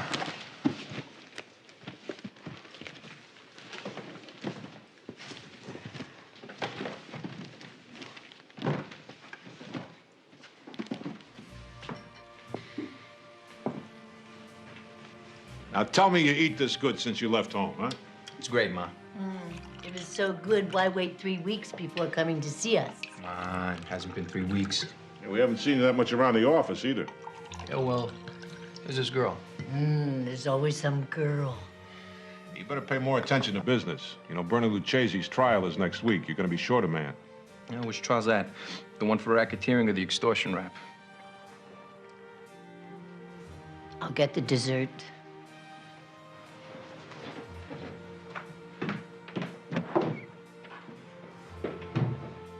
You watch your mouth around your mother. I want you in the office next week. We're gonna be moving a lot of merchandise. There might be trouble. Sure. Oh, hey, I'll get that. Expecting a call. Oh, you giving out my number to your girlfriends now?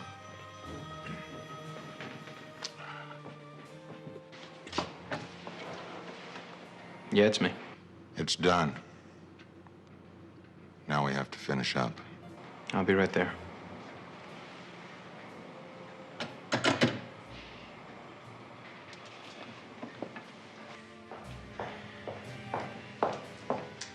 I've got to go. What, before dessert? Come on, your mother went to a lot of trouble. Sorry, Ma. Got a date. One of these days, I'll bring her around. You're gonna love her. See you at the office. Hey, he's young, healthy. He's got other things on his mind. For what he has on his mind, he should see a priest.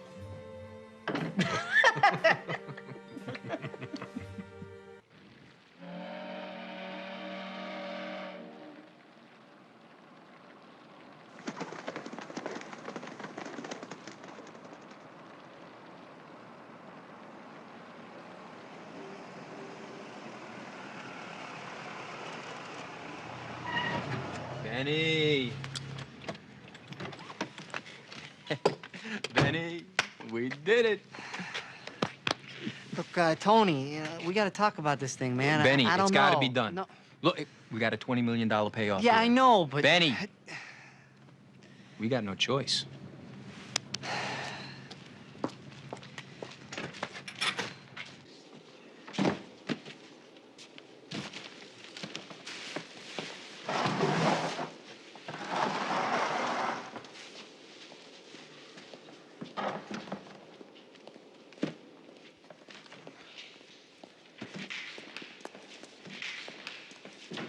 Hey, wait a minute. What the hell's going on here? You know what's going on. It's you. Should old acquaintance be forgot?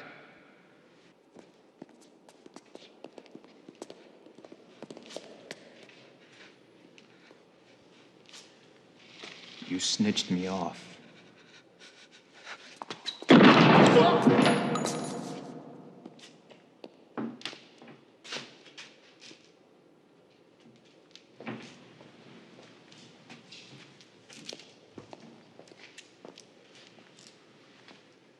You thought you were gonna bust me, didn't you?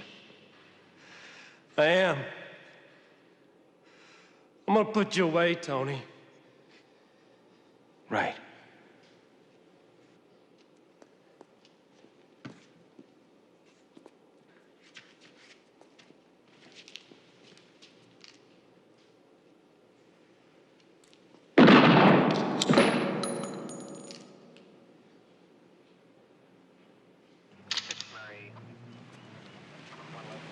Bill, Mike, Thanks. nothing like a double homicide to start the morning, huh? No kidding. Neighbors found these bodies about 7 a.m. this morning. Shot someplace else, dumped here. This one was shot through and through, back to front. He probably tried to run. Any ID on these guys? Nothing at all.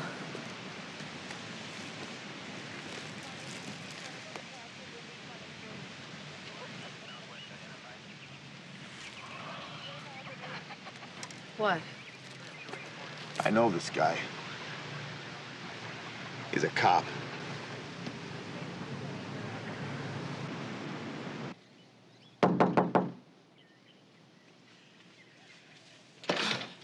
Yes? Hi, I'm Sergeant Hunter, LAPD. I'm Michael's aunt. Come in. Thank you.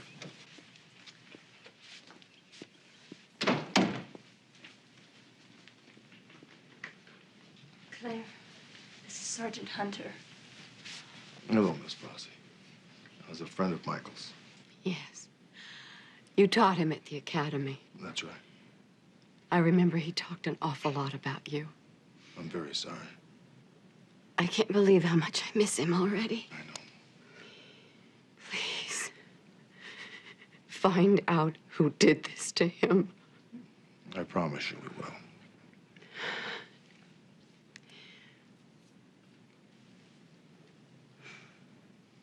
Michael Prozzi was working undercover on a scheme to rip this place off.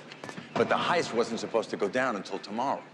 We think what happened was when they decided to move last night, Michael didn't have time to get away and contact us. Yeah, I know, but we gotta find out who blew Michael's cover. We think it was Ricky Donald, the dead guy you found with Michael. Ricky Donald. He's the guy that duped Michael into the heist, right? That's right. We busted Donald 3 months ago for ripping off a bunch of stereo equipment. In exchange for a lesser charge, he gave us some information we wanted about a heist, and he made the intros for Mike. These advanced computer chips, just how much money are they actually worth? Millions, especially to the Eastern Bloc. If the communists could get their hands on these, they'd be years ahead in their current levels in weapons guidance systems. Donald was approached by a hotshot ex-mercenary named Nick Ellison. He'd been shopping around town looking for a few good men, obviously to rob this place. But this is too big an operation for a freelancer like him to have pulled off alone. He needed help. As far as we know, Michael Prossy's key contact was Nick Ellison. What we need to do is find out all the information we possibly can on an ex-mercenary by the name of Nick Ellison. Got it. We raided Ellison's apartment this morning. He's gone. That's great. Mr. Peterson, I need to see all your personnel files as soon as I can. Of course, but I must tell you, we very carefully checked the backgrounds of everyone working here. No one has any kind of record. I know that. I'll still need to see them. And I'd like to speak with Mr. Gore again if I can. Of course. Benny? How you doing, Betty? Good. Listen, now you said that you were working the security monitors late last night, right? Yeah. Hey, you know, I don't get it. Nothing showed up on the monitors. I didn't know anything was wrong until I came in here this morning and went to turn off the alarms. I understand you work a lot of overtime, is that right? You know, whenever I can. Yeah, you know how it is. Are you working overtime last night? No, that's my regular shift. What are the hours on your regular shift? 2 to 10 p.m., 5 days a week. 5 days a week. Okay. We'll probably need to talk to you a little bit later on if that's okay with you. Sure, no problem. Appreciate it, Benny. Thanks. Yeah. Thanks.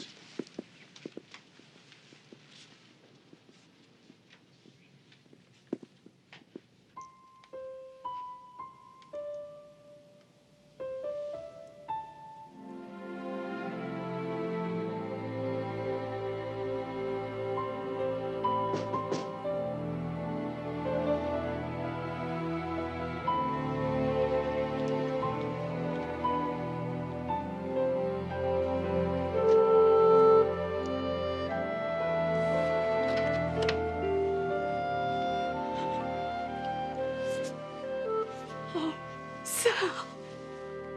Oh, he's gone. Oh, boy, he's gone. I'll find the ones who did this. I'll find them.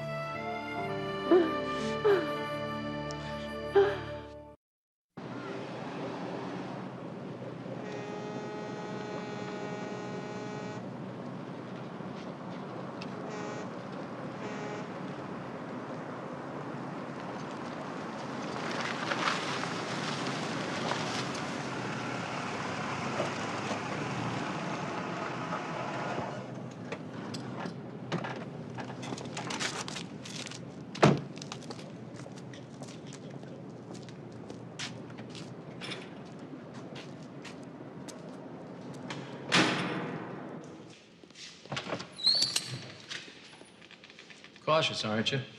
It's kept me alive. Benny, the main man. Yeah, right. You know, if things go sour, your main man is the first one that the cops are gonna haul in. Your pal worries too much. Hey, look, why don't you just shut up, all right? You're not the one who's on the hook here. Tony? The cops, they question me. I'm worried. Benny, look. Do they know about the tape? No. All right, then relax. Relax. Besides, you're gonna feel a lot better when you're counting your money in that Swiss bank account. We're all gonna feel better. So what's the deal with your contact? I gave him that list he wanted.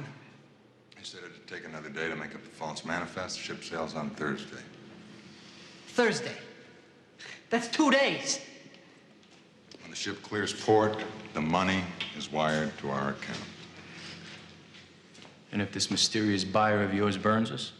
I kill him. But he won't. You see, we have a relationship based on mutual respect and cold cash. You know, it occurs to me, Nick, you and your buyer friend could cut me out of this deal. You're getting paranoid. You screwed up once, pal. If I hadn't made the cop that you let into our deal, we'd all be talking to our lawyers through plexiglass right now.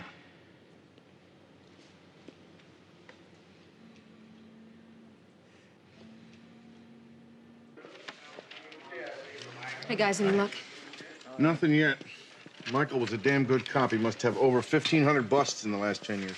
Can't we narrow it down a little bit? We already have. Computer kicked out about 200 perps with the same MO as this job. Did Interpol have anything on this Nick Ellison character?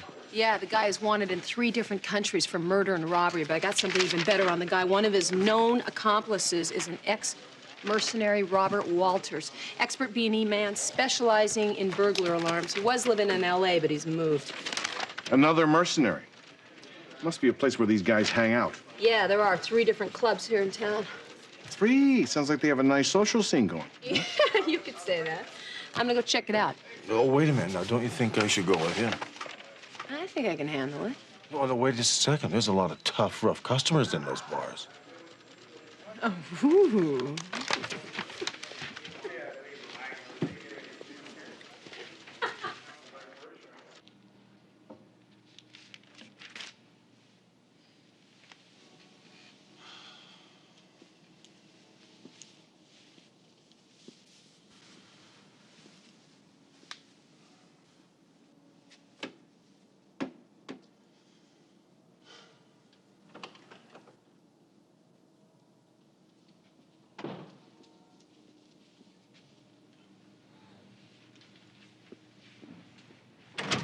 Hey, Pop, what brings you around? You leave your office without telling anybody? Where you been? I was playing some racquetball. Racquetball is for accountants. Tony, come here. Sit down, will you?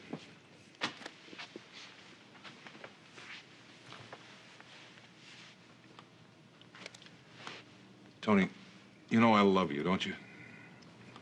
Yeah, sure. What's going on? Just listen. There's something I want to tell you. See, a long time ago, your mother and I, we had a problem. They told her she couldn't have any children. Well, I didn't blame her. I tried not to. But there was this girl, Claire. She was young, pretty, impressionable, and she fell in love with me. Hey, I cared very much for her, too. She became the mother of my first son.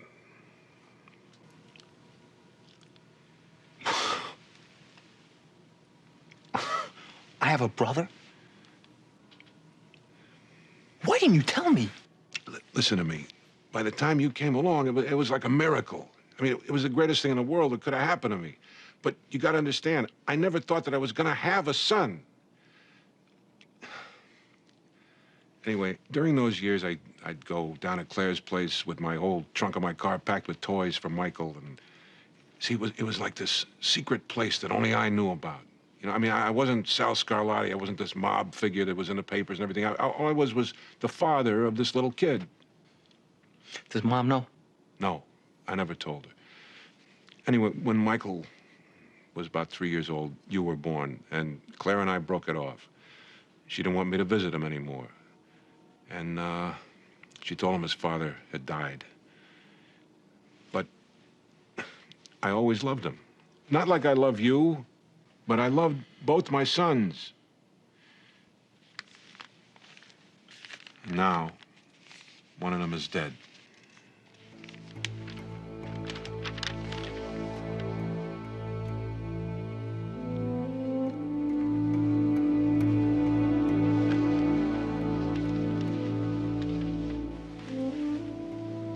That cop, Michael Prossi, was your brother.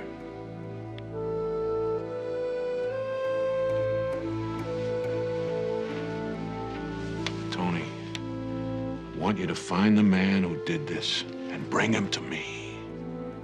I want you to help me avenge your brother's death.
Why don't I think you're here for a drink?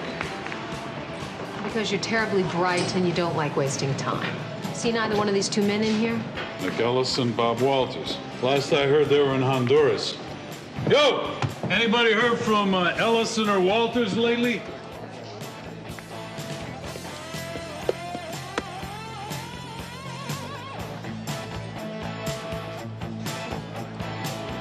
Walters?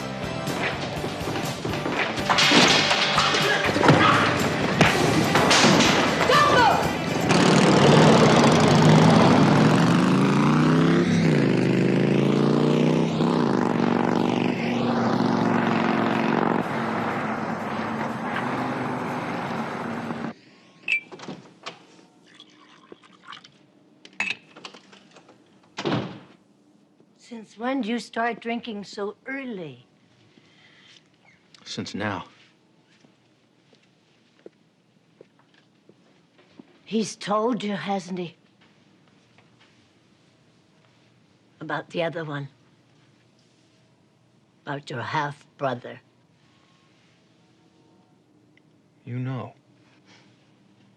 Almost from the beginning. That boy's dead. Why'd he tell you now? He wants me to find his killer. What did you tell him? There's something wrong, isn't there? Tell me what's wrong, Tony. There was this guy. He came to me with a proposition. It was too good to resist. Pop didn't know about it. He'd have thought it was un-American. There's Michael. He was an undercover cop. He infiltrated my operation. What are you saying? I killed him, Ma.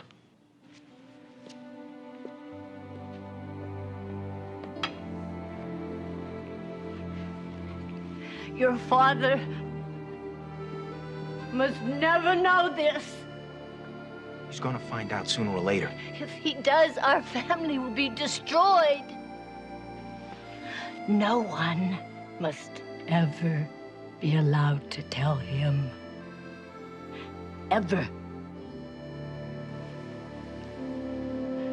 You do what you have to do.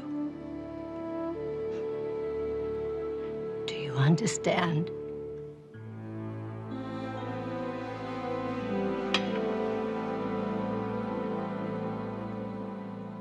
We have the 3 bar customers downstairs on obstruction and assault, and they are giving us zilch. Yeah. Well, these mercenaries have their own cockamamie code of honor whenever it suits their purposes. Captain? What? If you were a mercenary, how would you find work? What? By taking an ad in a magazine such as this one. I found a stack of these at the bar. This magazine happens to be 6 months old. Read that ad right there. No risk too great. Small arms expert. Electronic skill. Contact R. Walters, post office box. Look, contact the post office right now. Find out where they built this address to. We've already done it.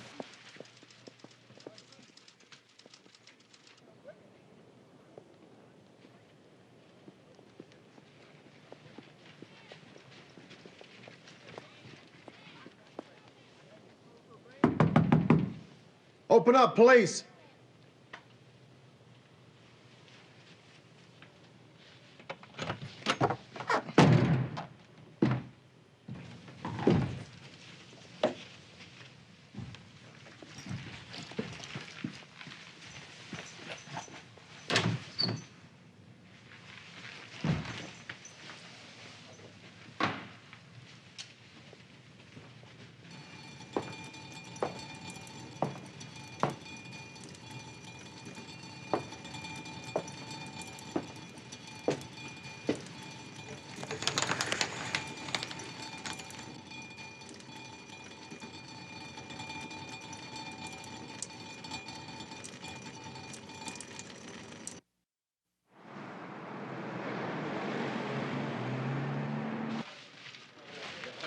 Preliminary report shows that it was one shot, point-blank range, small caliber weapon. Nobody heard the shots? No sign of forced entry. Had to know the man who killed him. Yeah, looks like a little double cross to me, huh? Sergeant Hunter. Oh, Miss Prosty, hi, how are you? Claire Prosty, Sergeant McCall. Hello. Hi. I came here to pick up Michael's personal effects from his desk, and I want to discuss the funeral arrangements. I thought I'd stop by and see you. Is it a bad time? No, it's all right. I was wondering, did you have any leads? I'm talking like a detective. I must have picked it up from Michael. Well, we did have a lead. We were about to interrogate him, but he was murdered.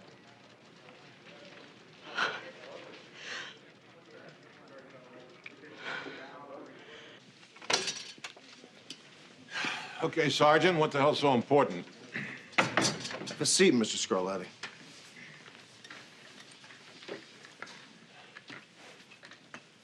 You know Robert Walters? Never heard of him. Robert Walters was a key suspect in the murder of Officer Michael Prosty. What's that got to do with me? Walters was murdered last night. So? We think you put the hit out on him. Now, why would I do a thing like that? Because Michael Prosty is your son. Claire told us. She had no right to tell you about Michael. She had every right to tell us. There's been a murder here, not just any murder. A police officer has been killed. We take that very personally around here. I know you haven't been involved with your son's life in the last 25 years. You probably think this is just business. What do you know about it, cop? Do you know how I used to sit outside his school and wait for him every day just to get a look at him? I went to every one of his high school football games. He never even knew I was there, but I was there. And I'll tell you something funny. When I found out he was going to become a cop, I was proud of him. Yeah. I said, the kid's got guts. I take this personally. We're not going to let you obstruct justice, Mr. Scarlatti. You want justice? You give me the name of the slime that hit Michael. I'll show you justice. Tony Scarlatti just arrived with their attorney. You want to try to hold him? No.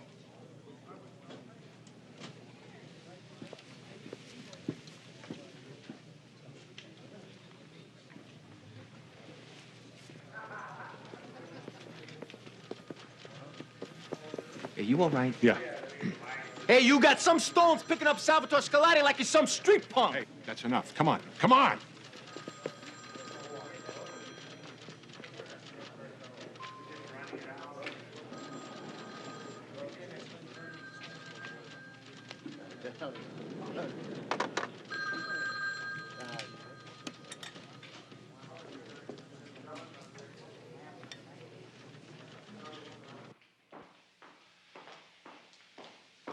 Look, will you talk to me? What's the matter?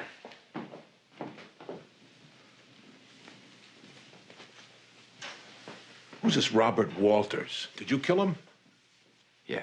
You were supposed to bring him to me. Look, I had no choice. He pulled a gun. What, and you don't tell me? What is this? I was going to, but when I got here... Phil told me that they picked you up.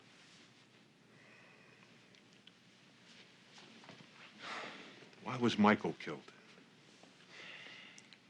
This Walters and another guy, Nick Ellison. They were running an operation. They were selling secret computer stuff to the communists, and I guess Mike was working on the inside, and they made him. I think maybe this is a bad idea. I don't want you to get hurt. I'll put somebody else on it. No. I'll finish it. For you. You're a good boy, Tony.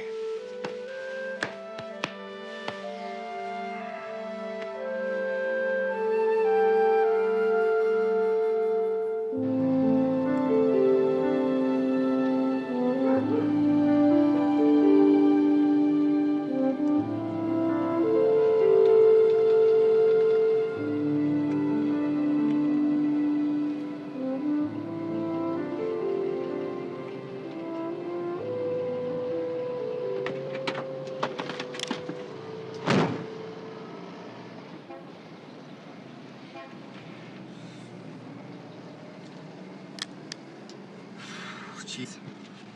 Nearly gave me a seizure. Just keep that thing away. You're gonna hurt yourself. Yeah, you're right. You want some French fries or something? No, thanks. Look at me. I'm trembling. And this gig, I don't know about this thing, Tony. I mean, it's turning me into a little old lady.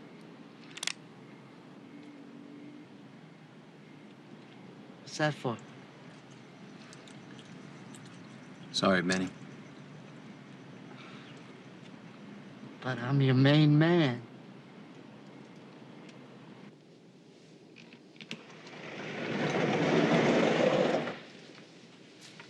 Mr. Peterson was right. We checked out all the Logicel employees to see if anybody had a record. Everybody was clean. Except Mr. Gore here. He had a juvenile record. Any convictions? No. Benny and a friend were robbing stereo and television outlets when one of the owners dropped all the charges against him. It seems that he found out who Benny's friend was, Tony Scarlatti. Wow, this is very interesting. So we did a checkup on Tony's arrest record. Look what we found. Michael arrested Tony Scarlatti 5 years ago for conspiracy to commit robbery and extortion. Yeah, but the case was thrown out due to a technicality. So Michael busted his own brother, and they didn't even know it? Michael's cover was blown when Tony recognized him. And Tony killed him. Right. You got nothing I want to hear, Hunter. Now, where's Tony, Sal? Tony, what do you want with him?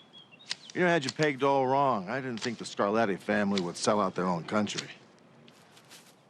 What the hell are you talking about?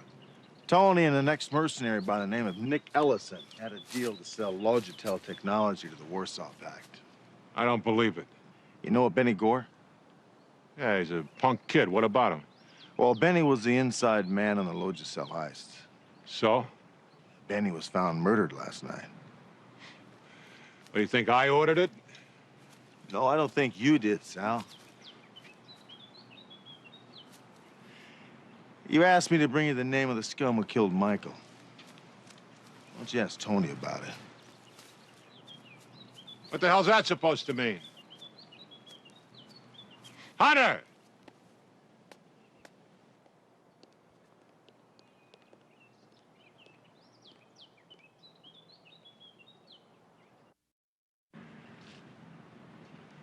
Do you know where Tony is? What's wrong? Where is he? Why are you looking for Tony? What's he done? Where is he? I want to find him. You can't blame Tony for what happened. Blame him for what? Sal, he didn't know Michael Prosy was your son. You know about Michael? I've kept it in here for 32 years, but not now. Not anymore. It isn't Tony's fault.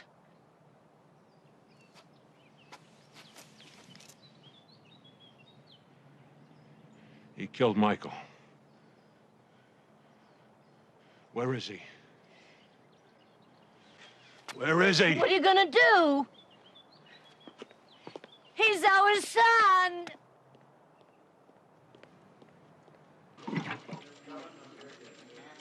So you're telling me that Tony Scarlatti was running an operation without his old man even knowing it? He'd have never had his son killed, Joe. Yeah, well, that didn't stop Tony from killing his half-brother.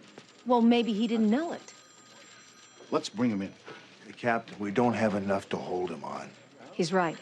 All the evidence we have is circumstantial. What we'd like to do is put a tail on him, hope the guy leads us to the computer chips and Ellison. So do it. Good.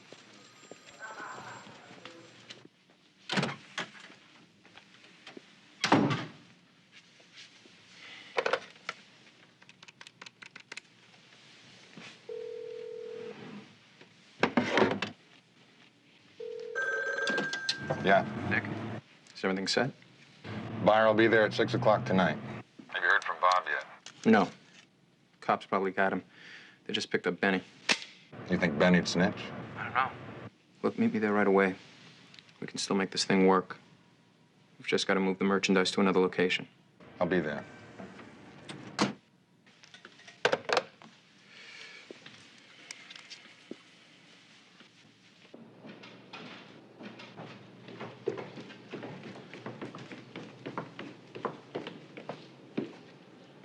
Dad.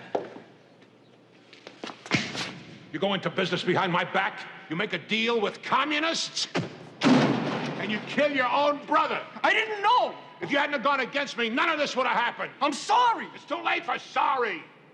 Did he say anything before he died? Your brother, did he say anything? Did he? Yes! He said he was gonna take me down. How could you do this to me? Look what you did to me! All these years you never told me! It was your lie! It was your secret! Do you think I would have killed my own brother? It was your lie that killed him, not me! You! You!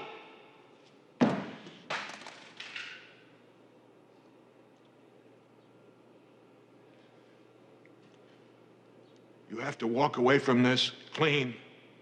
You hear me? Clean.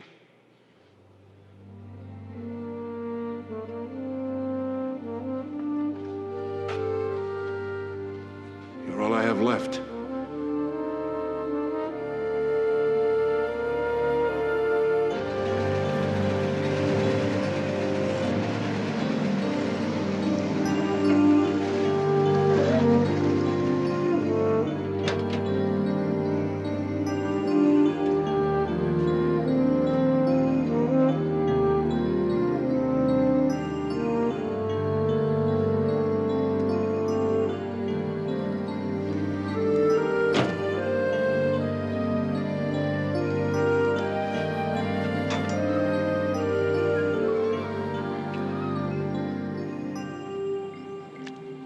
Ellison's just entered the building. Gotcha, Rick.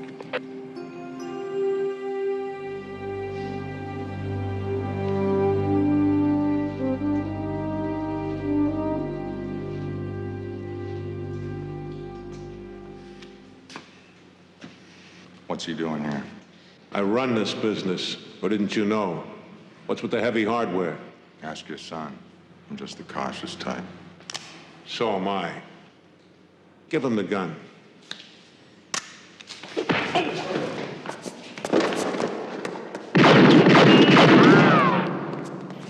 Tony! Shots fired. We're going in. Right. We'll back you up on the north side of the building.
Scarlatti! Drop the gun! Police!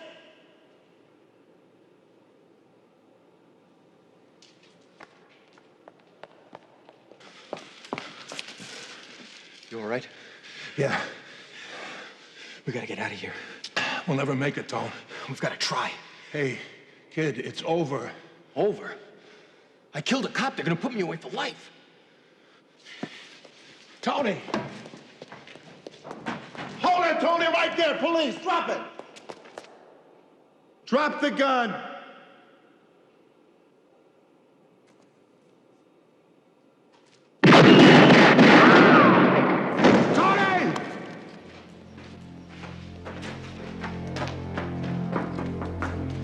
Tony! Oh. Oh.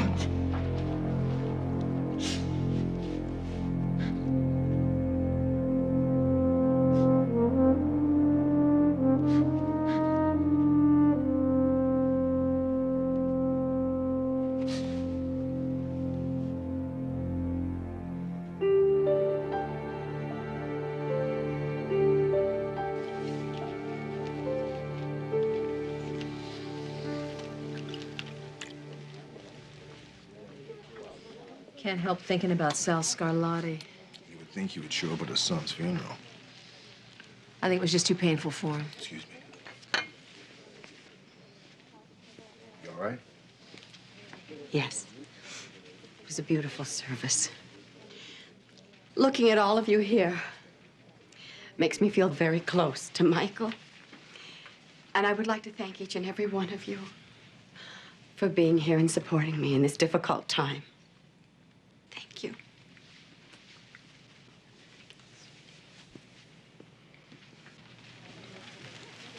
Captain? What's wrong? No, I just got a call on the radio. It's about Sal Scarlatti.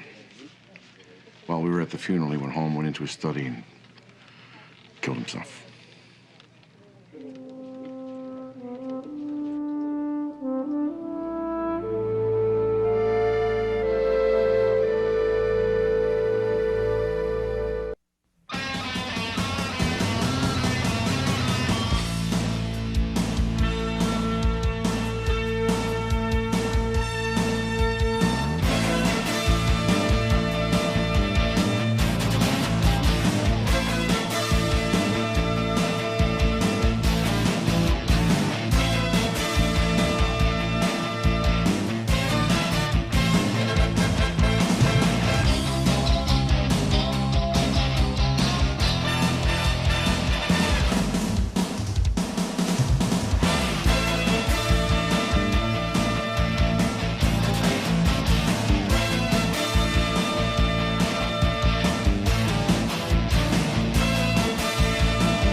Tonight on Hunter. Liquid cyanide was poured in a manhole somewhere near the area, mixed with acid that was already in the sewer, and the result was cyanide gas. Odorless, colorless. Poor kid didn't know what hit him. The DA is not willing to prosecute until we can prove intent. If you allow us to treat this as a homicide, we'll prove it. It's our stuff. The cops think they can trace it back to us. Can they? What was the truck doing driving through a residential area? Whoever's responsible for this boy's death is going to go to prison for second-degree murder.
Cyanide gas, huh?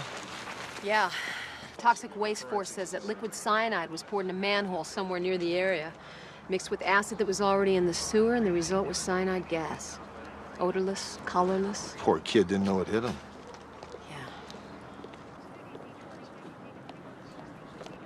There's Frankie. Frankie Mason, head of the Toxic Waste Strike Force. This is my partner, Sergeant Hunter. Hello. Miss Mason, how are you? Any idea how this happened? Some jerk tried to save a lot of money by dumping cyanide in the streets instead of going to a hazardous waste site. Any idea who? No, but we got a good lead. Yeah, she's right. One of the guys found this glove in an area about 6 blocks over where we think the cyanide was dumped. We found traces of cyanide on it and on the street around the manhole cover. Oh, good. I'll run the inside of this glove for prints. Unfortunately, this isn't a homicide. You guys can't really get involved, you know that. She's right. I know that. We'll run it for you anyway. I like your style. Jimmy! Jimmy! Jimmy! That's my boy's bike! It's his bike! It's my boy's bike! Listen to me. I'm a police officer. That's my boy's bike! I know, but please listen to me. Step over here now. There's been an accident.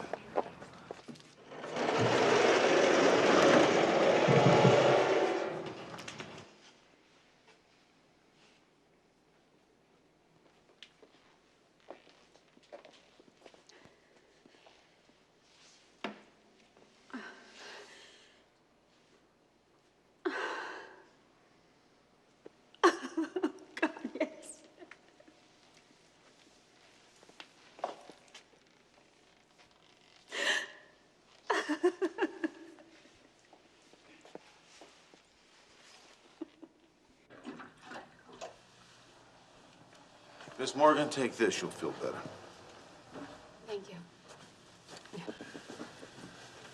We're very sorry about your son. I know you'll do everything you can to find out who did this. Mrs. Morgan, we're with homicide. Your son's death will be investigated by the Toxic Waste Task Force. I don't understand. Well, what she means is we will not be treating this as a homicide. But it's not like he was riding his bike in front of a bus or he fell or something. Someone poisoned him with cyanide. He was murdered. It's murder. Hey, I'd love to prosecute one of these midnight dumpers, believe me. You want to know why we don't in cases like this? We can never prove intent. Well, let me tell you something. If some screwball decided to put a bomb in the schoolyard, we could prove intent, all right. That's exactly what this is. A toxic time bomb, and it went off. I know that, but I have to deal with reality. There's just no legal precedent connecting toxic dumping with homicide. Well, I think it's about time we establish one. Sergeant, a few years ago, a case landed on my desk. Product liability, gross negligence. A mother of 3 young children died. I tried to make a criminal case out of it. In fact, I became a little obsessed with it. In the end, the judge threw it out with a reprimand. Now, I didn't mind that so much as the look on the husband's face, on the children's faces. For them, the law had just flat out failed. And it was my fault for trying to stretch it. So what are you saying? We don't even try it? Hunter, I'm saying it's a case for the civil courts. I'm sorry. I wish it wasn't. But it is.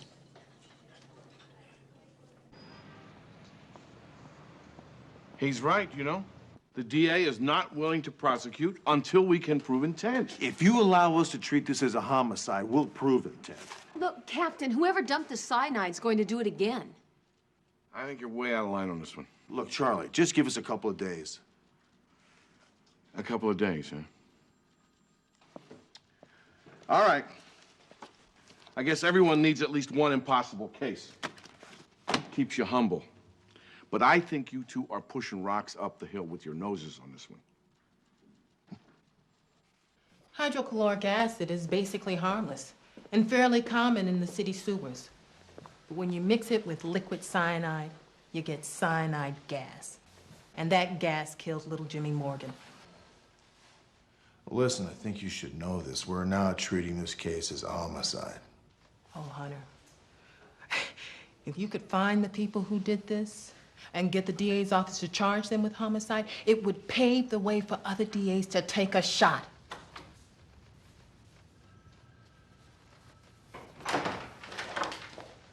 Hi. Hi. You were right. There were latent prints inside that rubber glove. NCIC traced them to a Larry Taylor, and Mr. Taylor is currently working at Linder Chemical Company.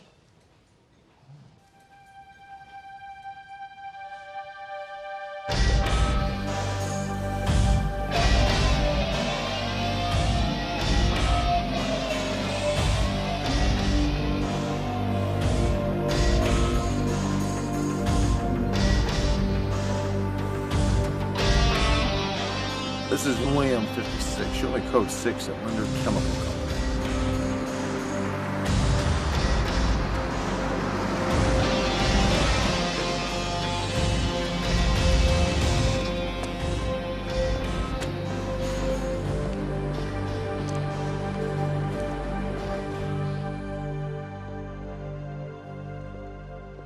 May I help you?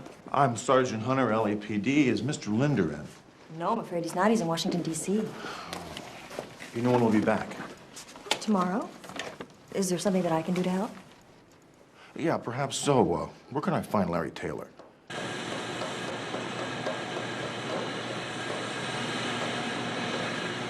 Mr. Taylor? Yeah. Sergeant Hunter, LAPD. Investigating illegal dumping of toxic materials into an LA City sewer. Young boy was killed last night. Man, that's awful. So you're checking with all the chemical companies, is that it? Well, not exactly. You see, we found a glove near the site. Has your fingerprints on the inside. Glove? Yes. Must have been one I lost 2 or 3 weeks ago. Fell off the back of the truck. Where'd you find it? Right near the manhole where you dumped the liquid cyanide. That's a bunch of bunk. Everything I do is strictly by the book. Where does this company dump its cyanide? All the cyanide we use is processed legally at the Nelson Disposal in Chino. Legally, huh? Yeah. We'll see about that.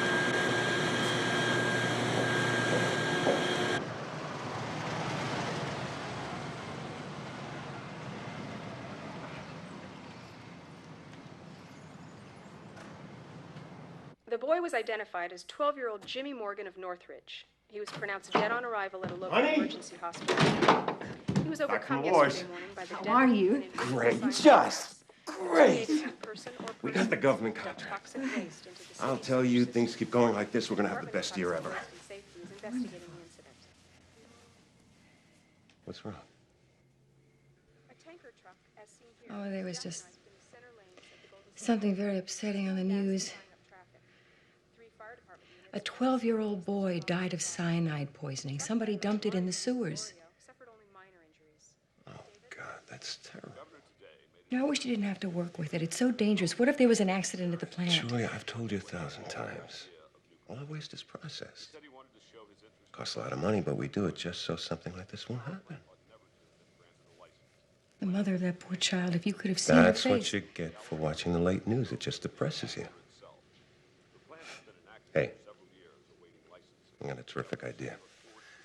I was thinking on the plane, why don't you and I go up to the cabin this weekend? Do a little fishing. You'll fish. I'll watch. And you have to clean what you catch. Fine. It's so late. I'll bet you 10 to 1 it's the night foreman. I'm home, what, 5 minutes? Hello? Ben, it's Larry. You seen the 11 o'clock news about that kid? Yeah, I heard something about it. Why? Well, that's our stuff, Ben. Really? Yeah, really. The cops have been out to the plant. They think they can trace it back to us. Can they? I don't know. Look, there's nothing we could do about it now. I'll talk to you in the morning. Is something wrong? No, it's just a power shortage at the plant. They're working on it now. It'll be done in a couple hours. I'm sorry. It happens.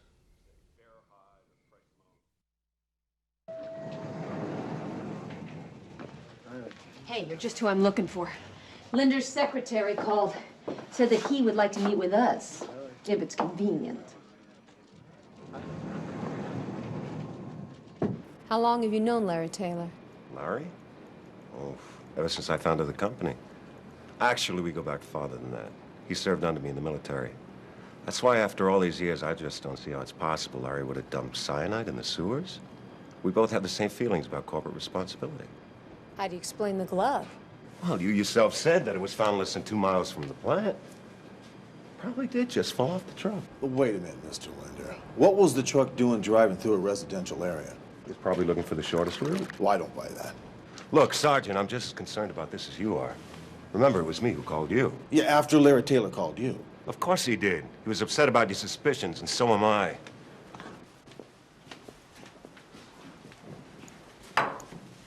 Diane, you want to come in here for a second, please? The point is, I'm willing to open my books to you right now. Today. Diane, would you make copies of all the transactions between us and Nelson Disposals and give them to the officers? Certainly. Thank you very much. You're welcome. Oh, look, Mr. Linder, Larry Taylor may be saying one thing and doing another. If you suspect he may be cutting corners for personal gain, I suggest you tell us right now. Let me tell you something. I've known Larry a very long time. And I'll stand behind him because I honestly believe he wouldn't do something like this. Linder's records are pretty straightforward. He can account for every ounce of liquid cyanide he's disposed of. You believe him? Please. If I believed every document I got from the chemical companies, we wouldn't catch anyone for dumping. It's just that I'd be more skeptical if it wasn't Nelson Disposal handling his waste. What do you mean? Howard Nelson runs the most reputable firm in the state.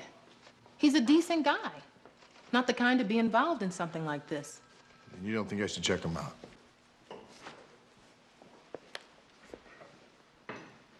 Check him.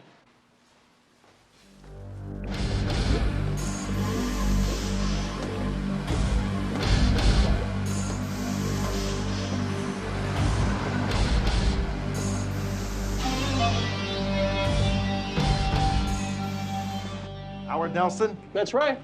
Sergeant Hunter, LA Homicide? Oh, yeah, your office call. A little off the beaten track for you, isn't it? Well, a little bit. I'm investigating a homicide that occurred in Los Angeles. A little boy, Jimmy Morgan, was killed from cyanide gas. Oh, yeah, I read about it. It was terrible. Well, what can I do for you? I understand you handle all the toxic waste disposal for Linder Chemical. I have for more than 5 years now. Would it be all right if I took a look at their records?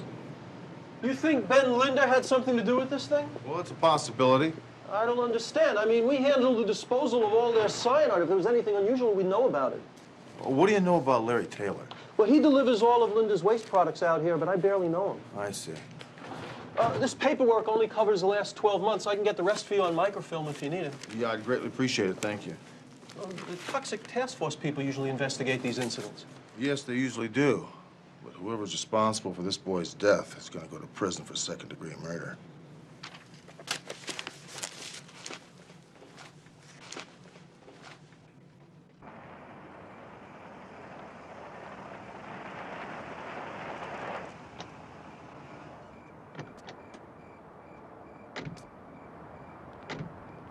It's about time. Calm down, Howard. It's not the end of the world. Don't tell me to calm down. That cop knows this moron dumped that cyanide in the sewer. Watch your mouth. That was never the deal. He was supposed to be dumping it out in the Mojave Desert. Business is up, Howard. They put the squeeze on Larry. Nobody ever expected anything like this to happen. The boy's dead, Ben. Don't you understand? God knows we're all sorry about what happened to the boy. But we have to go on. Nothing anybody can do is ever going to bring that kid back. Well, it's not gonna happen again. What does that mean? It means I'm out. Find someone else to cover for you. It's not that simple, Howard. I did what you wanted. I covered for you with that cop, but that's it. It's not enough. Look, I just landed a government contract. It means we're all gonna make a lot of money. But I can't do it for the price I bid without you. Look, Larry's not gonna dump in the sewers anymore. We're gonna find something else to do. Howard, don't let me down. I'm sorry, Ben. You're sorry. Well, I'll tell you, you'd have been a lot sorry if I let your company slide into bankruptcy. I saved your butt. Now you're gonna hang me. We're going on, Howard. We're going to be careful. But we are going on. You could be dead wrong about Linda on this one. What do you got, a glove? Yeah, with Taylor's fingerprints on the inside. There's still people out in the street killing each other. I am having a tough time justifying the man-hours on this Hold one. on, just a second now. McCall is doing an in-depth background check on Nelson Disposal as we speak. Sergeant Hunter? Oh, Miss Morgan. Yeah, come on in. This is our Captain Charles Devane. This is Miss Morgan, Jimmy's mother. How do you do? I was very sorry to hear about your son. Thank you. I realize that you're very busy, but I just spoke to Mr. Riaz in the district attorney's office, and he told me how difficult it was going to be to prove anything. Well, it's a very complicated case, unfortunately. I wanted to tell you how grateful I am that you're pursuing this. Something like this should never happen again. If one child's life can be spared, thank you very much. Miss Morgan, we're going to do everything we possibly can. Thank you. Thank you. I'll let you get back to work. Thanks for coming down. Thank you. Keep digging. Hey, I've been looking for you. What's up? I've been going over public records, trying to figure out who's behind this dummy corporation called Majestic Investors. They bought into Nelson Disposal at 51%, and that's when Nelson was deep in the red. Well, who owns Majestic? Oh, this is the part I like. The chief operations officer is listed as a Julia Fitzgibbons. Fitzgibbons is the maiden name of Linder's wife.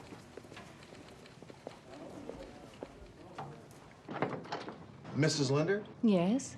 I'm Sergeant Hunter, LA Homicide. I was wondering if I might be able to have a word with you and your husband. Of course. Thank you.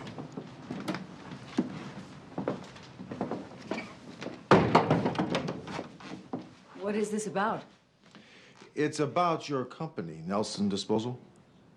I have no idea what you're talking about. Well, Majestic owns 50% of Nelson Disposal. Majestic? Yes, your company. Excuse me. If you want to know about Majestic, I suggest you talk to me. Come in. Excuse me. Yes, sure.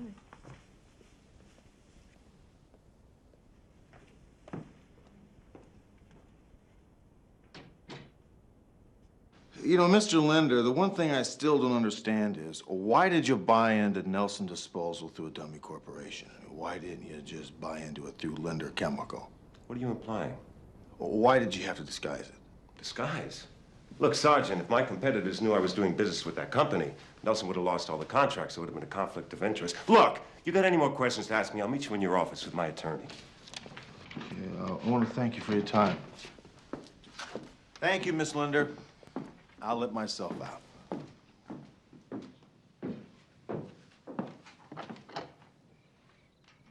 What's this about Majestic Investors? It's not important. Then why was he here? Well, they're just doing their job. He's probably checking with every chemical company in Los Angeles. I just happen to be on his list. Hey, look at me. You don't really think I'm involved with something like that, do you? No. No, of course not.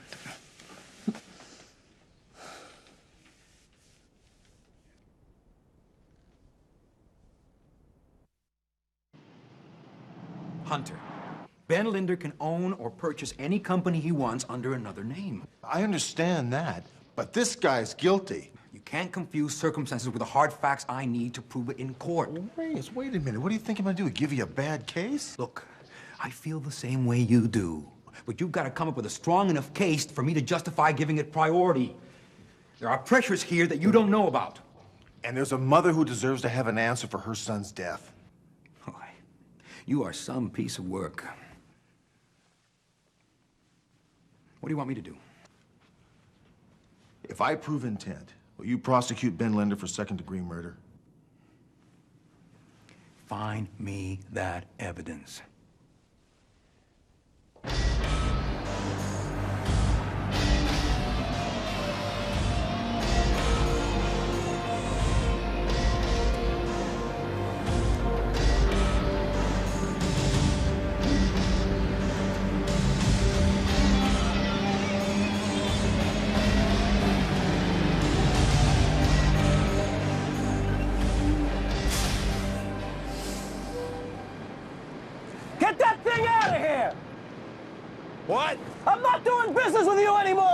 What are you, nuts? Move it! Hey! Tell Linda to find another dump site! Yeah, I'll tell him. I'll tell him he can't dump on his own property. It's still half mine and I run this operation! You having a problem, Mr. Nelson? Nah, there's no problem. I'll tell Mr. Linda what you said. Move it now!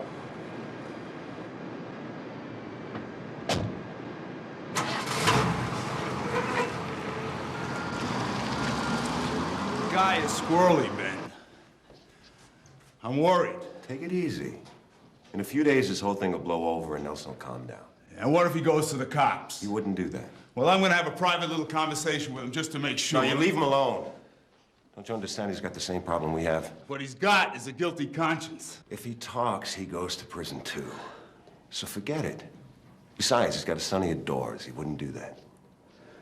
Now get out of here. I got a customer coming.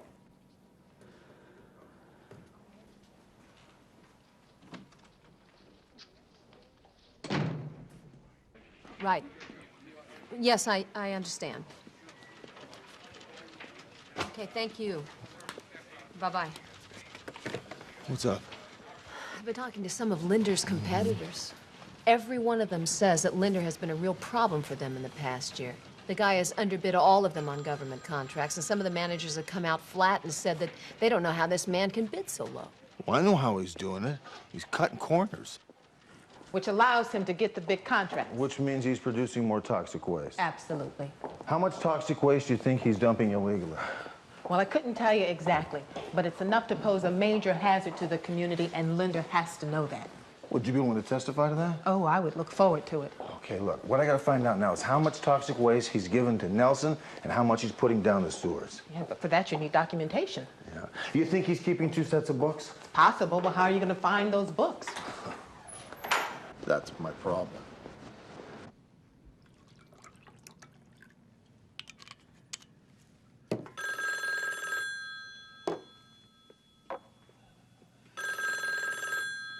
Hello? Hello, short stuff. Okay, so you big stuff. What's up? Of course I haven't forgotten about your ball game on Saturday. I wouldn't miss it for anything. Look, tell your mom I'll pick you up at 9 o'clock sharp, okay? You know I love you, don't you, Blake? I love you very much. So long, Slugger.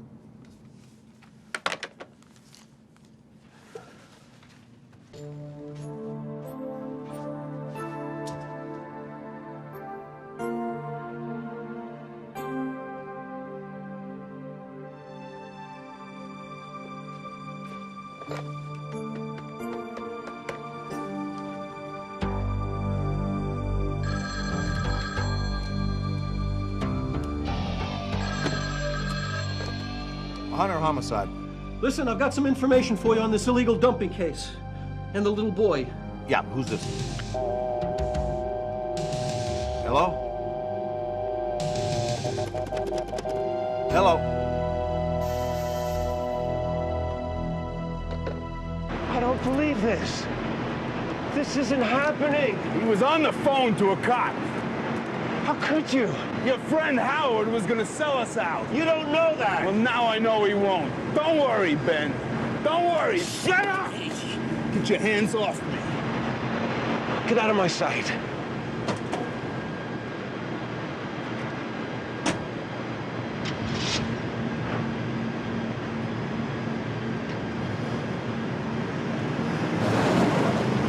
Why won't you tell me? I told you I have a meeting at the plant. What, at 9 o'clock at night? Foreman called, something came up. When?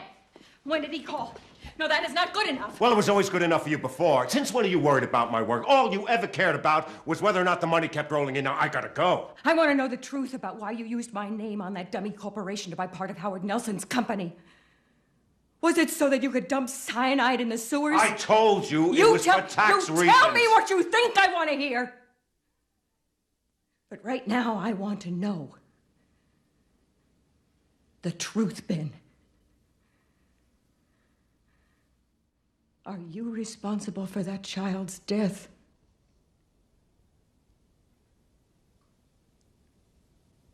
I never expected it to happen. It was just a freak accident.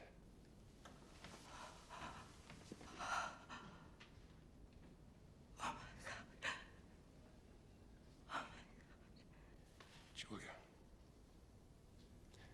If I could have died instead of that kid, believe me, I would have. You did this? For what? To save money? I did it to keep the company from going under. I wanted to keep it alive. How do you think I made payments on this house? How do you think I paid for every single thing you got? Your clothes, your car, all your constant trips to Europe. Now it's my fault? I didn't expect this to happen. What are you gonna do? I could go to this Sergeant Hunter.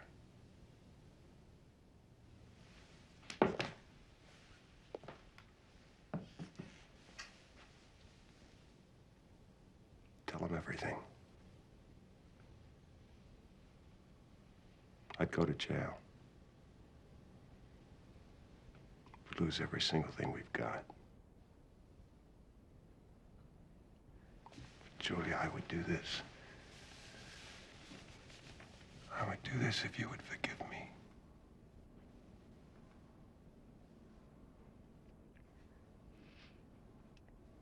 No, I don't want that. Go, Ben. I love you.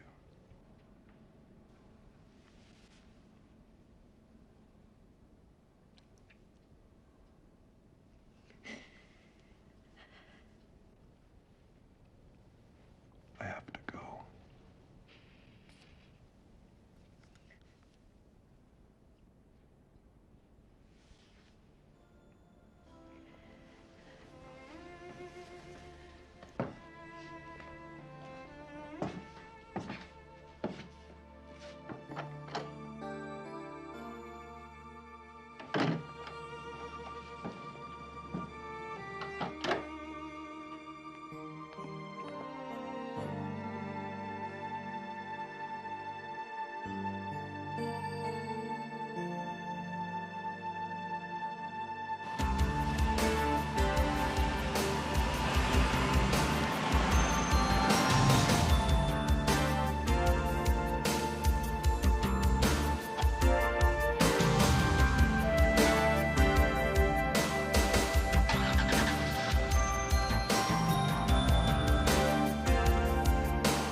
Hi.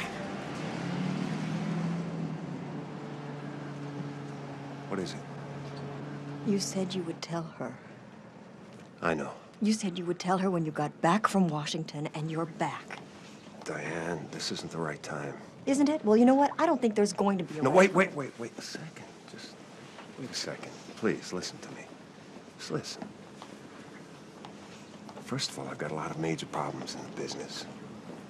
And I can't just go to Julia and tell her I'm leaving her without lawyers and things. I want you to have the best of everything, and I can't do that if the company goes belly up. Well, why didn't you tell me that you were having problems? Because I didn't want you to worry. I know the kind of stress you've been under. I mean, pretending at work, meeting in secret. Besides, I think you're wonderful.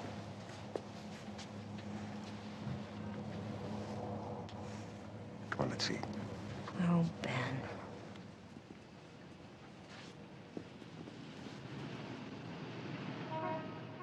All right, so this guy Linder's cheating on his wife. Or maybe he's just looking for some shoulder to cry on. How does this help us? Captain, there's a case building here somehow. I think she's right. All right, so what about you? What do you got in Howard Nelson? Well, I tried his house. He's not home. His secretary says he hasn't shown up for work this morning. Sounds like he got cold feet. Yeah, well, maybe. Look, I'm gonna drive back out there. I got some people to talk to. I hadn't seen Howard all day. I'm a little worried. He's usually the first one here in the morning and the last one to leave. When's the last time you saw him? About quitting time. He was still in his office. Was his car here this morning? Nope. Tell me, what's all this out here? Once the toxic waste has been treated, we bury it in that pit out there.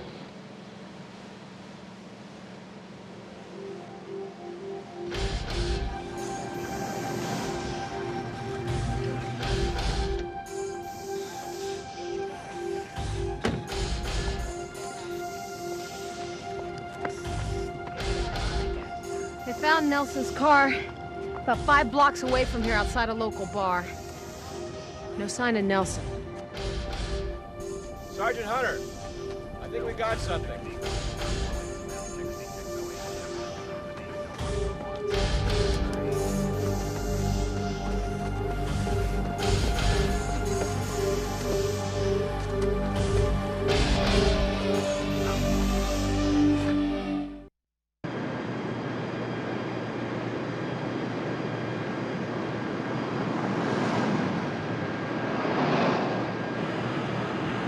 Just go through the whole list, and afterwards I'll talk to you about how far we should go. Sergeant Hunter. Mr. Linder, I have an arrest warrant for Larry Taylor for the murder of Howard Nelson. Howard? Dead? We found his fingerprints on the murder weapon buried with the body. It can't have been Larry. I can't believe this. Well, I think you can. Wait, if you think I had anything to do with Nelson's death, you're crazy. We'll see what Taylor says about it. Taylor! Hold her right there.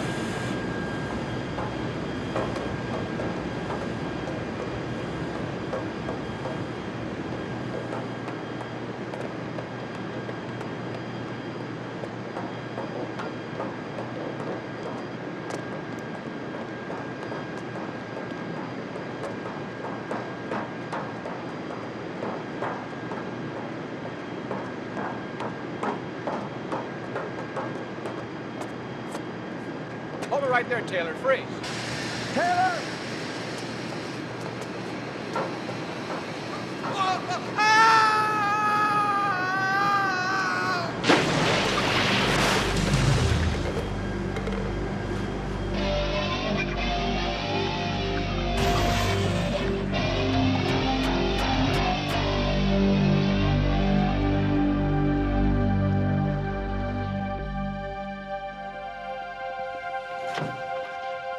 Guess you heard. I know Linder walked. Sorry. Linder claims that Howard Nelson and Larry Taylor were responsible for all of the dumping. Yeah, I know. And Reyes went for it, right? Well, he and the toxic waste people went through the paperwork at Linder's office and they didn't find anything. Look, you know the score. Without hard documentation that Linder knew what was going on, Reyes still can't prove intent. Now, you know. Larry Taylor was our only shot at nailing Linder. Yeah, I know. He's dead, so now what do we do? There's nothing more we can do. It's over.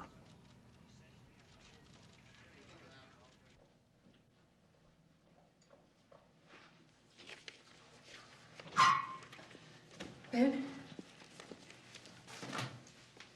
Julia, you shouldn't be here right now. I heard what happened. I had nothing to do with the death with either one of those men. I know. If only you hadn't dumped that poison. I have to live with it. Can you really do that, Ben? What do you suggest? Maybe you have to go to the That's police, tell them crazy. everything, just explain the They circumstances. put me away for 20 years. They tried. They can't. They have no proof. Because Howard and Larry are dead. My going to prison isn't going to bring them back. You'd be alone. Ben, I got the papers from the bank.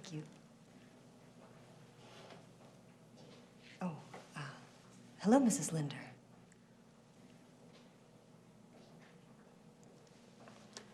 Julia, go home. We'll talk about this later.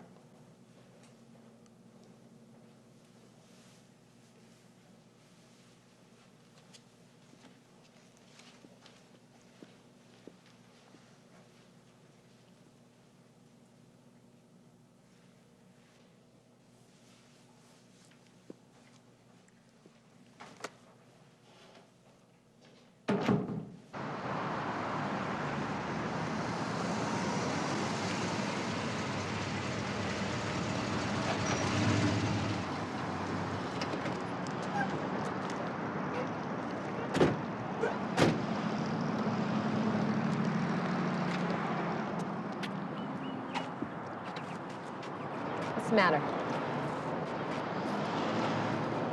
This woman is gonna bury her son today. The bastard responsible for his death is gonna get away free. No. You know, if we could have only nailed Linda for the murder of that boy. Maybe the next guy who decides to dump toxic waste in a city sewer would think twice about it. At least Miss Morgan would have that. Now what am I gonna tell her? Why don't you just tell her that? Come on. Let's go.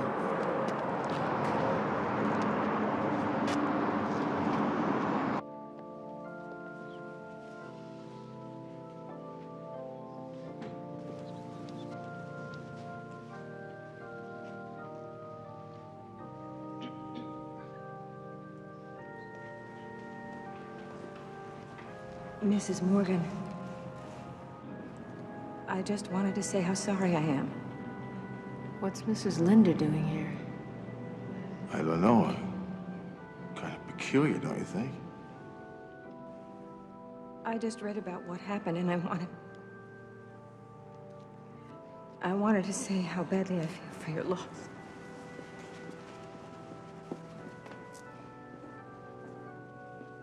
I'm gonna go talk to her. I'll be right back. Miss Linder?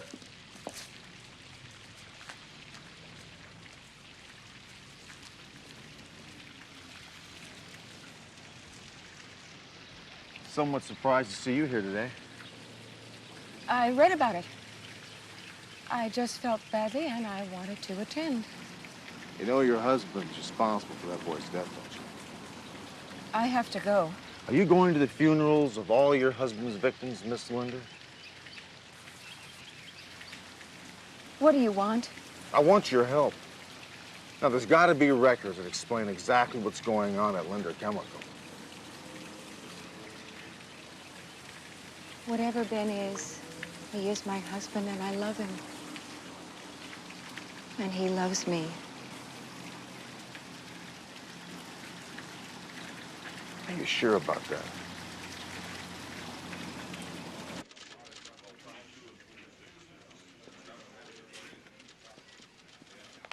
You okay? Yeah, I'm fine. Kind of a low thing I did to Miss Linder.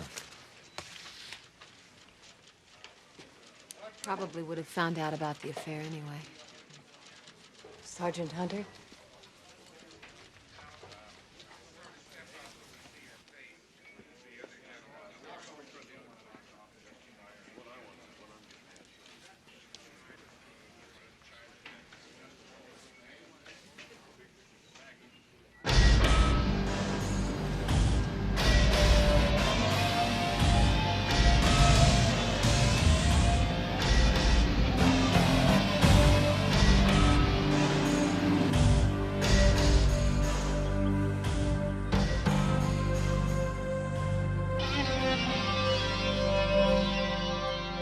What the hell? What's going on here? I have a warrant for your arrest for second-degree murder. That's nonsense. We have the evidence, Mr. Linder. That's impossible. Your wife gave us a key to a safe deposit box. Inside it, we found your real set of books. We also found $500,000 in cash. That's the money Howard Nelson kicked back to you.